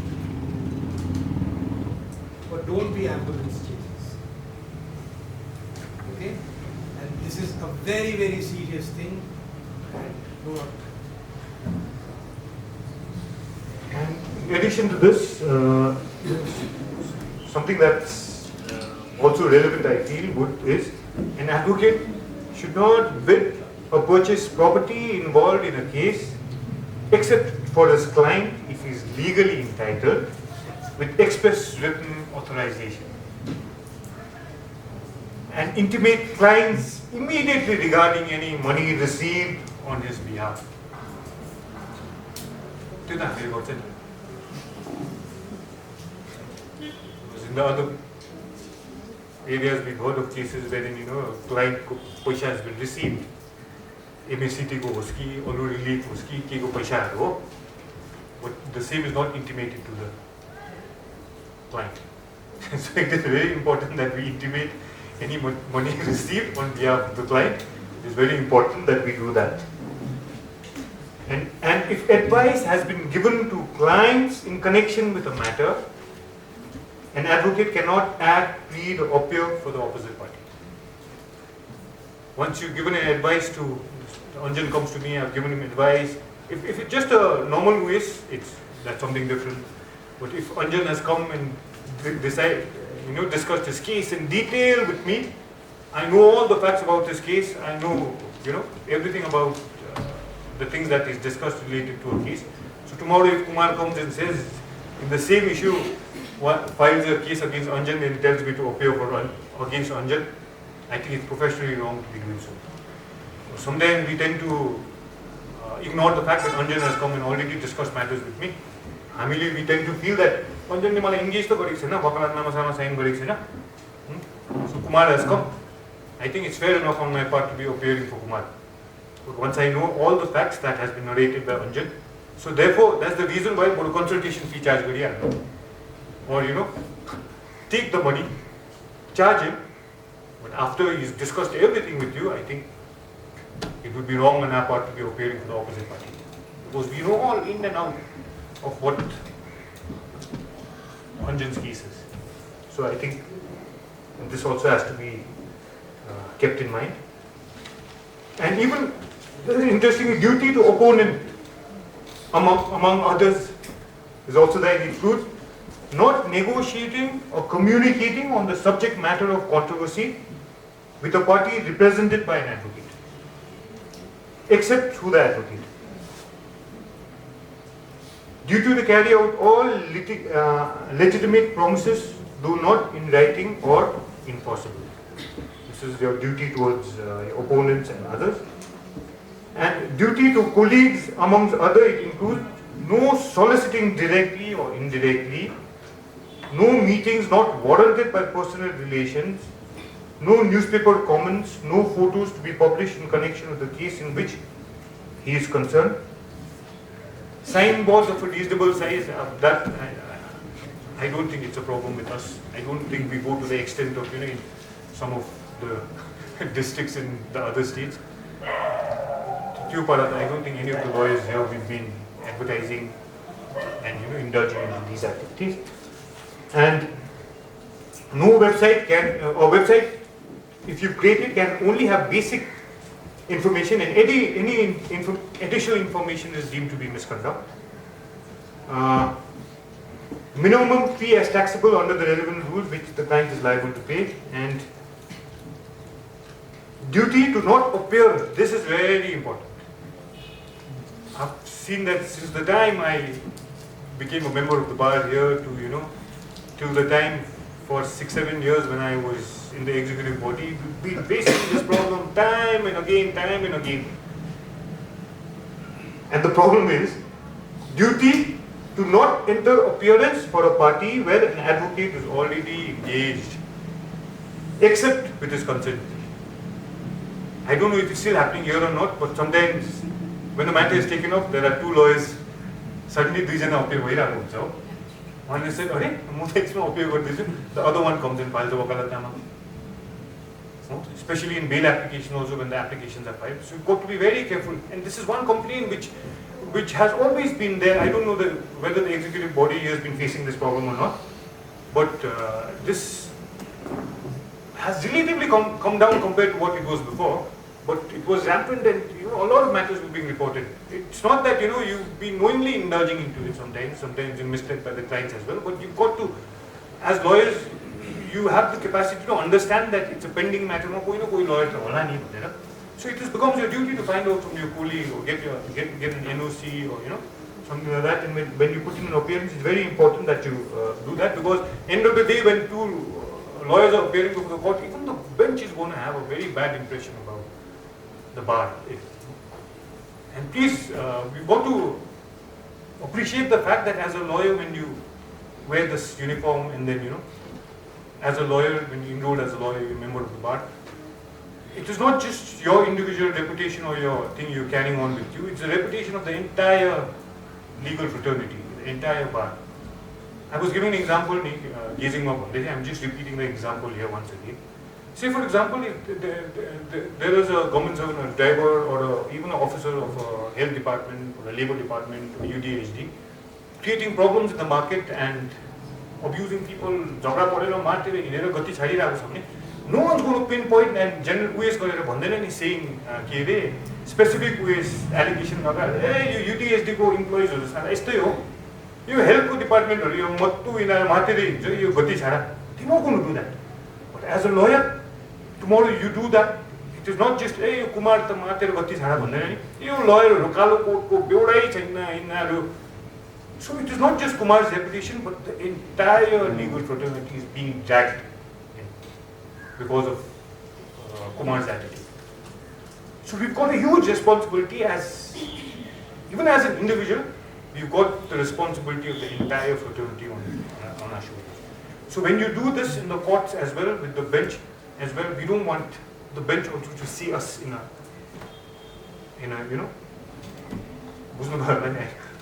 I don't need to elaborate. So because it's a small place, it's a small ways, bigger ways, small. When you go, there are multiple courts, two judges, to everywhere. As in court ma gati chhade hone bholi ko lawyer pani chindena, judge pani chindena, but it's a small place and it spreads around and the entire fraternity gets a bad image. So it is, I think, becomes our duty to take this very seriously. And restriction and other employments, I'm not going to go through this in detail, because we would know as lawyers that, apart from thing you cannot. So then I've given this list of judgments wherein, I've categorized segregate गरेको छु. Some of the judgments are related to professional misconduct. And one of the most severe forms of professional misconduct is misappropriation of funds or property. Just report judgment. 2002, you can go through these judgments. Yeah. But it's just a 12-page write-up just as well, in judgments, it's going to be very easy for you to understand. But I'm just reading this. An advocate misappropriated the money received on the client's behalf in a land acquisition proceeding. The client was described as old, helpless, poor, and illiterate. The advocate did not return the money even when asked. Advocate also filed a forged affidavit of compromise before the Bar Council. The Supreme Court held that misappropriation is one of the gravest misconduct. As a lawyer, the Supreme Court upheld the removal of the name of the advocate from the rules. So the consequence is serious. It is reported and it comes to the notice of the authorities, then you go. Then advocate received money in execution proceeding but did not pay it to the client. He claimed a dire difficulty but nothing was shown or pleaded. The Supreme Court directed removal of the name from the rule. So even in this case, he was removed.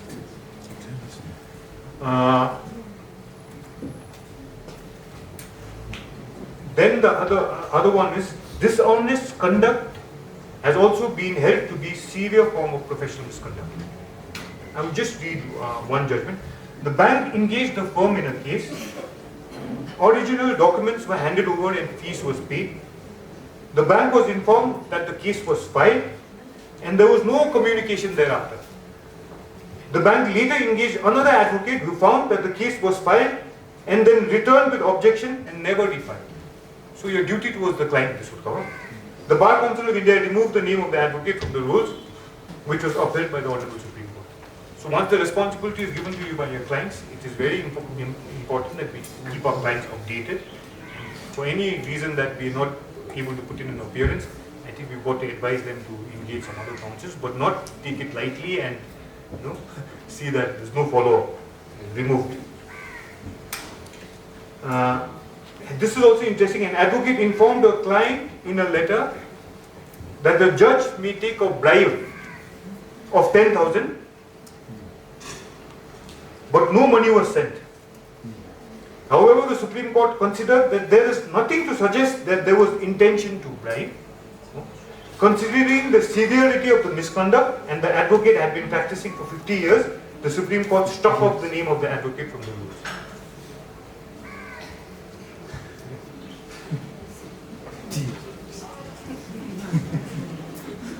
This is also interesting, 2013 book. An advocate was found to be forging documents and fabricating settlement agreements and compromise deeds, and also filing wakalatnamas without authority. He had earlier been reprimanded and had costs imposed. The Bar Council of India suspended him for 7 years. The Supreme Court held that such fraud is a very serious professional misconduct and should not be viewed leniently, but reduced the suspension from 3 years from the date of so and so. And this is also important, as lawyers, I think it's very important because we come across these kind of situations when it says the Supreme Court held that the right of the client to his files is essential and an advocate cannot retain them even as lien against his fees. तपाईले मलाई engage गर्दैन भने नगर्नुस् लानुस् हो तर file चाहिँ म दिन्दिनँ जबसम्म मेरो फीस क्लियर गर्दैन म फाइल चाहिँ म रिलिज गर्नु सक्दिनँ तपाई जहाँसुकै जानुस्. Sometimes you tend to do that. हुनु पनि हो यत्रो मेहनत गरिसक्यो हाम्रो फीस तिरेको छैन कहाँलाई सजिलो लानु दिन्छु भने that's how we tend to do. It is a very serious thing because you've got ways and means of recovering that money. You can file a suit for recovery, you can file a complaint, but you cannot retain someone file as a lien and say जबसम्म fees clear गर्दैन म दिँदैन NOC पनि दिँदैन के पनि दिँदैन भन्नु is also a serious misconduct and it can be taken very seriously. So we have other means to, as advocates, to recover. And Mudaboti, I think that's about the judgments. And before I conclude, I'd just like to, I just yesterday night when I was just reading, I thought, let's see if there's something different that we can discuss. I just came across something that's very interesting, and that's something that we as lawyers, time and again, and even as young lawyers, you like, your some ethical dilemmas. And I just came across 2 examples and I found it quite interesting, so I thought, I'd share it with you.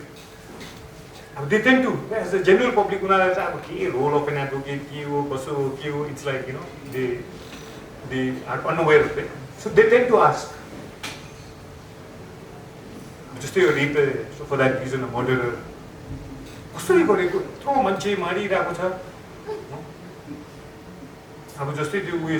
first thing that, when I reached home, the doctor like stabbed who is going either the MG mark or the driver like MG mark. The first thing when I reached in the evening, and my wife was asking me, I hope you're not going to take up those kind of cases. Really?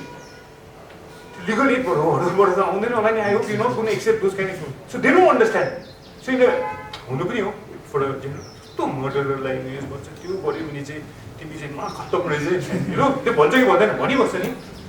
so it's this similar situation here, and they put 2 questions and given 2 circumstances.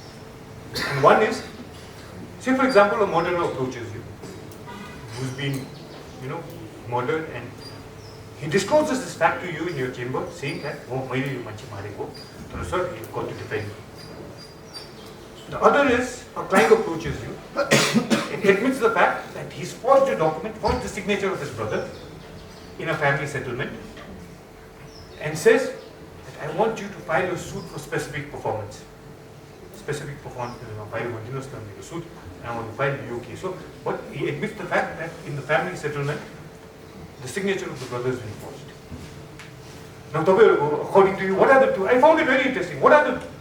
Will you take up these 2 cases, and is there a difference in these 2 cases, and whether you can take up these cases or not? Understand?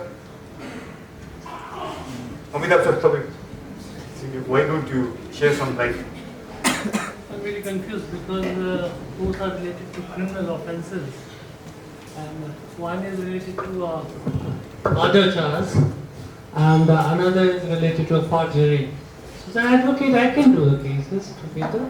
Both the cases are similar? Yes, I can. It's similar. Mens rea is there to do an offence, so I can do that. I think Amita can understand the situation.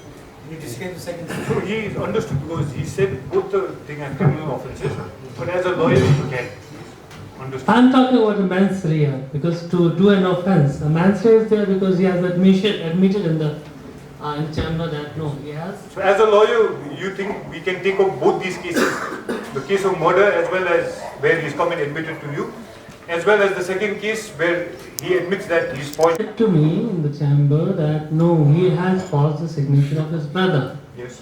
And you are required to file a case under specific basis of that forged document. He wants to build up a case against his brother.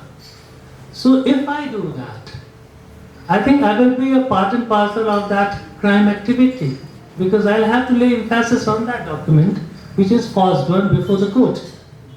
So I would rather not to decide in that indictment that no, I don't want to do that. So my idea is to that effect. Anyone who has a different view? Same view. Same view. So I think this is illustration is given under section 126 of the Indian Evidence Act. So first one is I can do the case, in second one I cannot do the case, because since professional communication is there between the advocate and the client in this case. The first one. Yes. Anyone has a different view? So everyone agrees to this? Yes. I think what Mr. Amitabh said is absolutely true. Because here, as a lawyer, because you've got this lawyer-client privilege, like he said under section 126 of the Evidence Act to there are other provisions as well, and someone has come and admitted the fact he's committed a crime, and it is your role is only to the extent of defending, and the very fact that he's disclosed this fact about him having committed a crime is that lawyer-client privilege. To an extent, you have the authority to appearance in defense. But like he said, in the second case, yes, because you'll also be in a way indirectly perpetuating the crime, because the very fact that you facilitating, in furtherance of the crime. Because he's admitted the fact that he's forged the brother's signature. Had it been a criminal matter wherein he'd been accused of forging his brother's signature and he'd come and admitted the fact that yes, I've forged my brother's signature, defend me, the lawyer would have, would have morally or professionally would have been right for him to put in an appearance, but not when he says please file a suit for specific performance because it's furtherance of a crime which is being committed, and in a way indirectly you are helping facilitate the crime. So I just wanted to share this. And the other one is with regard to your appearing in the media and whether it is right on your part as lawyers to be appearing in the media and be discussing about pending cases. Would that amount to misconduct or is that allowed? Anyone can share.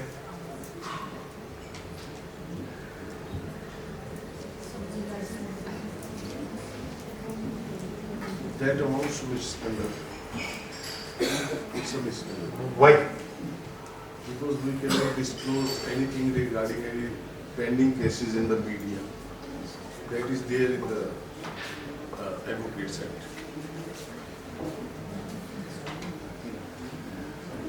We cannot advertise for ourselves that I have done so many cases, I am doing so and so in that case and so and so.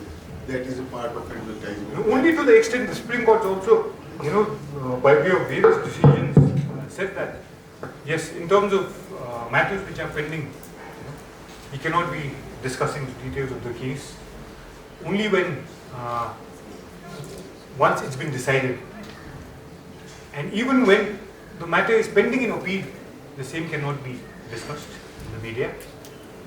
It is only once the matter is finally decided, the judgment has not been challenged, or it's been finally decided by the Supreme Court, the highest authority, and then only then can you, it would be okay for you to be appearing before the media, because see, media would also be an important thing, but not in terms of discussing matters which are pending in the court. That would also amount to, like Mr. Chaudhary said, that would also amount to misconduct. See, media is certainly a very important platform for lawyers as well, not just in terms of promoting yourself, but in terms of reaching out to people. Was my personal experience, I have always had this because when I run an organization and I'm working on issues related to human trafficking for a long time, but I've always been media shy. I've always hesitated to use the social media platform. So therefore, I've always kept it confined to my circle of things, saying, the kind of work that we do. But today I realize, it is very important that the platform can be used, even as lawyers, in terms of, when generating legal awareness, spreading legal awareness, to reaching out to people and using the platform for a positive thing. It is very important because, Hindi में पढ़ेंगे, so जो दिखता है वही बनेगा. You have to think, But at the same time, you'll have to do it sensibly. It's not that as lawyers, you cannot be appearing in the media, you cannot be talking about topics, you cannot be discussing things. But when it comes to matters which are still pending, which is sub judice, it is best that we avoid discussing these matters. Even reported judgments, even orders which are true orders, which are genuine orders, the court can restrict you when at some point of time if the court feels that it is going to affect dispensation of justice or administrative difficulties, then I think the court has the power to pass orders saying even if it's a genuine order, the same cannot be shared. So I think with these few words, I would like to conclude and let us all make an effort to be, good members of this noble profession and see that we uphold the dignity and thing of the bar. Because, like I said, as lawyers, we just don't have an individual responsibility, but we have a very collective thing, and we've got the reputation of the entire bar at stake because of an individual's action. So thank you very much. We are given legal aid cases, we are allotted legal aid cases from time to time, I think 4 cases in a month or like this. But in most of the cases, I find that the client comes even after direction, they come empty-handed. No documents, nothing. Even some of the client inform me that even the property belongs to her or his grandfather, but he doesn't know the name of the grandfather, from where he resides, for me he is.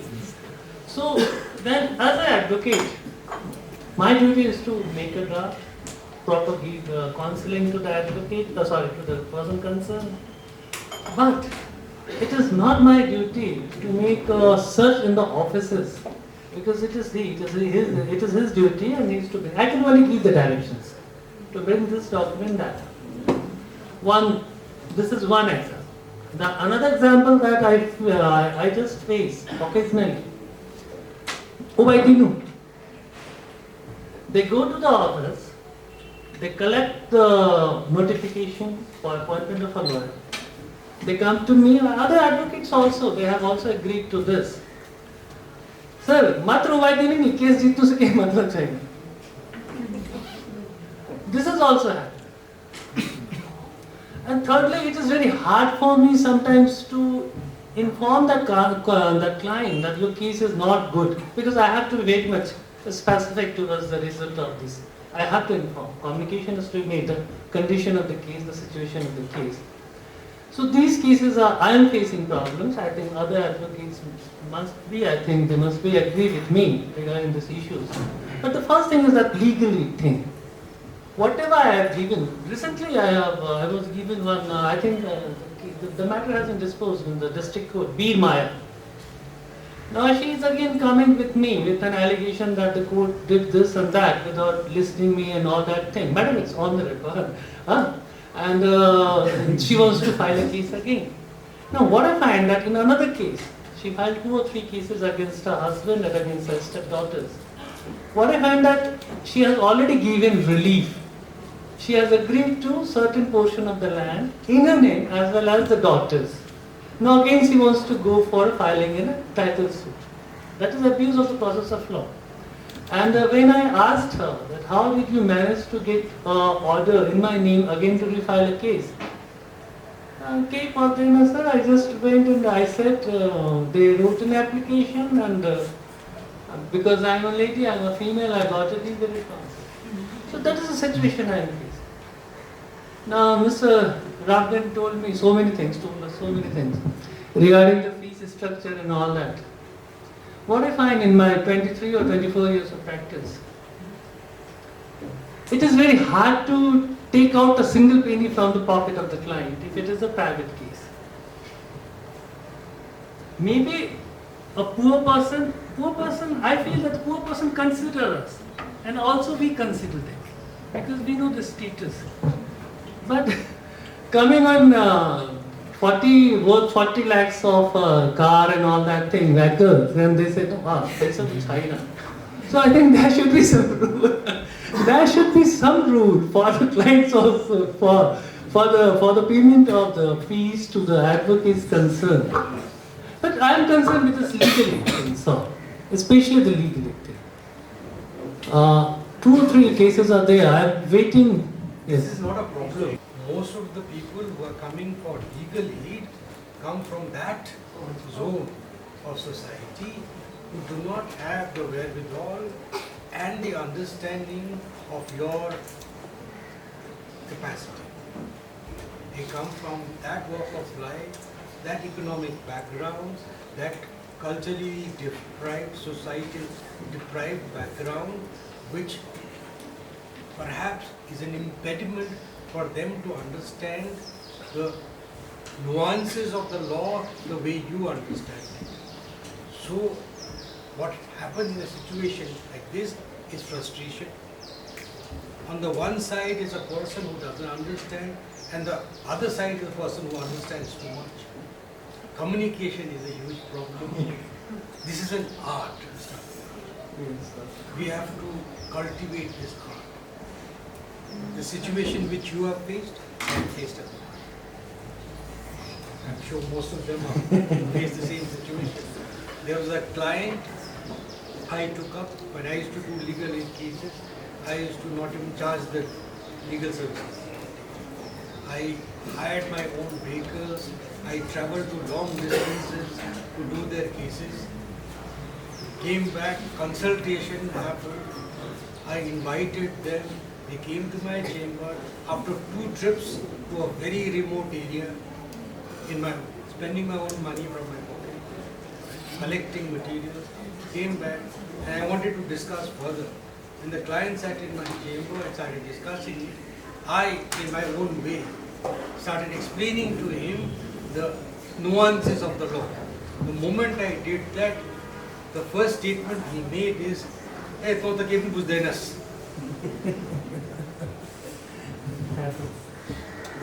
What did I do? So I realized that I have not been able to communicate. I requested my younger colleague to communicate and she did it beautifully. He understood it.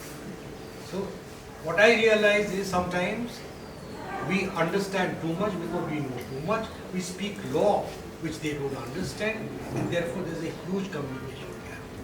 If we speak in simple terms, in simple ways, maybe the communication will be better and that will resolve the problem. But this is not a problem which you face alone. It's faced across the board, east, west, south, north, now all 6 districts, including us. So nobody has been spared this agony. Okay? Part of our legal life. It happens in the courtroom also. I'm saying something, somebody else is saying something completely different. What do you do? Let's therefore communicate better, learn to be simple in situations where you need to be simple. You know, putting up complex issues before the client may not help them.